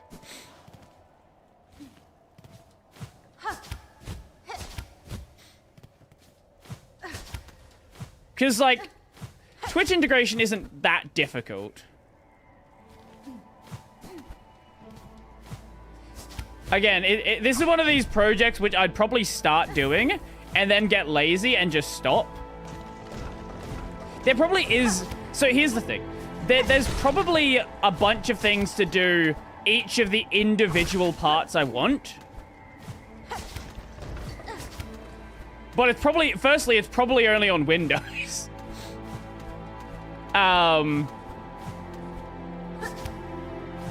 And secondly, it's honestly probably proprietary. I don't know. But the Joel's in the stream dies. Actually, also probably easy to do as well. You can probably check if a stream disconnected or if a stream... You can probably check if a stream was live and then disconnected in the past couple of seconds.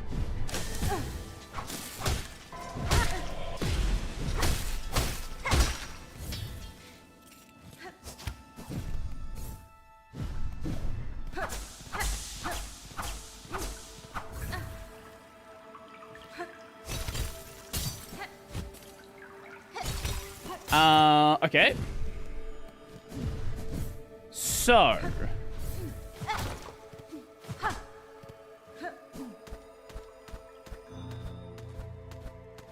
Again, it's another one of these ones that I would never have checked if I didn't know this was here. Oh! Wait, what if we stand here? Do we get hurt? Wait.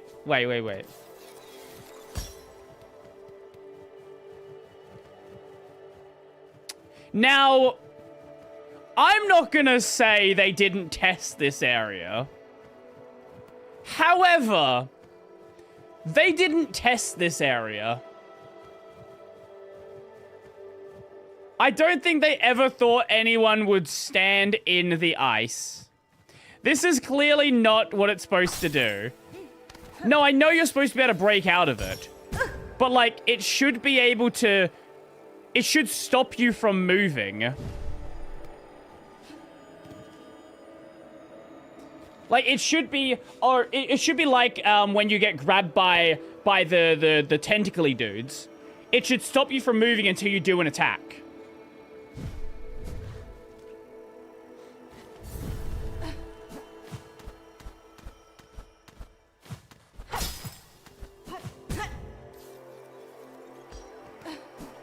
No, I literally never said the word getting hurt.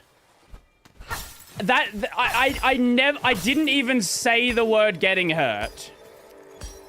What I said is it should freeze you in the ice so that you don't just walk through it. I don't even know where you heard the word getting hurt.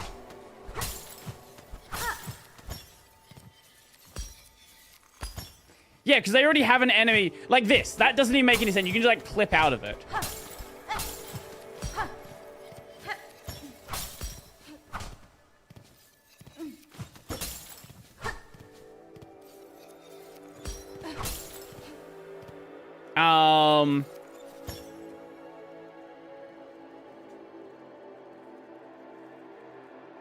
This flea wasn't that well hidden. Quite an obvious secret in my opinion. Secret mask shard?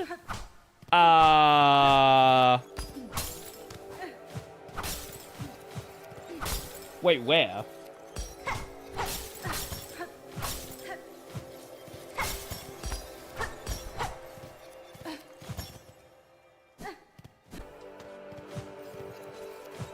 I'm confused. This seems like a solid wall.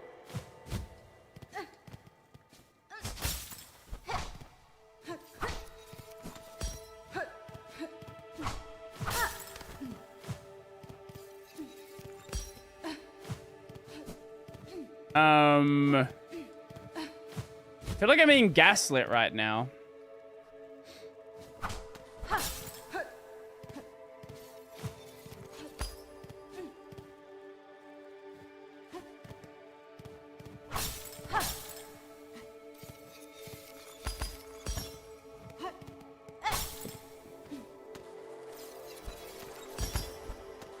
Does he have Silksong?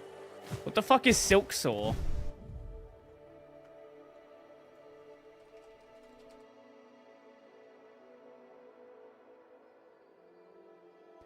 That's in Act 3.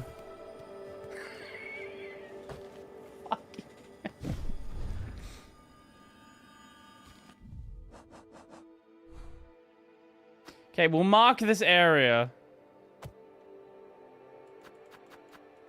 with this one. Okay, we'll grab this last one. And then we'll go to react. Just so I don't leave this one left over.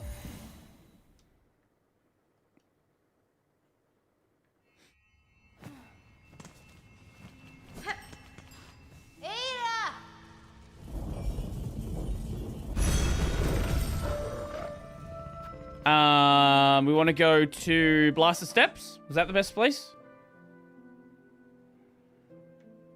No, Wormway. So Bone Bottom. The Boner Bottom.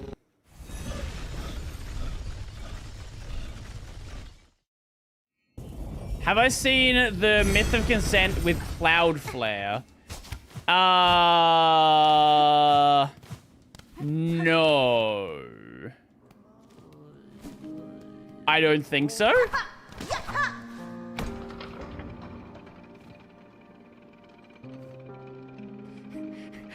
I'm sorry. What is that name? Umapure.net.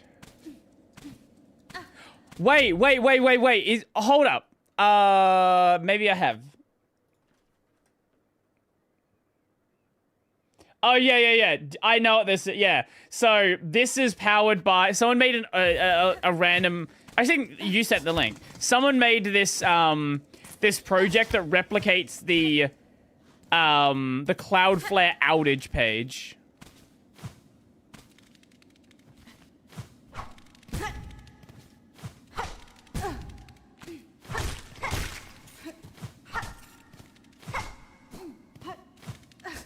Now,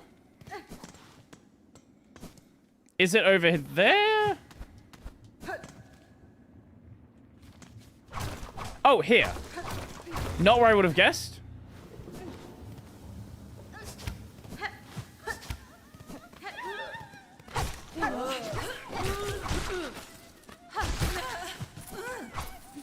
Wow, this is one I could have gotten ages back.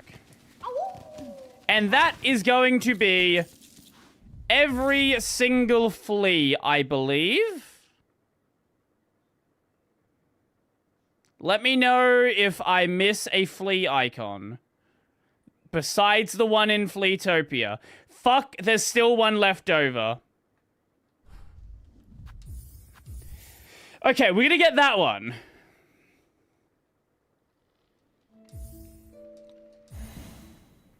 I could have just done this next time, but I don't want to leave this bullshit. So let's go. It's in Sands of Karak. So let's go blast his steps.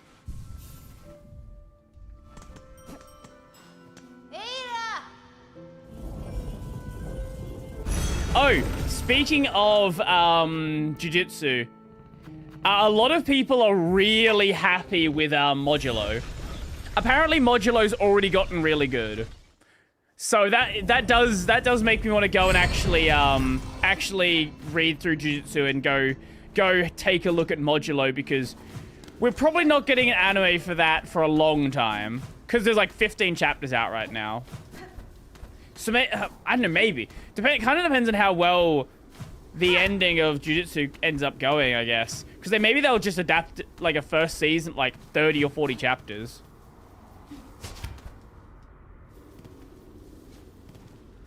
That one is on you. The one in Sands is not hidden. Oh, I'm not surprised. It's probably one that required you to like go a certain path with this.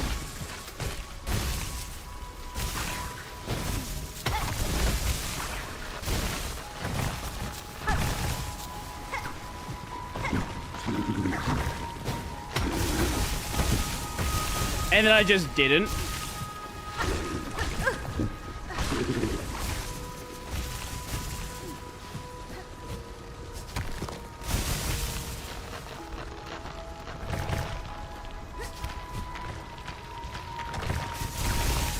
Right.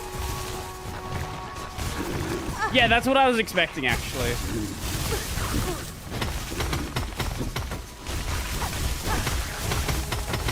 I forgot how fucking noisy this place was.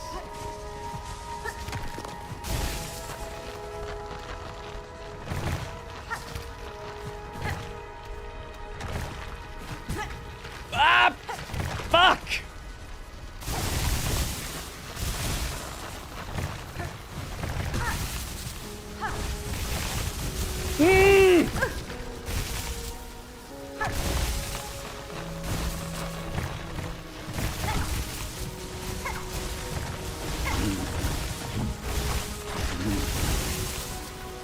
Okay.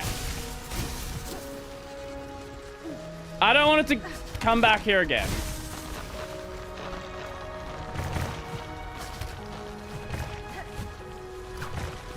Yep.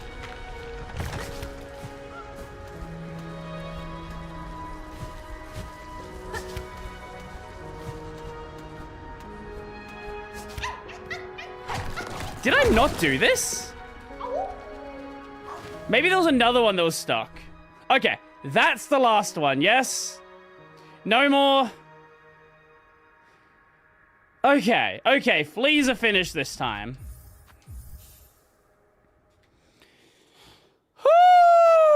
Okay. Hold on, give me 1 second.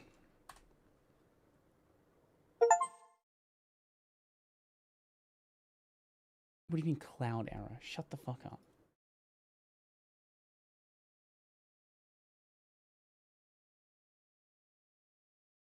Okay, my PC should be here probably by the time the stream ends, hopefully. I'll be back in just a moment. And because we haven't played any all day, I guess we'll play. You get your 60 seconds of ads every 4 hours. I make so much from ad revenue on Twitch.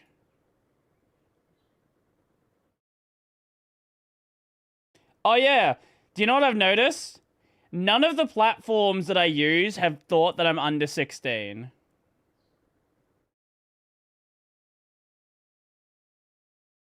So clearly a lot of these platforms are like using some sort of metrics. With people that are getting paid, they're probably also judging by account age as well. Or like how long you've been getting paid for. Did I see your post about Fire Stick? Yes, maybe. Wait. I'm not actually sure. Anyway, back in a second.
Gamers. Okay. Well, let us take a look at some videos. New PC? New PC soon. Not yet. Next 2 hours it should be here. I just wanted to grab a drink and go to the toilet. Explain the modulo thing. Oh, are you not aware? Okay, so Jujutsu Kaisen modulo. This is a direct sequel to Jujutsu Kaisen.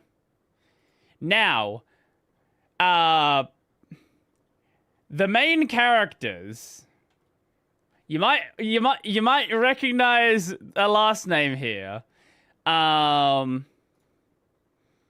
So this is the granddaughter of Maki and Yuta. And this is the grandson of Maki and Yuta. And this is the other guy who is probably going to become an antagonist. A lot of people are assuming he's going to go, what's his face? Brain dude route. What's his name? I forgot.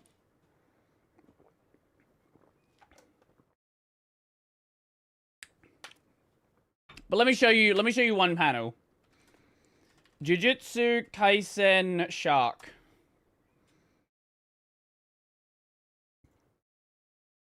This is when I first heard about the series. This shark swims through forests. So, the series is now about aliens? Yeah. Yeah, but apparently it's really good. Apparently it is really good. Because my understanding...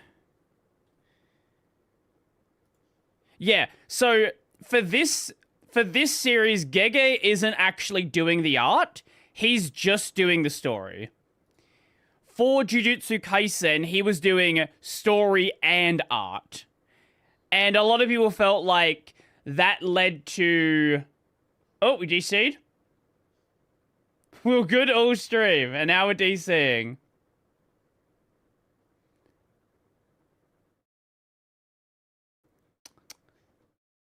It was so good for so long. Come on. Come on. Yeah. We should be back now. Hello, hello, hello. Can you hear me? Yes, yes, yes. Hello, hello, hello.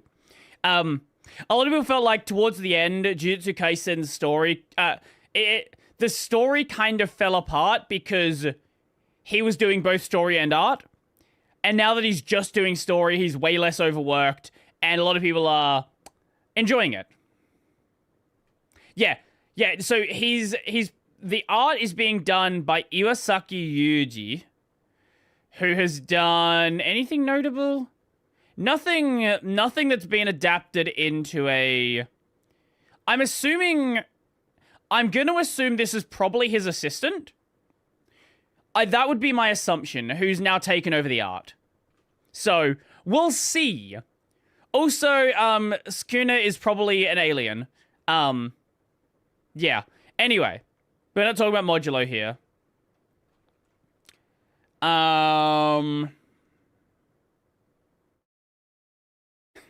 XX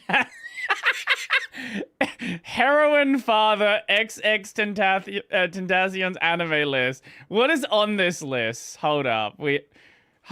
Better question. Can I show it? Is there gonna be any hentai immediately?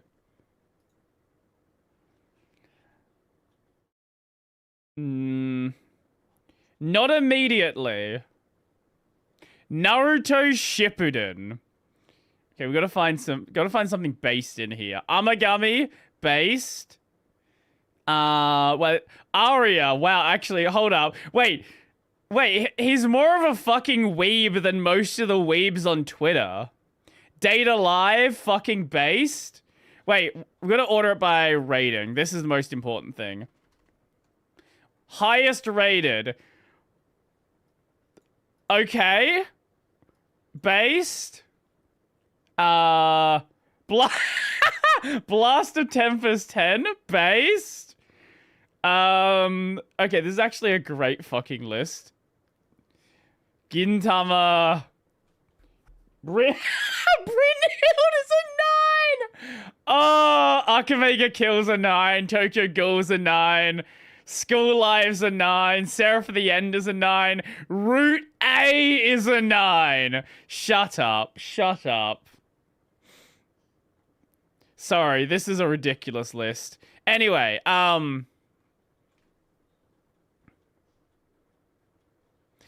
where's the thing? Where's the thing you wanted me to see? Oh, here it is.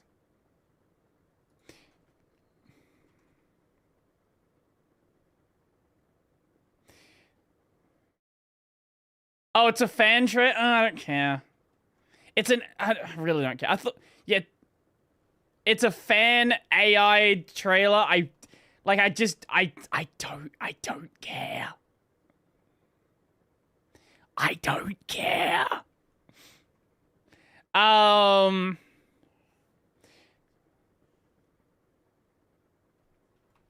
Yeah, it's a fan-made AI trailer. I think you just saw the Netflix logo and thought it was real. Here's a fun one that apparently is really good. How Japan's internet started illegally. We've watched some other, like, Japan tech videos. I think this one could be fun. We watched one about... Sorry, no, we didn't... Yeah, no, I think it was part of the Mandarin video on, like, on Japanese typing. So this one should be fun. I've never watched a video from this channel, so yeah, let's check it out. I'm standing here at the Tokyo Institute of Technology. On this very site in 1984, a group of researchers illegally started the modern Japanese internet. And then uploaded hentai immediately. Led by one man, Professor Jun Murai, he had to physically bring back modems in his luggage from the United States to get the connection up and running. This unauthorized network not only transformed Japan, but also made the global modern internet possible. Let's talk about the complicated history of the internet here in Japan, and how one man, the internet samurai, helped pave the way for the No, that's not... Okay, I love... Yeah, sure. Open internet we have today. To start the story, though, we need to go back to the 1980s. That was before I was born. That's when Yakuza 0 was. At this point, that's what I know about was the a 80s. technical powerhouse. Sony, Panasonic, Toshiba, Hitachi were revolutionizing consumer.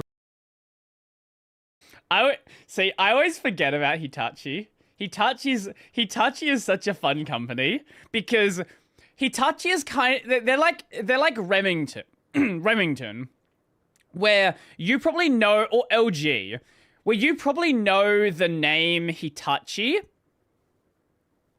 You know why you know the name Hitachi. Or like Remington, you probably know for their shotguns. But like, they also make like electric razors. And Hitachi makes air conditioners as well. They basically make anything electrical. For electronics. Japan was dominating the global semiconductor supply, holding about 50% of the world's market for memory chips. Wow. Personal computers were... And now OpenAI holds 50% of the market. Becoming prevalent. Commercial Unix was rapidly gaining popularity among researchers abroad and in Japan. Given this manufacturing dominance, you would think Japan would be leading the charge for interconnectedness and networking, right? No, this Japan. Was not the case. They were years behind. Sorry, what the Sorry, what are we looking at here? I'm assuming this is like is this like a dial-up modem? Or is this a phone integrated into a computer? I'm not sure what this is.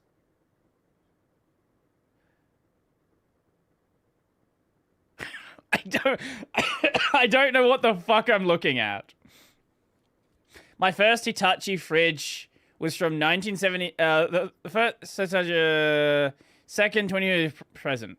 Hitachi makes electric back massager, nothing else. Yes, very much back massager. In the rest of the developed world. It's important to know across the globe there wasn't just one internet at this point, but many different networks all competing for dominance in many different domains. In the United States, the primary network ARPANET had just been split in 1983, creating a separate network for the military called MILNET. Oh. Globally, other What a great countries name. were building their own networks too. France had its Minitel system that they were doing some interesting stuff with at this time. The EU had EARN, UK had JANNET, and Korea had SDN, launched in 1982. Now networks that connected central computers and allowed remote log launched in literally 1984. 1982. Now networks that connected central computers and allowed remote login were over a decade old. What made these new networks exciting were new protocols that allowed cutting-edge communication features such as email and newsgroups. These were revolutionary for researchers who previously relied on the mail and very expensive long-distance calls to communicate. The problem for Japan was these networks were illegal. The Japanese telecommunications industry was under strict control of a government-run monopoly, Nippon Telegraph and Telephone Corporation, or NTT. Under Japanese law, NTT were the authorities and the only ones allowed to connect modems. NTT. That sounds a lot like AT&T. And probably acts in a very similar way at the time. To telephone lines. This meant there were only two real multi-site networks in the country. NTT's own internal network, DDX, and a legacy mainframe network called N1, which was strictly for file transfers and remote logins of central computer resources between universities. One letter away from NTR. This is where Jun Murai comes into the picture. As a young researcher, he actually helped set up the first network here at Keio University's Yugami campus. He actually physically ran some of the networking cabling himself, having to go under the university through a manhole cover that is apparently famous that I'm not able to find. Trust me, I looked all over this campus. I can't find this manhole, or I'd be standing right over it right now. But in the early 80s, he had moved campuses, and he'd become frustrated with how difficult it was to transfer information and communicate with colleagues at his previous university. In 1984, while government officials were still debating regulations and discussing which open system interconnection architecture to adopt, Murai decided he didn't want to wait. As he later recalled in a 2021 interview, what I wanted was to have a network, to do actual operation and development, so that we can find out what the problems related to computers and communications were, then solve them. He continued. Yeah, he didn't want to deal with, like, business problems. He actually wanted to deal with, okay, what are the actual technical issues with building a large-scale network? The business bullshit, that's all stupid. Don't worry about it. Who needs regulation? By an early career researcher such as myself, the feeling that I was doing something forbidden was compelling. In October of 1984, Murai and his colleagues Literally used those modems I 1984. talked about earlier to connect Keio University to here, Tokyo Institute of Technology. This was only a 300-bit line, and it wasn't a network as there's only two universities connected, so they quickly connected the University of Tokyo with a 1200-bit line, and now with three distinct locations. 1,200 total bits. Wow. You couldn't even render this entire frame with that. They had a network. They called this network JunNet. Now, this JunNet was not for Jun Murai, the creator, but actually Japan University Unix Network. The Unix here stood for the protocol it used, UUCP, which was popular at the time in the United States.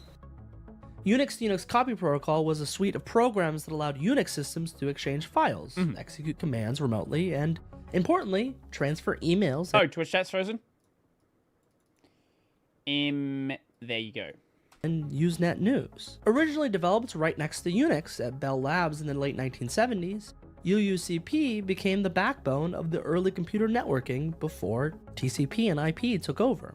Later references later dropped the Unix from the JUNet acronym, later referencing it just as Japan University Network, probably due to the network later experimenting with other protocols beyond UUCP. Although creating JunNet was risky, the timing was perfect. Just a few months after launch, the Telecommunications Business Act was passed, liberalizing the industry. the law that made JUNet illegal was overturned. But this was not Dr. Murai's last clash with regulators to bring the internet to Japan. Now that we have a connection, though, it's important to note that networking was only half the battle. The other half, the Japanese language. Lacking a bit of foresight. Yeah, this is probably related heavily to the... Well, obviously by this point, they're already being able to type. But that doesn't mean that people outside Japan would be able to decode that information. Internet protocols were built for English. They use 7-bit ASCII, which supports 128 characters. That's fine for the Latin alphabet, numbers, and some punctuation. It's not fine for kanji, which has thousands of characters. There were 2 hurdles here, both input and transmission of those characters. Starting with input, Dr. Murai had actually already tackled the issue of input in 1982 with a system called JIS-DOS.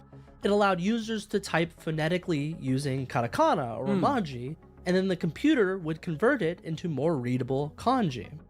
Around this time, other Japanese researchers were also creating other systems to work with Japanese text, such as K14, a kanji font system that actually allowed operating systems to render that kanji onto the screen.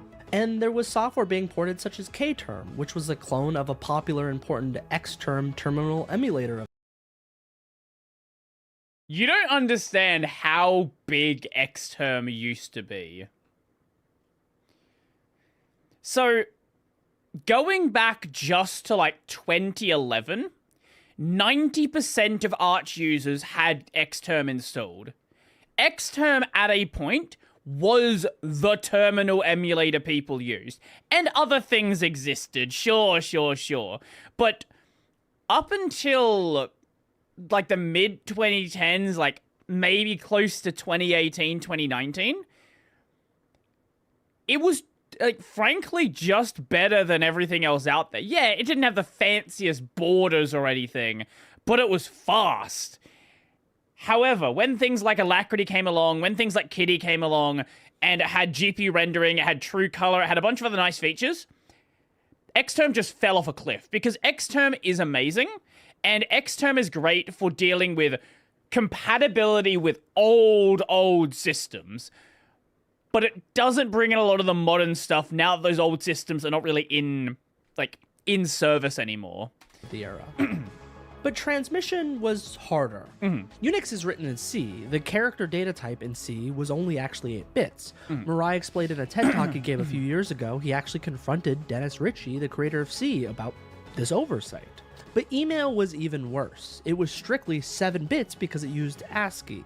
If you tried to send sophisticated Japanese kanji through a 7-bit email pipe, the data would be corrupted.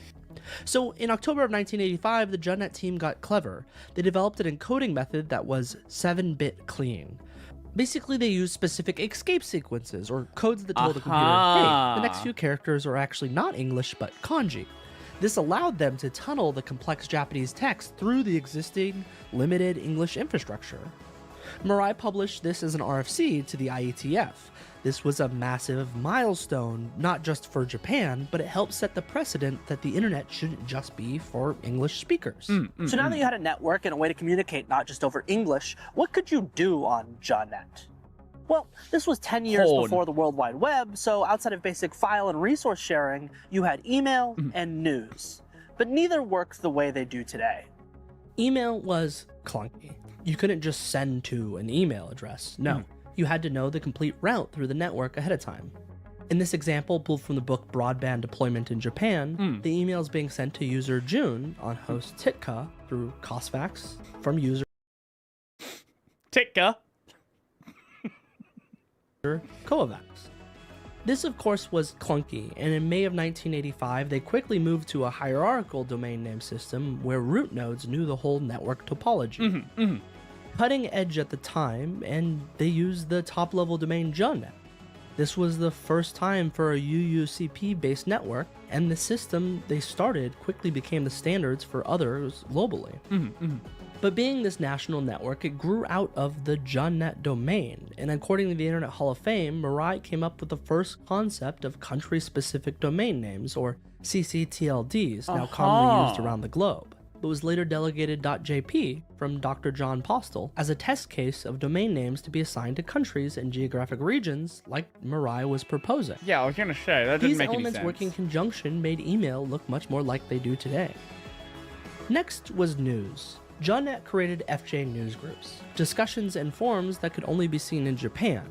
In 1986, JONNET got a massive upgrade in the form of a connection to the United States and CSNet. This meant for the first time Japanese researchers could email and get news from not only the United States, but around the world. Cool fun fact, this was all initially done through satellites, but a few years later through the Pacific Communications Network, or PACCOM. They used a connection through Hawaii, and then later the first undersea fiber cable across the Pacific, called Transpac 3. And they made a 6 stamp. By the late 80s, Japan was now truly connected with the world's networks, and JONNET was a true national network. It was volunteer-run, with each institution paying its own connection costs using a mix of telephone dial-up lines, early Ethernet connections, and X.25 packet switching, an early packet switching protocol that probably deserves its own video. By the late 1980s, JONNET had grown to over 220 organizations, but it still used dial-up as its backbone. Because they were using these standard phone lines, that meant cost scaled with every single connection, which the JONNET team learned as one faulty email attachment got bounced over the Pacific Ocean multiple times.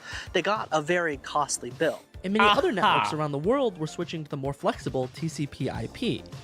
But TCP/IP was not the protocol the government had in mind for this future. Of course it wasn't, because the government always has great ideas. Every single country, the government has great ideas that are so much better than the engineers. Don't listen to those stupid engineers with their stupid engineering problems. No, I am the business guy. I know the real solution. National network. Japanese government authorities were pushing for the competing Open Systems Interconnection, or OSI. That was what they argued the official international standard and what Japan should be using. This did not stop Mirai and his colleagues. They pulled together some money to start the WIDE project, Widely Integrated Distributed Environment, a consortium of companies, universities, and public institutions. WIDE's goal was to research and develop wide area communication using TCP/IP, the protocol that we still use today. I've seen these graphs a million times. I have never seen this graph with Japanese, this diagram with Japanese text. No, we've moved on to Reacts. We're learning about the Japanese internet. They also switched to faster and, importantly, dedicated digital leased lines.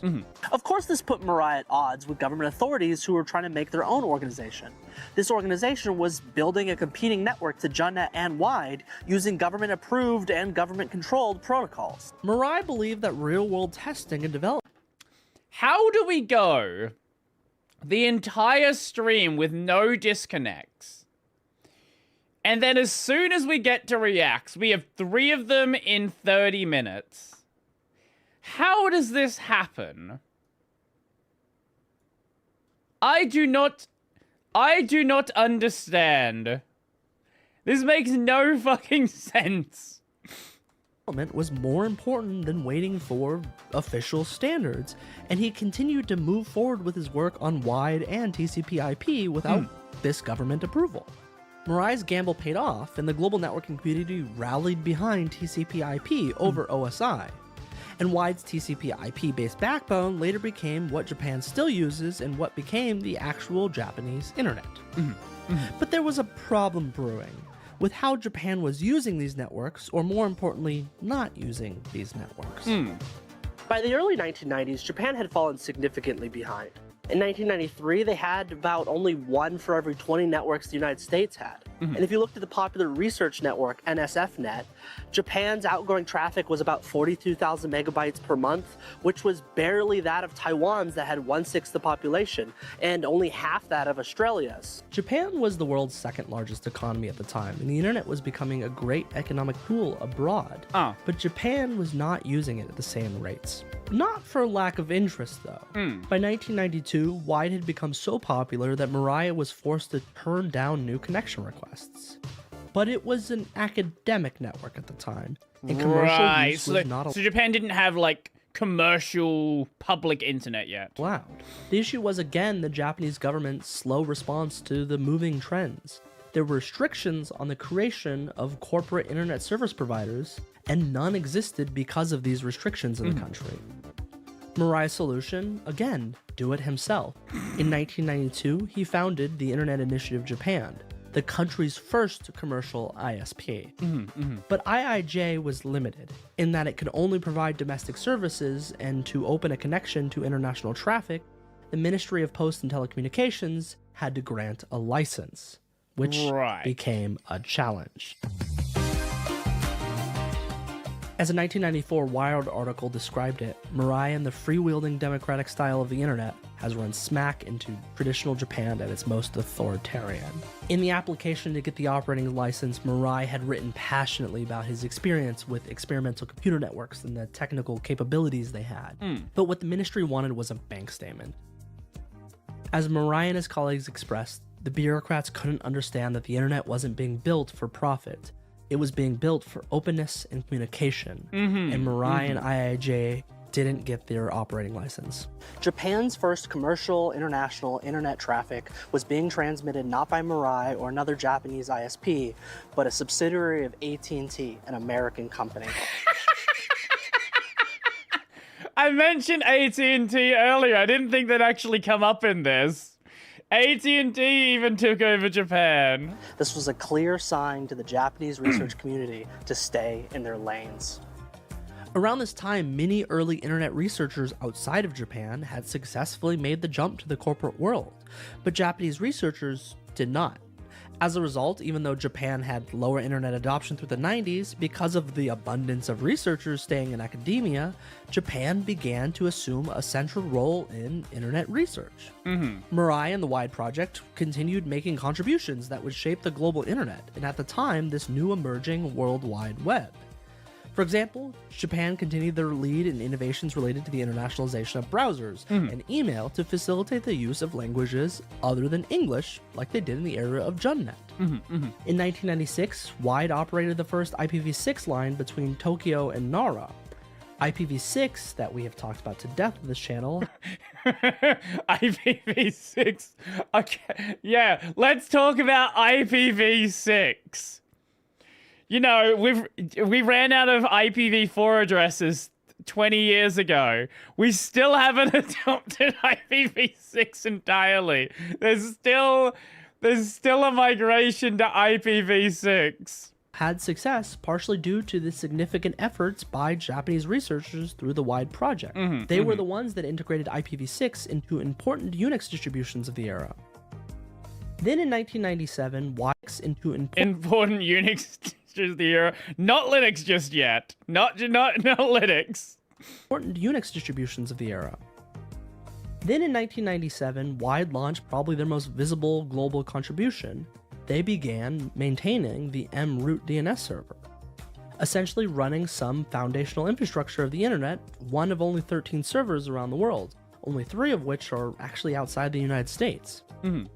The tech you use interacts with these servers every day, and they are some of the only centrally controlled internet resources in the world, which makes WIDE's efforts here and responsibility critical and important. In this time, Murai continued establishing himself as a defender of the global and open internet. He was a founding board member of the Internet Society, established in 1991 to make it easier for foreign governments to accept protocols and standards being developed by researchers. Dr. Murai said, "I was thinking that Japan kind of came as a first trial. I really hope that by following this, other countries joining the internet would not suffer the extreme difficulties that I experienced." He was also one of the 9 initial directors of ICANN, the Internet Corporation of Assigned Names and Numbers, which governs domain name system today.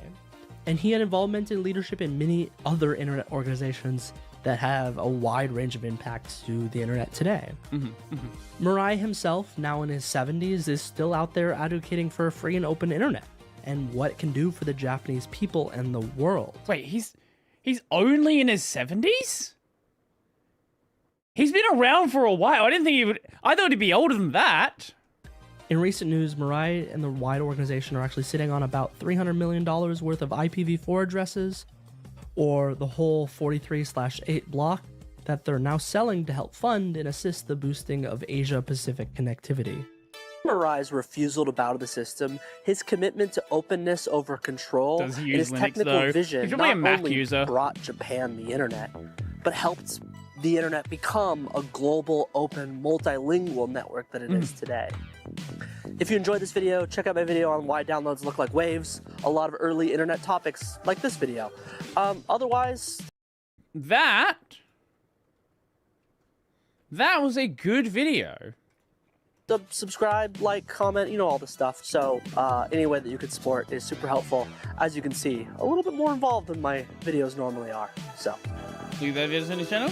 Corgis. He's only got 18k subs. What else has he got? IPv9? China? What? Okay. A forever website. Downloads looks like waves. Oh, and he's just got, like, Linux tutorial videos. Wait, hold up. This guy I want to go through practically... This guy literally just started doing, like, regular old Linux tutorial content. And then he's just like, you know what? That's boring. I'm gonna do... what do you call, like... video essays. You know what? I respect that. I absolutely respect that. And he has an email address there. That's cool. No, that was a good video. Definitely have to check out more of his stuff in the future. Yeah. Oh, how long was this one? They're putting ads in everything now. Oh, speaking of ads in everything, did you see the I don't know if she mentions it in this video. Did you hear about the woman that checked herself into a psych ward because she thought she was having a schizophrenic break because of an ad on her fridge? Let me see if I can find it. Fridge ad Carol.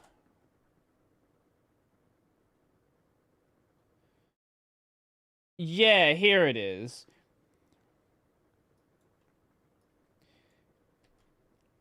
Samsung Smart Fridge... Fuck off. Oh my god, go away. Samsung Smart Fridge ad for new sci-fi series allegedly triggered a psychotic episode. Is this even legal? So, this appeared on... So this woman already she's had episodes in the past. And this appeared on her fridge. We're sorry we upset you, Carol. Now, this didn't say this name here wasn't her name. Like, it wasn't pulling her user data, but her name happened to be Carol. And she saw this ominous glowing thing, and she called, was it her sister? Yeah, she called her sister and thought she was having, like, a psychotic episode because she thought, like, her fridge was trying to communicate with her. Because you don't, like, this is you don't, what is this, right? Like, this is insane. Why would you do this? This is, like, fridge ads, like, this is bad, but fridge ads in general should be illegal. Like, there is no world where a fridge should have ads. Obviously, there's been discussions from, like, government, blah, blah, blah. Yes, it's legal, but your poor sister, I can only imagine, blah, blah, blah. Yeah, this is insane. Anyway, moving on from that, they're putting ads in everything now. I don't know, bro. Check DM. Has YouTube rolled out this feature to your channel? What is this feature? Sorry, we'll get to the video in just a moment. Where's my Discord window? Here it is. Oh, the video, the audio replies. Not that I'm aware of, but there might be a toggle that I don't know how to enable. Anyway, video. Can we talk about why there are ads on my Netflix that... Ads on your Netflix is nothing. I pay for or my Prime? Like, excuse me. I thought that was the point of paying for. Yeah, we had in Australia we have free TV and we have paid TV. And there was a point where if you had paid TV, you didn't have ads. And about 20 years ago, they introduced ads. And now it's just the norm. So, it happening on Prime, I expect it. For subscription service and not have ads. What does a guy have to do to watch a video without getting 45 seconds of unskippable ads in your face? Hold up. I think I actually might have seen this off stream. I thought this was a new, no, I thought this was a new video. I actually watched this video. Okay. Sorry. I actually have watched that video myself already. We'll move on from that one. I did want to watch it, but apparently I've already seen it. Apparently I have seen that one already. Okay, one I haven't seen. TikTok destroyed hobbies, the hidden cost of clean design. Magnet suspension bike. Framework stuff. Final Fantasy sucks. A drafting... What the fuck? Captain's log. Start. Oh, it's this guy. I've never seen one of his full-length videos. You know what? We'll check it out. I opened a $20,000 table and found this. You know what? We'll check this one out. Captain's log. Stardate 4206.9. While patrolling the gas giant known as subscriber number 3002, we've received a distress signal that contained the following message. I'm the Gooch Collector. We believe this to be the Gooch Collector, a multi-dimensional being who was last seen standing on a porch Cayenne some months ago. Gooch Collector. I'm the Gooch Collector. We believe this to be the Gooch Collector. Is it Gooch Collector? We're gonna move. A multi-dimensional being who was last seen standing on a porch Cayenne some months ago. The message was clear. I'm the Gooch Collector. His teleporter, which resembles a 55-inch drafting table from the early 21st century, has ceased operation due to an unknown issue, and his Mayday call specifically requested the assistance of the greatest technician that's ever lived. After intense negotiations to keep his identity a secret, how do we get in touch with you without knowing your location? Know what it is. Understood. We've teleported the device to our holodeck. We can only hope to be successful in our repair attempt because... Wait, hold up. Teleported the device to our holodeck. We can only... You know what? Oh, yeah, I thought you'd probably had seen one of his shorts. This is certainly a way to lay out a PC. I don't hate this. We hope to be successful in our repair attempt, because if the Gooch Collector can no longer keep scrotal flakes from spreading throughout the galaxy, the entire universe will soon be overrun.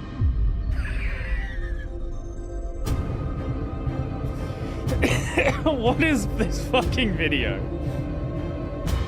I've never seen this technology before, but it seems pretty basic. It seems like it's just a computer with a very large touchscreen TV attached to it. It seems but like will it. Turn on?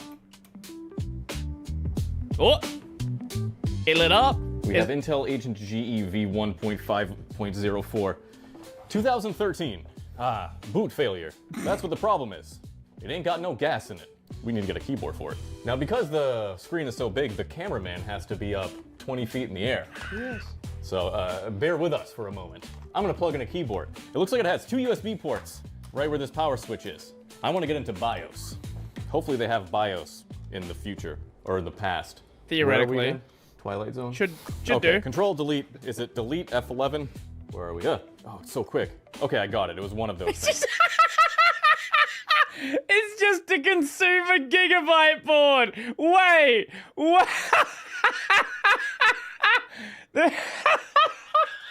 Wait, this actually is just a PC. This actually is just a PC with a 50-inch touchscreen attached to it. Oh, that's amazing. Okay, so we have a gigabyte something or other. I'd want to install Linux on this thing. That's actually great. Oh, touchscreen. Oh, wow. I'm impressed the touchscreen works in the BIOS. Okay. Wow, the touchscreen works. Okay, that's a very good CPU temp. So that means this is definitely not a later gen Intel. We want to go to system information. That's what we're concerned about right now. This is the H97. And theoretically, with how it's laid out, you probably could just install... Like, you need to use pretty low-profile parts, but you could probably upgrade everything in the system. It looked like it was literally just a PC. Like, with a consumer GPU and consumer parts. And Wi-Fi. Obviously, very 2015. Very low power supply. Yeah, you can pick up like a lot of DDR3 is actually really cheap right now because again, DDR3 is basically e-waste. It was one day off of being a meme. The date is right, so that's the CMOS battery is good. Now, what is the CPU and what is the RAM? Windows 8. So this must have come with Windows 8. That's very sad. Dark times back in the past. Yeah, it was terrible. Right before the RAM shortage hit. All right, we have an Intel Core i7 4790. Oh, it's got a Haswell. That's a high-end Haswell. The S. The S stands for sexy. See, what is a 40... Sorry. Because a 40... What is the S line? Because a 4770K would have been a high-end chip. i7 47... It's a 4090... Yeah, 4090 was the top chip. 4090S. What was an S? Is that like a mobile chip? Products formerly Haswell. S versus K.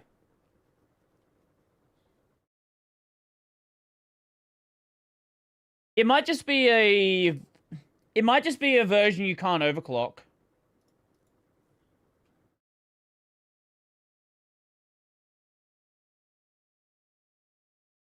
Yeah, it might just be the SKU that you can't overclock. I think that's the distinction. Maybe slight performance difference. It seems like it's a 10% performance difference, and also no overclocking. 3.9 gigahertz, that's not too bad. 16 gigs of, ooh, this is probably DDR3, right? I wonder if we can sell it. This is actually a pretty... Yeah, for $20. Beefy machine, but it needs a hard drive. So let's take it apart. Thankfully, I have space-age equipment, like my Fantic screwdriver. And I put on gloves because only aliens know where the Gooch Collector has been. Now, a job like this requires the best tools available, and we swear by Fantic here at my shop, which is why I'm proud to show off my latest tool, the B10 Pro Max Air Duster. Straight from the Gooch Collector's arsenal, the fan in this pocket rocket spins at an insane 130,000 RPM and blows 6 meters of air a second, which is a lot. And with the Mega Boost one-tap booster button, this thing makes a can of compressed air look like a light breeze. Equipped with two 4,000 milliamp lithium batteries, it provides up to 210 minutes of use per charge. But it's so powerful, you won't need that long to complete the deed, which is great because you can use all that extra battery to charge your phone since it also doubles as a 28.8 watt-hour power bank. And you can keep track of the battery and speed on the LED screen. It comes with 4 attachments that screw in and stay there, unlike other blowers that fall off if bumped. This blower is the real deal, and Fantic's tools have held up to our abuse. Just ask our F2 Master rotary tool. We've put this thing through the ringer, but since it's waterproof and dustproof, it's held up perfectly. It is a good ad. 25,000 RPM and has 35 different accessories, so you can tackle any job. But my favorite is drilling holes in a MacBook to improve airflow. This baby drills, grinds, and polishes without breaking a sweat, and your wallet doesn't have to sweat either, because if you grab this using my discount code SALEMF2M, you can save 45% off. And even better, if you use my code SALEMB10M, you can get 56% off the B10 Pro Max Air Duster. Wow. Just check the links in the description and the pinned comment. Now let's get back to the future. Oh.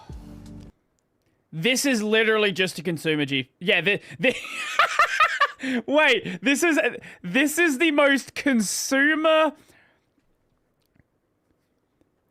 Oh my god, I have okay. I think this is easier to upgrade than a shitty Dell pre-built. Do I use an air duster? I usually buy compressed air, but it might not be a bad idea to go and buy one. Cause yeah, this is just like a standard GPU. That's probably plugged into HDMI here. That's standard power. This is going to be like a regular shitty. It's probably like a. What are they? What's the thin power supplies called? These are just your shit, like some standard shitty OEM fans. This is just standard shitty OEM RAM. I'm curious what this GPU is, because it looks like a gaming card. Because it doesn't seem like a workstation. Like usually there's something about workstation cards that indicate them, but I think this actually might just be a gaming card. And yeah, this is really just a standard shitty OEM board. Wow, this is legitimately easier to upgrade than most fucking most OEM machines. Most pre-built garbage. Wow. Is that a GPU? It is. It is. It's an EVGA 2 gig. Wait, it is something. Wait, it's a 13 it's a 13-year-old system, so it's probably like a 600? Maybe like it might be like a 600 series card. And that is Gooch. Oh, geez, he's missed some. Oh boy. That's not an Intel fan. It's just some very low profile fan. What? Oh! What is the Seasonic power supply? Hold on. That is Gooch. Oh, geez, he's missed some. Oh boy. Oh, so it's a Seasonic power supply. Wait, that's actually kind of crazy. Like usually these systems, they use some like off-brand Chinese like knockoff stuff.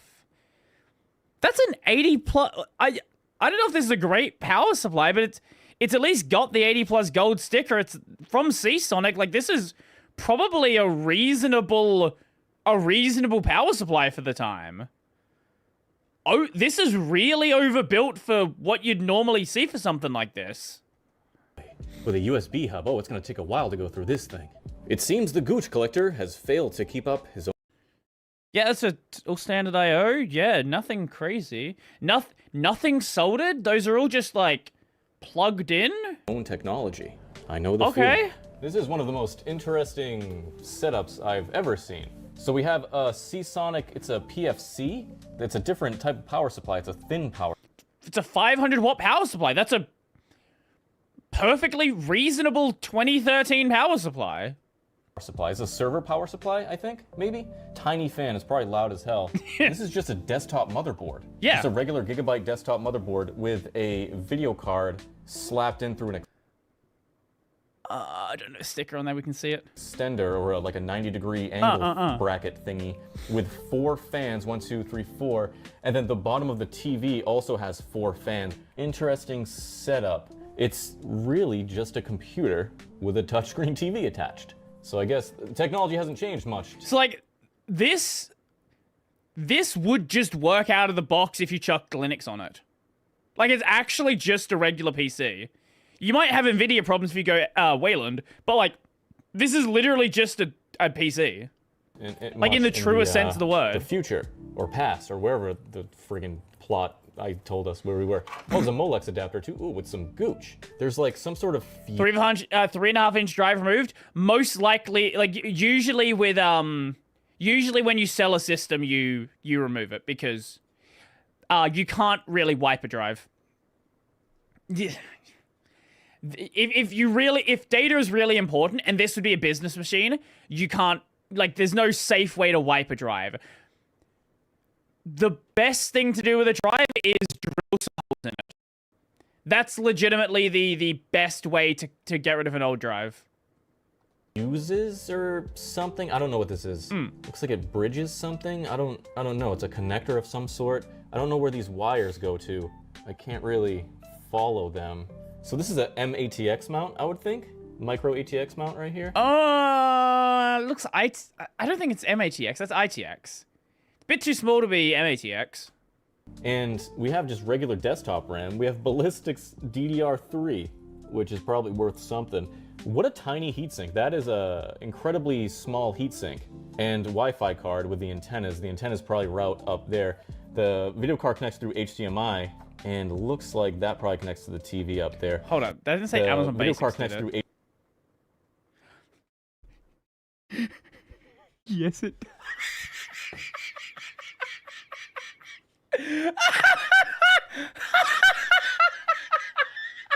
Wait, I love this machine.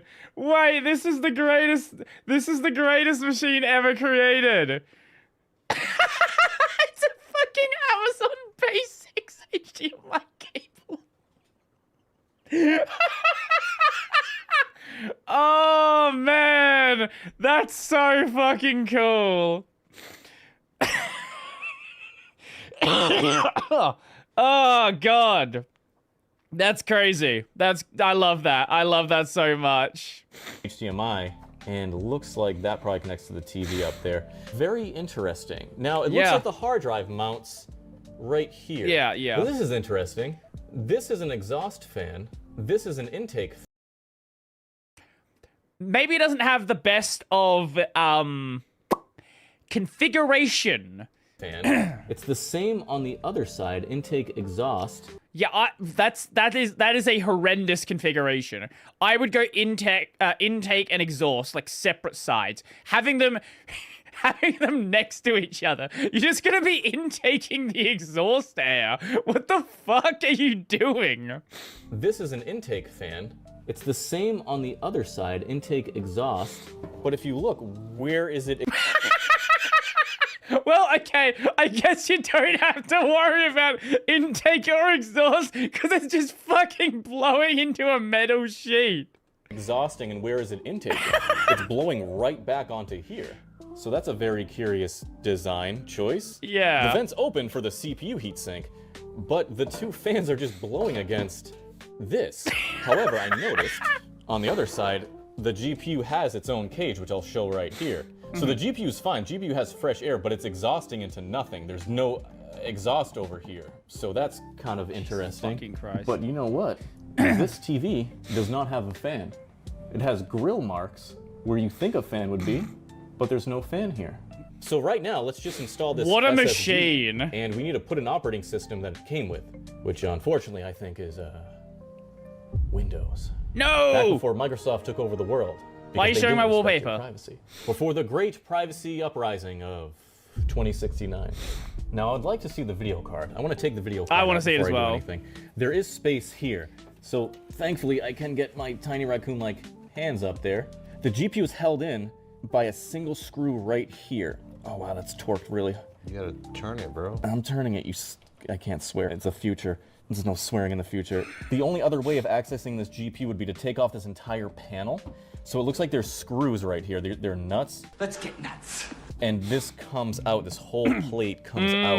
It's just so much easier. Probably just so you can service it without whatever this is. To do this instead of taking out that entire plate. Oh, holy crap. It's probably It is never moving been well. unscrewed. Oh my god. New approach. Fantic screwdriver. Hey. Bit. My tiny raccoon-like fingers don't have enough torque to unscrew this. So we're gonna try this. All right, so my finger's right here on the button. Now the screwdriver's gonna torque. It's working. Oh, there's a damn nut. Oh my god. Hold on. Do we think it's big enough? Oh, she said. The greatest technician that's ever lived. One of these is surely, please. Surely one of these can fit. And don't call me Shirley. This is my last one. This is the biggest one. Oh! It fits. It fits. It fits, Lupe. All this just to inspect a video card that I already know what it is. The GTX 960. If we haven't Oh, it's a 960. Okay. said that already. Okay. Double fist in this baby. Look at this multitasking. I'm sorry, what? You doing what now? What was that? Got it. Oh, yeah. Look at that. Look at that. This is our problem now. The bracket's disconnected, but we still have these rubber stoppers. So even though the PCI extender right here, I can come out like this, I still can't get the card out because this is gonna stop it. So we can just push these maybe? Oh, yes, yes. That sounded like it was attached to the card. All right. Yes. Wait, are they literally just rubber blocks they've jammed against the PCB? Man, this thing is so fucking well built. I love it. Push them out. And now we should be able to just pull this straight This out. machine is 100% built by hand. This is hand ordered. And then slide it. Yes. Oh! This is impressive. That is a GP. Wait. Oh, okay. I was gonna say, what the fuck are these fans doing? No, there's a grill there. Okay, they're getting air from somewhere because otherwise this thing would fucking light on fire. Impressively clean. Look at this. They never removed the sticker.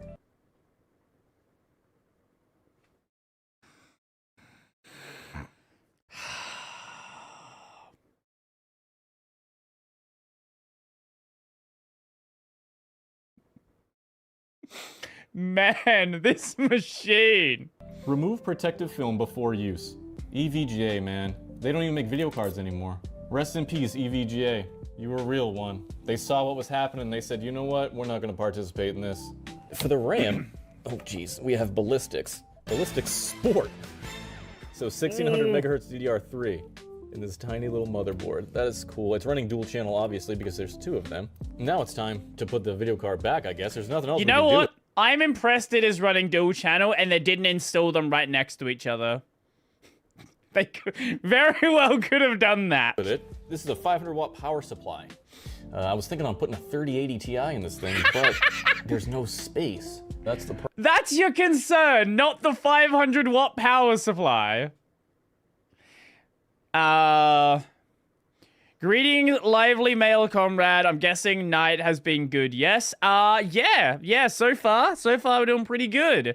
I should have a bunch of PC parts showing up sometime soon. Problem here, there's no space, and it would just be jerry-rigged to the point it would just look dumb, and that's not acceptable. So the framework motherboard would fit except for the CPU cooler. So you're gonna put a fucking you're gonna put a fucking framework here. Are you gonna build on stream? I don't really have a setup to do that. Come off a little further than that. That might be an idea, putting a framework motherboard in this thing. A lot of potential for this thing, but for now, we're just gonna use it as it is. Okay. We can do those, those other videos later. I mean, experiments later. Now I'm gonna blindly put this extender back in. Should work. Oh, jeez Louise. Oh my God. Oh, there we go. All right. You know what? I'm not screwing that in. Nah, it should be right. No. You know what I'm saying, Lupe? No way. That's perfectly stable to me. Stable table, baby. Stable table. It's time for the SSD. Oh, my legs fell asleep. Ah, my shirt's too small. How could you build a PC in the Ramageddon?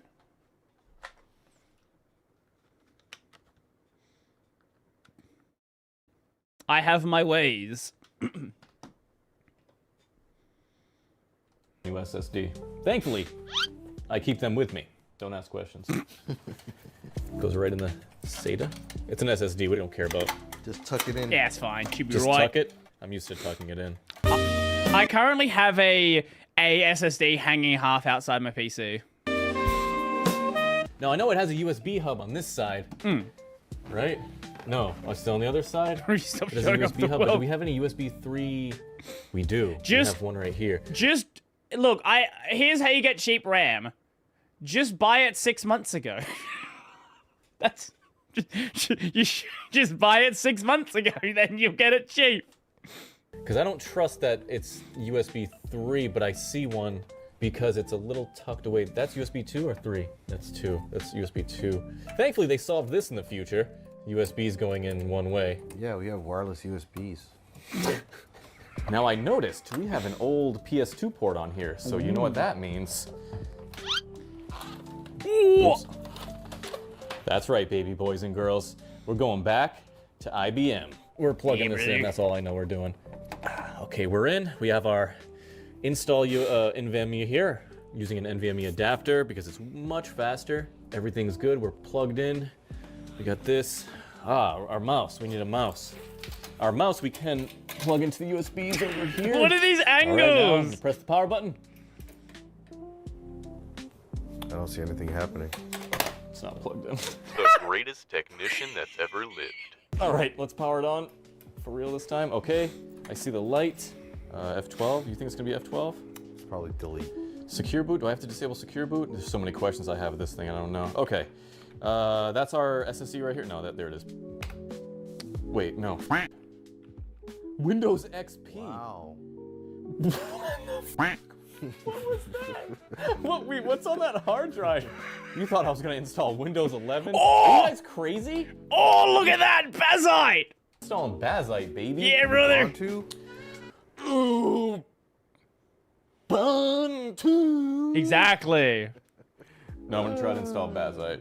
This thing is so massive, we had to move it so that Lupe. Wait, I thought it was just a big screen. Is this a 4K screen?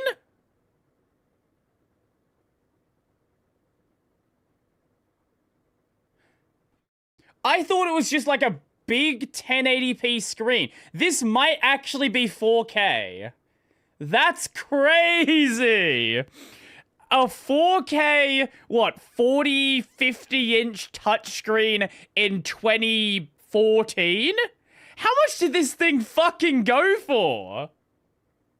Wait, this had to have been like, what, minimum $6,000? Probably higher. Probably closer to 10. Could film properly. Okay, we're gonna hit continue. Please complete items marked with this icon. We'll never find that screw. That screw is gone. With shit Grab space for hardware. removing and shrinking existing partitions. Yes.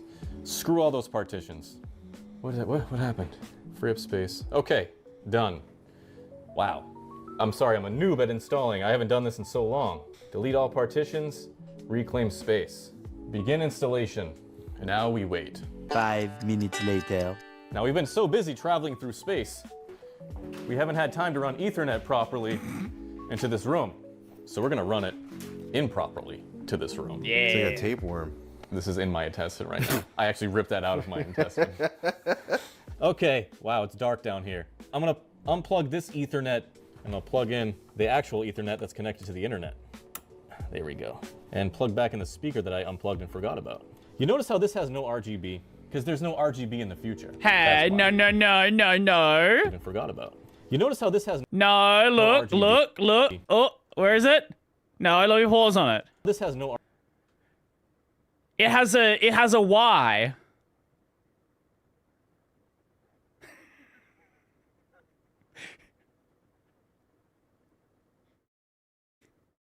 It's got a light. It's got a singular light. How about not plugging it in mid-install? The Ethernet? Ah, it's fine. RGB. Because there's no RGB in the future. That's why. We have Bazite, baby. Ooh. We have Bazite. Wow, that's a large keyboard. Wow. Don't worry. Just like Dance Dance Revolution. Hey kids, try this at home. I should have a Dance Dance Revolution with my mixes. You know what I'm saying? Oh my Lupe G1. My question is, does Steam work? Should. We'll find out in 1 second. It's just a I have to log in PC. with my Steam account. Now, I got ahead of myself. I don't want to go install Steam yet. I mean, I did. I logged into Steam. But I actually want to see the settings. We have the 3M MicroTouch USB controller. This touchscreen is incredibly accurate, which of course it is, right? Because this is a drawing tablet or with the architecture. Yeah, I need yeah. sleep, whatever it is. But what I thought was funny, drawing tablet. No drawing tablets found. That's the definition of gaslighting, folks. Yes. All the way down to about this system. Yeah, that's most of the time. That actually is an oversight. I guess KDE doesn't consider that your main screen might be a fucking drawing tablet. So we installed Bazite NVIDIA Edition. You guys already knew that. Okay, that looks good. Processor. Is one of the DIMMs dead? There's 8 times Intel Core. Was that 8 cores? No, it's 8 threads. I don't know. 4790S CPU. Yep. 8 gigabytes of RAM. That's not right. We have 16 in here. Both sticks of RAM are installed, which is confusing because that should be 16 gigabytes of RAM. So I'm gonna go into BIOS now and see if the BIOS still recognizes 16 gigabytes. Total memory size 16 gigs. We have 16 gigs in here. What? Confirmed at 16 gigabytes. All right, let's try this one more time. Oh, it's my favorite part. All right, let's try this one more time. About this system, 16 gigs of RAM. All right, so one of the RAM sticks must have been loose. Oh, yeah, cool. okay. We're Makes back. sense. We're back, baby. We're back. Black Friday, baby. Oh, jeez. Look at that. You can get all these games. Now, I'm curious if big picture mode works. Oh, that doesn't look too good now, does it, Lupe? No. I don't believe big picture is GPU accelerated on NVIDIA. That would be why. Do not. One frame per sometimes. I'm playing Doom, baby. Oh, Ah, there it is. Lupe almost fell. I'm not hearing sound, Lupe. No, there's no sound. All right, there's no sound. Troubleshoot, troubleshoot. Okay, let's go to sound down here. Those speakers are pretty loud. Yeah, I can barely hear myself think. What? Yeah, my big picture is like that on the RTX 3050. Ah, yes. To drafting table, we said it cost 20 grand. Ooh. Yeah, that makes sense.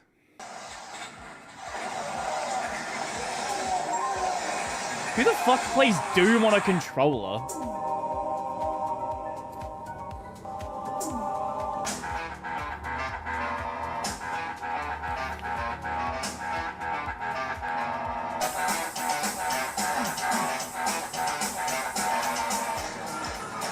Get wrecked, idiot. Come on, dude. Why would you choose a remix? This is the OG. These graphics are great. So it can play Doom. It can run Doom, right? Big picture. It does not like big picture though. Yeah, that's just NVIDIA. That's a backlight thing on this old GPU, the GTX 960. No, that's NVIDIA. That's what I would assume. But let's get out of Doom. I'm very happy that it can run Doom, but of course, 960. Why wouldn't it be able to run Doom? Now I'm gonna play one of my favorite games that's ever lived. Black Mesa. Shout out to Crowbar Collective. Woo!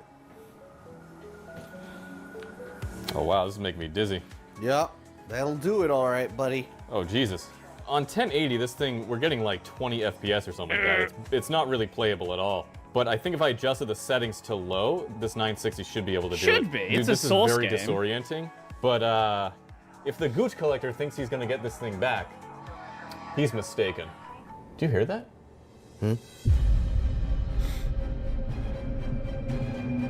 Oh no! Ah! I'm sad that we don't get to see a 3080 in it.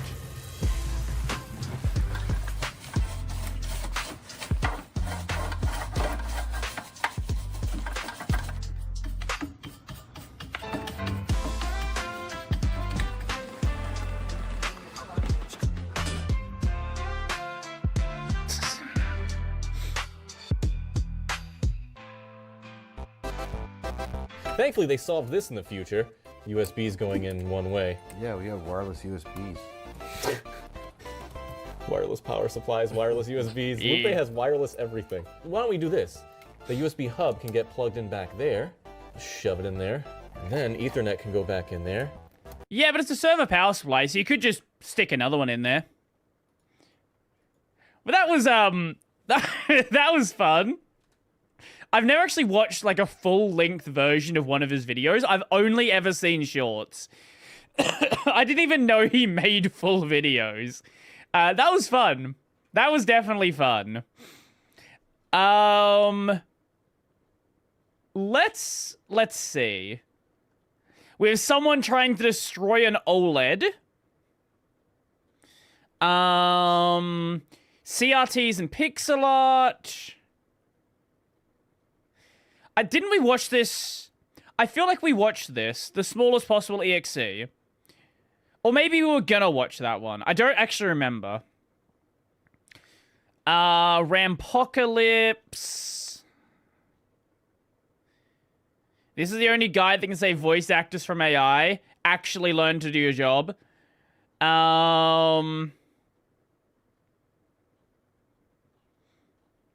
You know, we could watch something that is very outside of our normal wheelhouse. This video got recommended to me the other day. I've literally never seen her channel before. But this is like prime React content. TikTok destroyed hobbies. We'll give it a shot. See if it's fun. I don't know. All I know is, look, the reason why I collect the videos, because, look, we all know. Anyway. I clearly have a bit of a colouring book addiction. I did some damage. This is the 3rd order I have placed this month. I found some on the TikTok shop. Got off the TikTok shop. I got both of mine from TikTok shop. I don't know about any of you. Do any of you actually use TikTok? Because I have never... No, sorry. I have used the app like 5 times. And every single time it was to upload something to the platform. I have never intentionally watched a video on TikTok. I was sent a link once, and I got a search result that sent me to TikTok instead of YouTube.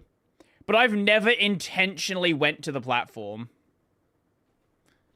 Why would I? Good point. TikTok shop. A TikTok shop. In my opinion, they're all worth your money. Consume! Must consume! My sister uses TikTok shop. Both my sister and my mum use TikTok shop. To my surprise, my mum has not been scammed yet. My stepdad is actually pretty good with internet stuff. If he's unsure about something, I usually get a message and he's like, hey, is this real? I am Grok to my stepdad. Brody, is this real? Usually the answer's no. Do you remember when hobbies were just fun? You colored because it was relaxing. Remember when buying retro games wasn't an investment? I do. That was a good time. Remember when you could buy old Pokemon games, old random PS2 games you liked, old basically any game you wanted, and it wasn't 500... What is... Let me see. Pokemon Crystal. eBay. $280, $320, $260, $250, $350, $740 in box. Oh, here we go. We got one here that's graded. $10,000, $900, $1,800 for one of the most printed games of all time. Up there with Mario. Oh yeah, also, yeah, that's the other thing. There are a lot of these games which people are buying as investments that are just fucking fake. Now, as a player, as long as the game works, it doesn't matter. But if you're an investor and you buy a $1,000 game and it's just a fucking flash chip, get fucked. Brody, do you suggest pirating retro games? I am not going to tell you what you should and shouldn't do. However, my general stance is if you cannot acquire the game from the actual seller, the original creator, I don't care. I don't like the secondhand market. I legitimately don't care. If the only way to acquire a game is secondhand, and you want to acquire it through other means, no money is lost. They're not losing out on a sale if they're not selling a game. If you want to go play Need for Speed Most Wanted, there is no way to acquire that game without going and finding a copy online. The only way to do so is buying it from a secondhand seller, and I don't want to fund that market. That's my stance. Now, sometimes I do like to have physical things, right? I understand wanting to buy physical games because you like having physical things. Makes sense. And it made sense when prices were real. But now that you live in a market where people buy video games as an investment, it's a lot harder to justify having that physical game, right? If you want to buy it, hey, I'm not going to tell you not to buy it, but I don't care. That's my stance. You read a book because you actually liked the book. That sounds cringe. Then TikTok came along and decided that hobbies weren't for enjoyment anymore. They were for content. And some were— Well, it's kind of been like that for a while with a lot of things. Do you guys remember, like, probably pre-COVID, the whole grind set thing? Where it's like, every second of your day needs to be monetized. If you're not doing something that is going to make you money, you're wasting time. It's kind of an extension of that. In that shift, the joy disappeared because now you can't just do a hobby, you have to perform it. And that performance comes with rules, aesthetics, and a giant price tag. Because TikTok doesn't want you to enjoy a hobby, it wants you to buy one. Fun and the first is hobby illegal. That TikTok ruined is coloring. Yes, coloring, that thing you did as a kid while your parents argued in the background. It's actually kind of funny. Wait, hold up, let me get something.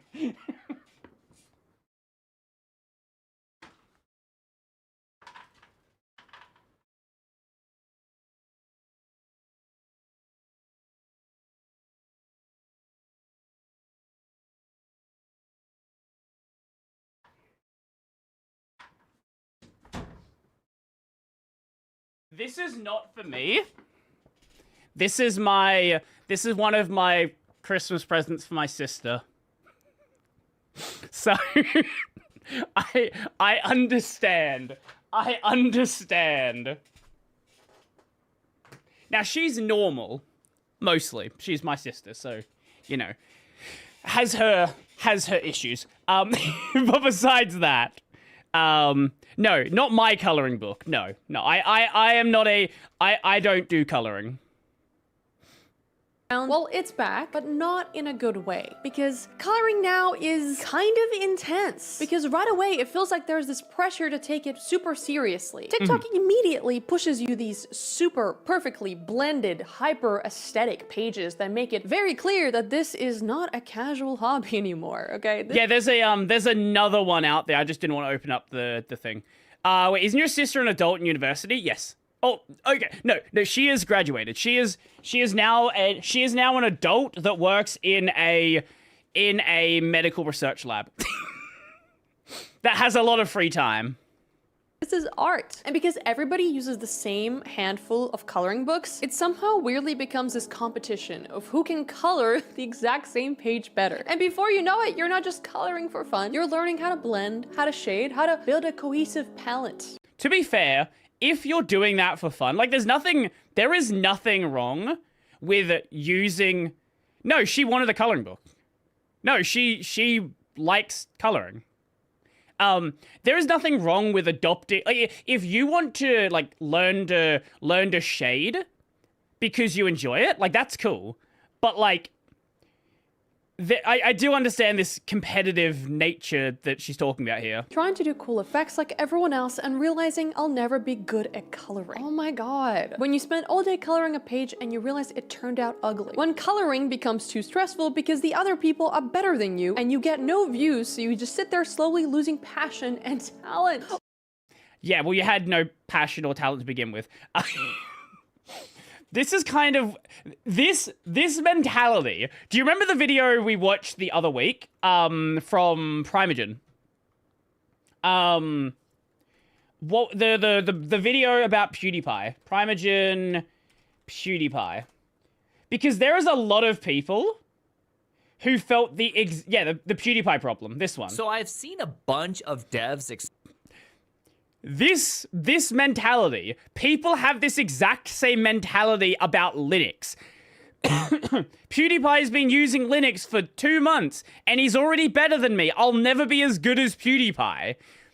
She's saying the exact same thing. What do you mean you're losing passion over coloring? Like, this is supposed to calm your brain, not give you performance anxiety. She doesn't know it yet, but the coloring she spent hours on will only get 300 views again. Dude, this was never meant to be like a competitive thing. You don't have to post your pages online. My god, a hobby is supposed to be something you do for yourself in your spare time. It fun doesn't need to be is filmed, cringe. edited, and validated by strangers on the internet. Stop comparing.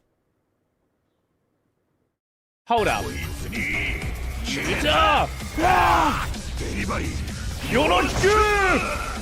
We need to play Like a Dragon, man. Sorry, I just heard her accent do something weird. Time, it doesn't need to be filmed, edited, and validated by strangers on the internet. What is... Okay, hold up.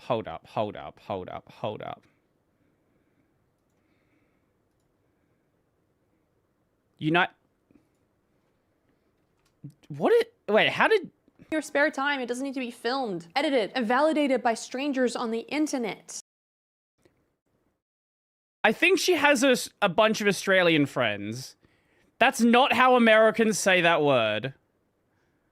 Anyway, sorry, I got distracted.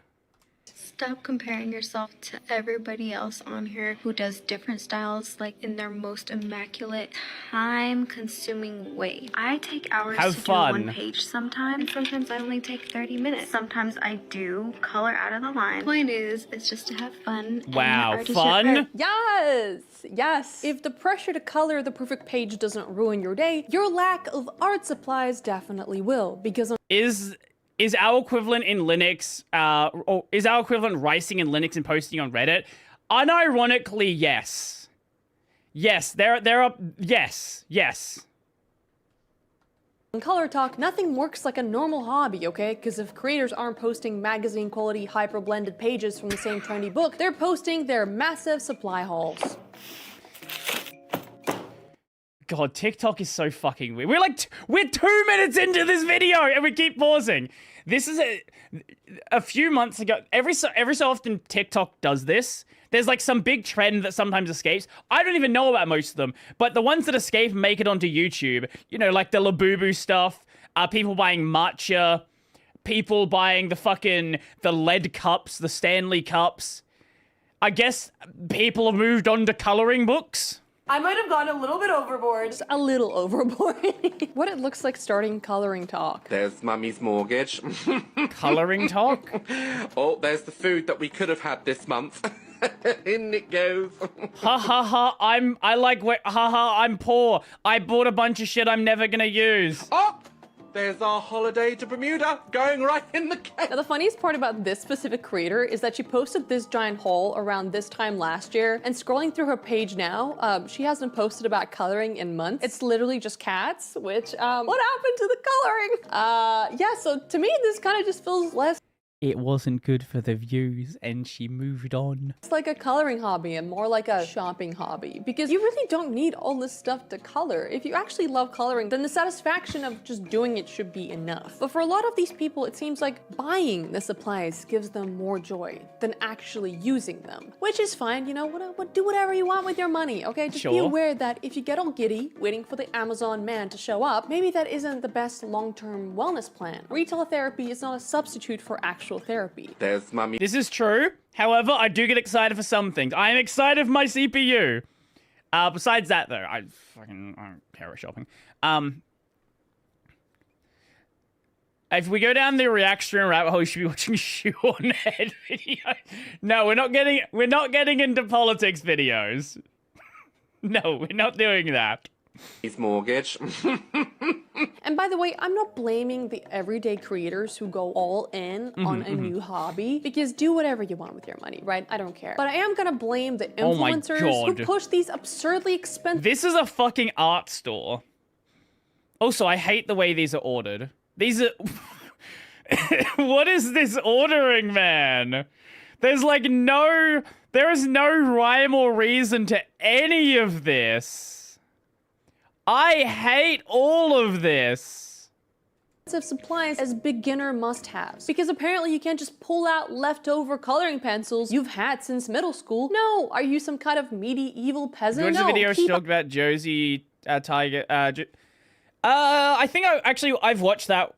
Okay, to be fair, I watched someone else watch the video. I've seen a react of it.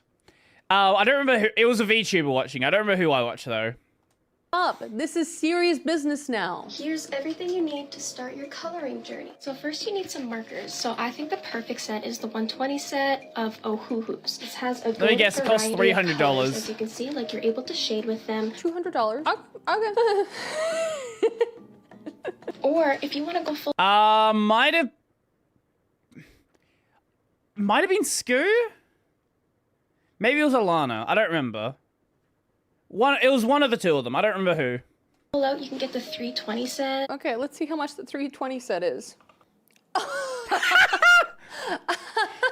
Yeah, I think I'm gonna stick with the first ones. And then next you're gonna need some acrylic markers. These are for like covering black lines or adding details to your pages. 60. Okay. Then we're gonna need some coloring books. So I have 3 recommendations. Fuzzy Huga by Vivi Tinta. It's a very cozy coloring book. $6. I'm okay with that. And then there's also the Berry Coloring Fairy Dreams coloring book from Amazon. $18. Okay. And then if That's you're looking for still something fine. a little bit more higher quality, we got Bobby Goods. So this is on cardstock paper. It's on her actual website. 35. Okay. $318. One of those is marker set or marker set or RAM. Wait, is is this just is this just is this just PC building for women? Is that what we're watching right now? How much can you make donating plasma? Between 30 and 80. Oh, yeah. Now at this point, I had to stop and ask, why are all of these influencers promoting the exact same markers? Uh-huh. Yeah, why are they? That's a good question. And the exact same books. Are they getting paid? I'm assuming TikTok Shop has some affiliate system. I've been waiting for Ohuhu to be back in stock here on TikTok. Look at all of these markers that I got off the TikTok shop. Do all of these people actually really care about coloring? Do they like it? Is it a hobby for them? Or are they just trying to make a quick buck off of the trend? My new alcohol markers finally arrived, and I have been so impatiently waiting for these to come. Click the orange shopping cart above my name to grab a set for yourself. Because yeah, okay, there it is. There it is. There it is. It's an affiliate system.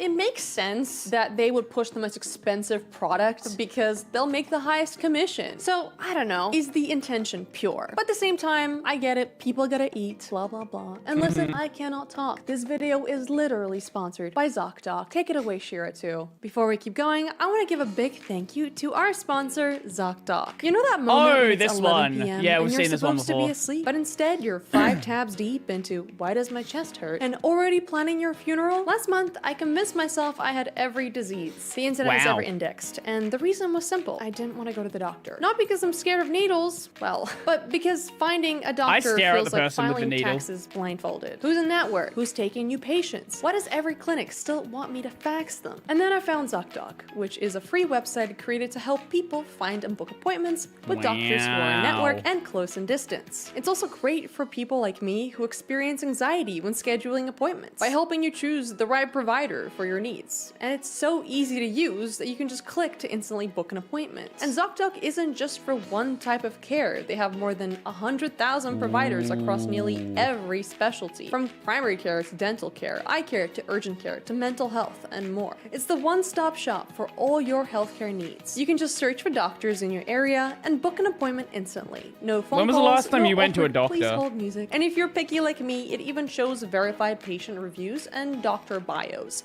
so you actually get a sense of who you're booking. I actually started using ZocDoc when I first moved to Austin, Texas, because every doctor that I called wasn't taking new patients. ZocDoc really helped me find one that is a network and was taking new patients, and all I needed was to get my This prescription is such an refilled. American It was problem. super easy. I literally got an appointment the next day. A So week ago, I was sick.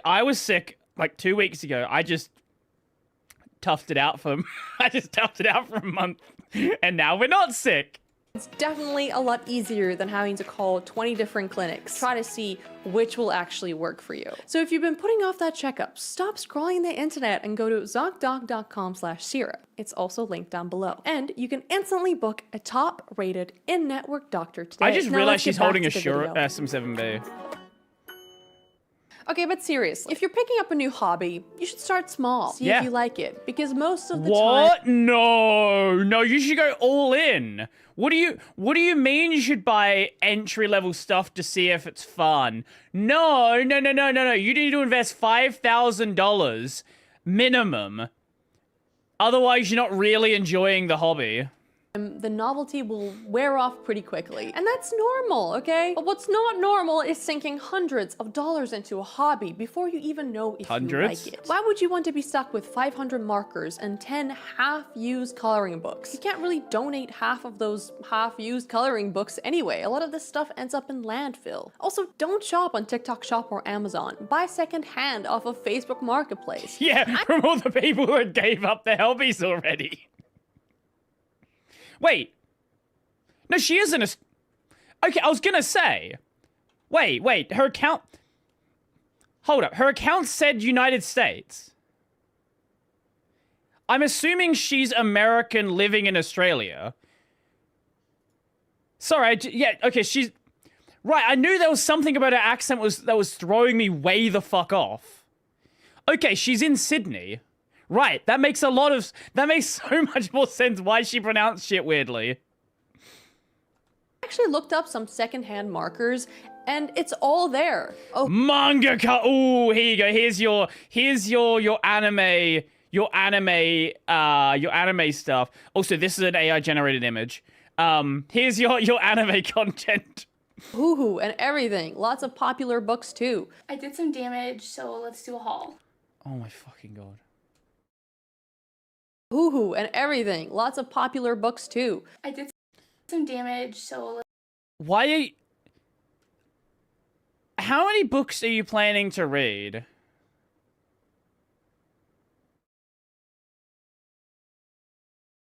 Like, this is gonna take you a long time to read. Like, a long time to read. Oh, but there's oh my god, she...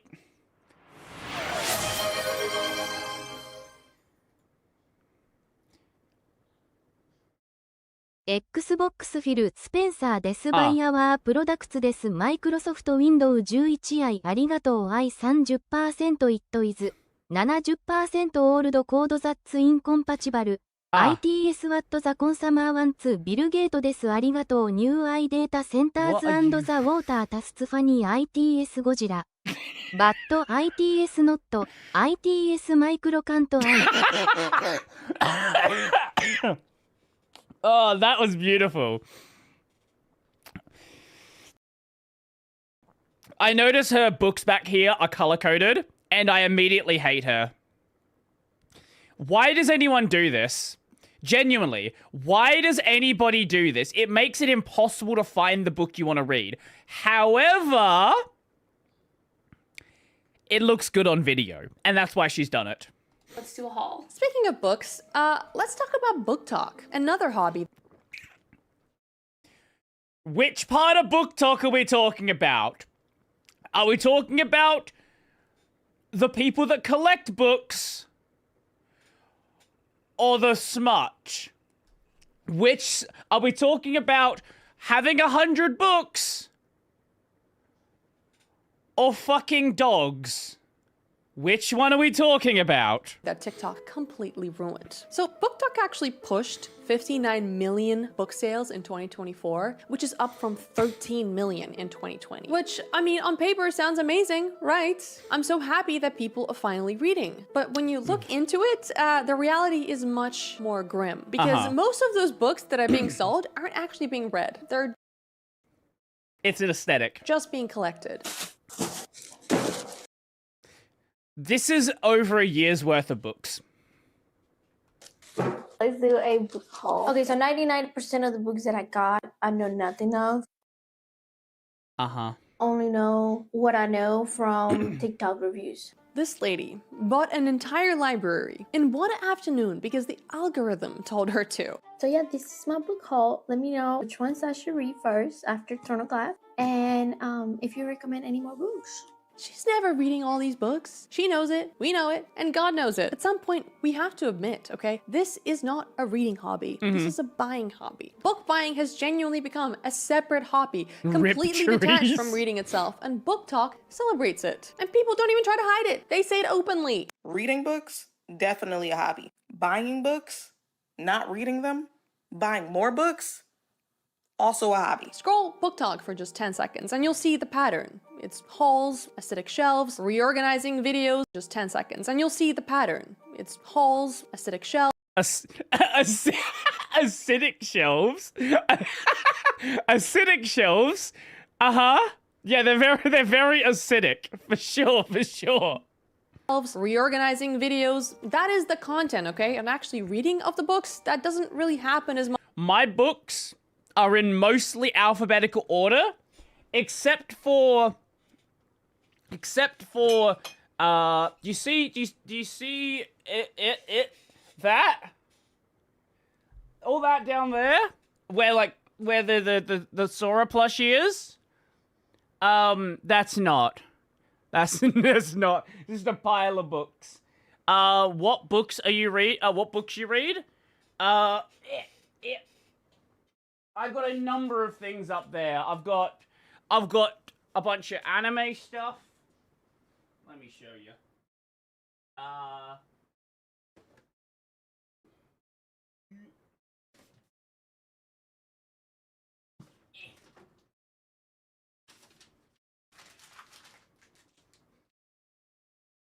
Look at this, we got Mushoku Tensei.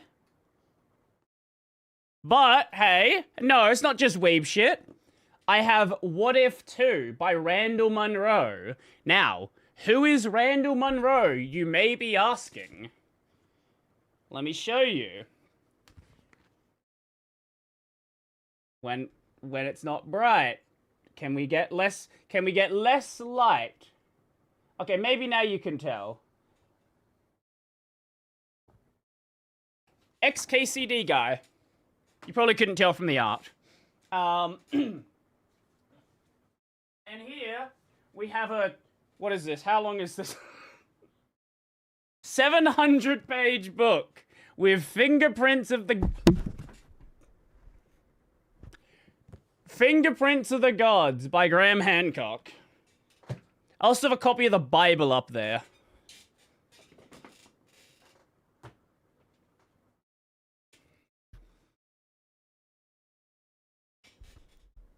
There's many things up there. Oh God, the alien.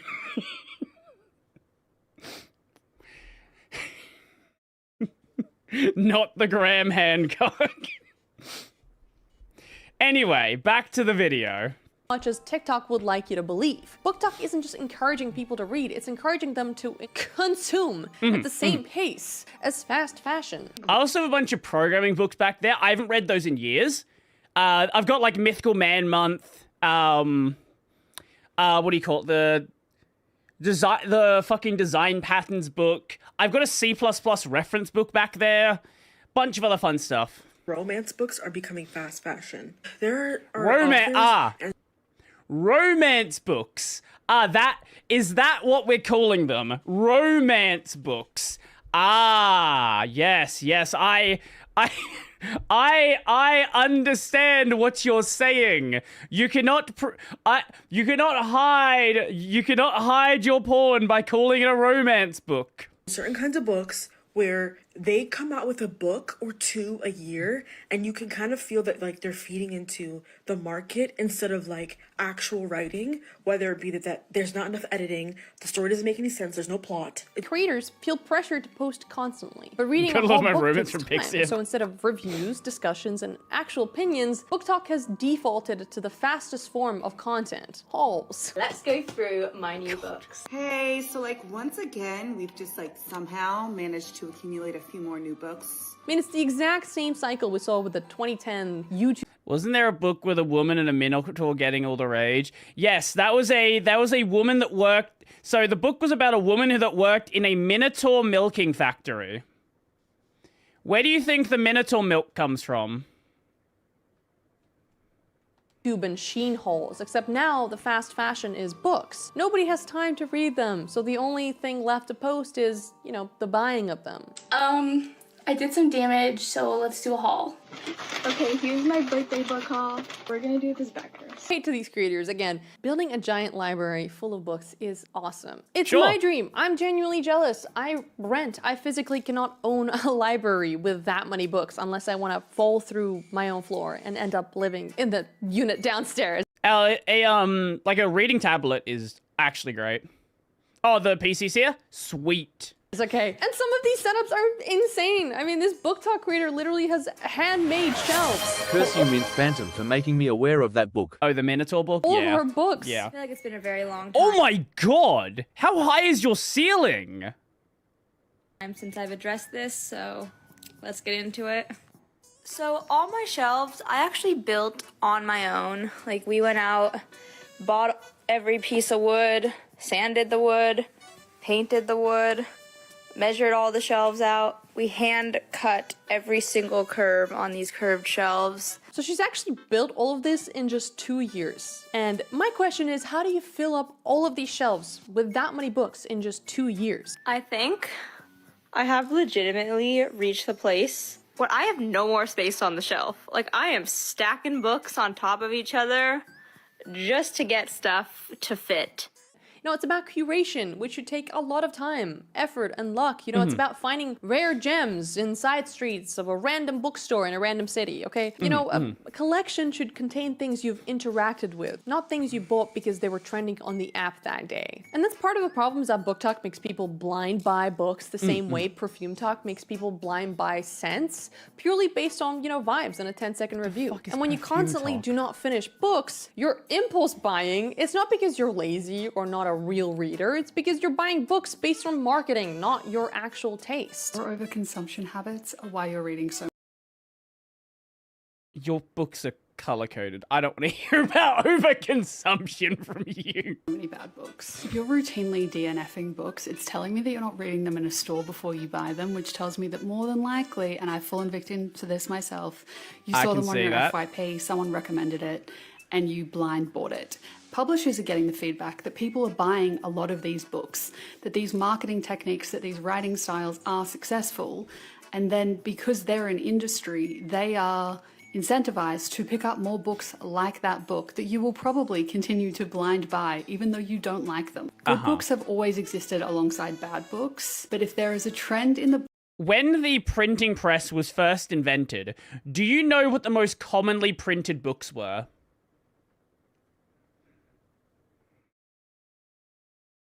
Like, not like most individual book, because that probably is the Bible from the start. But do you know what the most, like, wide, like, genre of books was? Dictionary? I wish. Bible was probably the most individual book. The answer is books on how to identify witches. Comics. No, this... printing press. We're not in the 60s. It was on how to identify witches. That was the most common genre printed at the time. books that you are purchasing that it turns out that you don't like the way they're written, or you don't like the plot, or you don't like some other element of them, or you think they're not as good as a book you read 10 years ago, you are contributing to Medieval the problem clickbait, by yeah. continuing to tell publishers to option and publish more of those books. There's definitely a problem where people are pushing, and by people I mean influencers, are pushing books because they are paid to do so that are probably not that good. But I strongly believe that we all have a lot more power than we think we do, and I think it's time for some people to take responsibility for their own purchasing decisions. That's the thing. I have a feeling some of these publishing companies intentionally publish intentionally make covers that fit nicely into shelves as well. So if they see like blue books or yellow books or red books are common, they will print more with covers of that color just so they can like convince the aesthetic people to buy the book. Always goes back to influencers, TikTok shop affiliated products. Because do you think that this lady with this amazing library bought all these books herself? No, a lot of them are paid promotions. And every other day there's a new book talk book. What is the masculine of witch? So this is the interesting thing about the whole witch thing. So there's like a lot of reasons for the whole Salem witch trials and witches and all that stuff. A common theory for why the Salem witch trials happened is because they had a early frost and that caused ergot to grow on their wheat. Ergot is a psychedelic and people were basically just tripping balls. But the reason people thought that witches were real is oftentimes the houses of single women did not have rats. And the reason they didn't have rats is because they owned cats. So instead of like putting 2 and 2 together, the idea instead was, somehow they're like magically keeping themselves safe, and because they didn't have rats, they tended to be cleaner, and they tended to like have better better hygiene. So a lot of it just kind of like it's a lot of circumstances that happened at the same time, and yeah. But also ergot. Ergot's important. People tripping balls. Trending, and another special edition to another book you already have, which triggers FOMO and artificial scarcity. And that's why people buy multiple versions of the same book. I have a lot of copies of Fourth Wing. I really like this book, and I'm gonna go through my whole collection. It's been a while since I did this, and everyone really liked it last time. How are there that many special editions of the same book? It's almost as tall as her. The only time I have repurchased a book, it's because I got a signed copy of my favorite book. That's it. I don't care if it's in a different color, in a different shade, if it has a sprayed edge, I don't care. Also, the sprayed edge trend, I am such a hater, okay? All right, bud, welcome to the collection. On the shelf you go. This right here is a style that is created specifically out of this book talk nonsense. These are not books you can identify. I'm in severe credit card debt. Am I the only one who thinks they look super gaudy and trashy? Let's rank all of my sprayed edges from best to worst. They could have done so much better than this. Plain red, 16. Now this is stepping it up. I love the black and red combo. The details are gorgeous, but it's still not completely wowing my socks off. Like, some of them look really pretty and cool, but like... I know the same book again when extra content or revision. That's understandable. That's effectively a new book at that point. But like, a special edition of a book? No. Unless, again, she made a good point. If it's signed by the author, that's understandable. You really like this author, you want to buy a signed copy. Fair enough. Even like the idea of all these colors being on my shelves would stress me out, because I'd feel like I'd have to like color coordinate all these colors and then have to buy books to like color coordinate them with the other books that I own. I mean, it's also like kind of pretty clever marketing, because it'll make you buy the whole set, right? Because you have to make the picture happen for some of them. You're gonna get the 4 books, so you can get Edward, Bella, and Jacob in this AI generated field together. And I'm pretty sure a lot of these are AI, because I found a bunch of these like little TikTok shops doing all these sprayed edges, and it's like, oh my god, this is so AI. Now, another side effect that nobody really talks about is libraries, because they kind of become useless in the fuck? Nobody really talks about is libraries. That's not a green screen. Sorry, the camera focus here is really throwing me.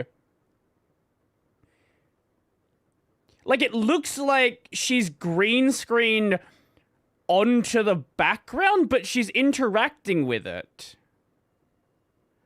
That's so fucking weird.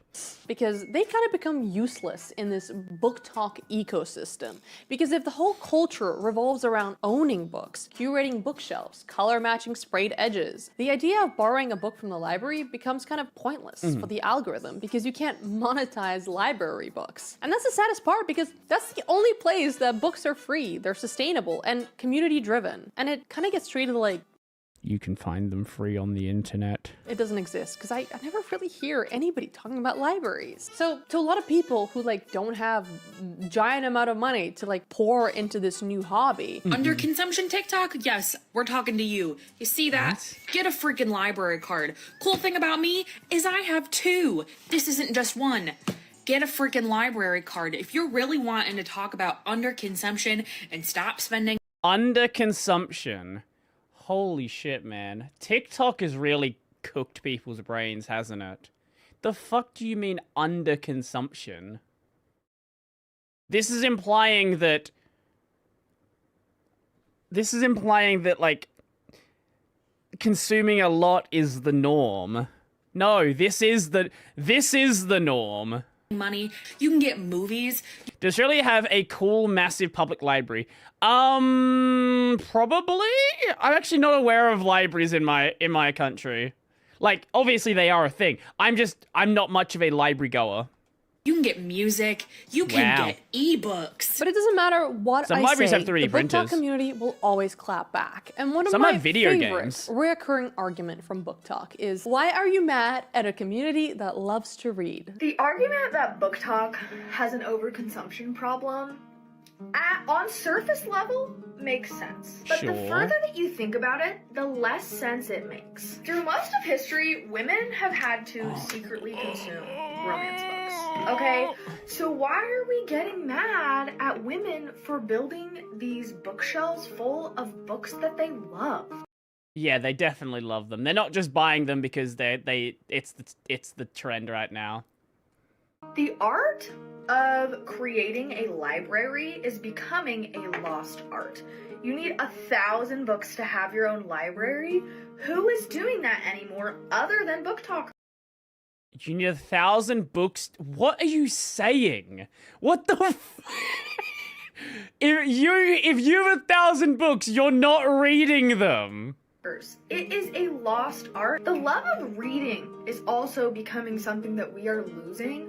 So why are you getting mad at a community that just loves to read? Yeah. Let me be clear, I love reading. Those books in the background are not just there for decoration, okay? I have a tiny, tiny library because I have moved countries, I've moved places. I can't, if I have books, I will give them to a thrift store. But my point is, reading and buying are different hobbies, okay? And companies are exploiting this confusion. Another thing that book talk girlies love to do is tell you that you're basically illiterate if you're not reading 100 books a year. Can we stop with saying that reading 100 books a year is over-consuming? I am a self-proclaimed slow reader, and I can easily knock out 100 books a year. I don't understand.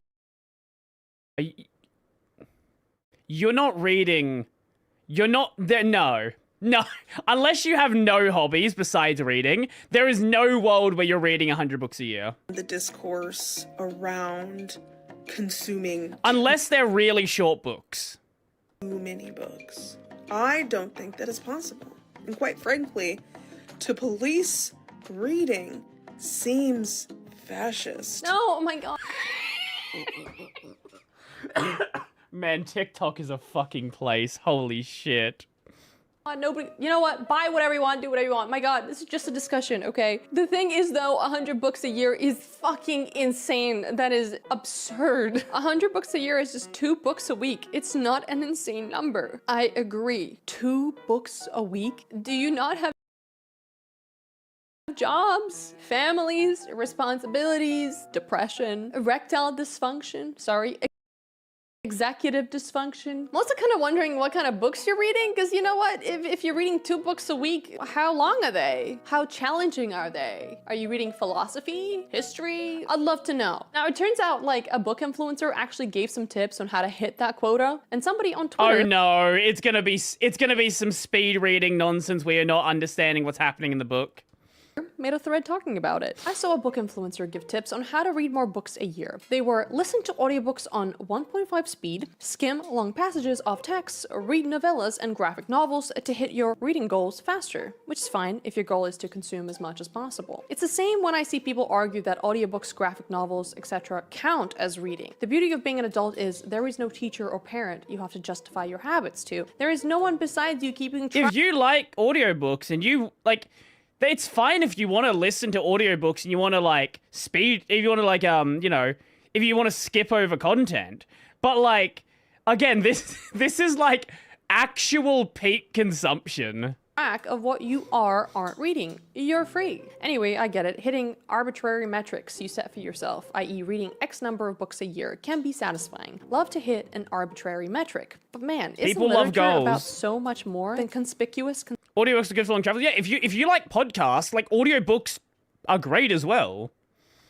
Consumption? Wise words. I read 100 books last year because I saw everyone else setting those kind of reading goals the year before, and I was like, oh, I can do that. But it sucked ass. Thought it was a challenge. I wanted to impress myself. I wanted to stay on top of the conversations that were happening. I finished a lot of books that I hated simply because I didn't want to waste the time starting a new book. People spent years.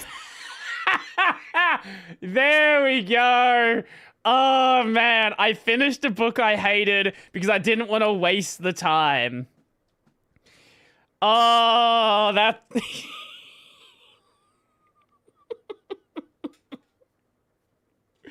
Man, isn't that something you hear about so many things? I finished this game I hated because I didn't want to feel like I wasted the time. I don't know. I finished this anime that I hated because I didn't want to waste the time. Yup. You know what? If you keep reading something you don't like, you're wasting more time. Of their lives on these books, and I would be annoyed at the last 25% because I went over my allotted 3 days of reading time. I want to savor a book. I don't want to feel rushed through it. I just think reading shouldn't feel like I'm cramming for a test that I'm never gonna take. Now, I just want to say this, if you don't regularly read or if you haven't read in years, that is completely fine, okay? Finishing one book should be a massive achievement. You should be proud of yourself. Every time I finish a book, I'm like, yes! Especially in the world where shorts and TikTok exist and, you know, they're always distracting. You know, your only goal should be to read more, even if it means 3 pages before bed, which is what I usually do, and then I just clock out because I'm tired. My God, read one book a year, read 50, read 300. Who cares? But just read more. I do want to say it's not all bad. I do love that we're reading more. I love that women are picking up reading. I do just want us to explore maybe more classics, different genres, you know, try to explore beyond the TikTok shop influencer algorithm. And sometimes even indie authors go viral on TikTok, like this one. How many copies of Stone Maidens have been sold?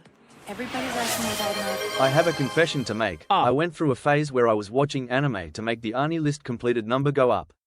But now I just don't watch much anymore if I don't feel like it. So I'm only watching 2 things this season. You've seen my Kitsu. You've seen my Kitsu. You know how much I've watched. There's a lot of shit that I've watched that nowadays I would have dropped after fucking 5 minutes.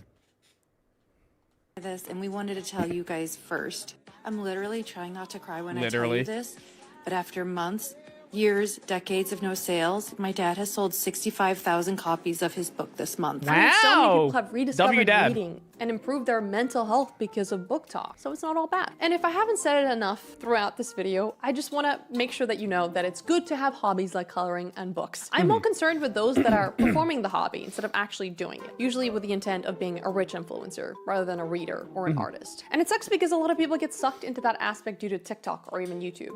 TikTok Shop is literally an MLM, and it feels like people care more about looking like they are part of the hobby than actually doing the thing. So yes, you don't have to perform for the algorithm. You don't have to let anybody know that you're coloring or reading. Just do it for yourself and do what makes you happy and spend money on whatever you want. I love you, and thank you to my beautiful YouTube members. Please join if you want exclusive videos every month, and I'll see you on the next one. No outro, nothing, just end it? Fair enough, fair enough. We've gone over the 6-hour mark. I was gonna end a bit ago. We're still going. I'm gonna head out. That was a good video. This is a world that I am not involved in. Like, I see what manages to escape confinement, but I was not aware it was this bad on TikTok. So, yeah. Until next time, I am going to head out. So, I hope you enjoy the rest of your day. All that fun stuff. Yeah. So, enjoy building the PC. Assuming that I'll probably build it today. Yeah. I don't know if I'll be using it tomorrow. We'll see. We'll see if I've actually finished building it today, because I've got some other things I need to do as well. I hope it runs. Should be right. She'll be fucking right. Anyway, that's gonna be it for today. No, listen, still no. I'm just gonna move everything over. So, see you guys later. Yeah. Bye. Bye.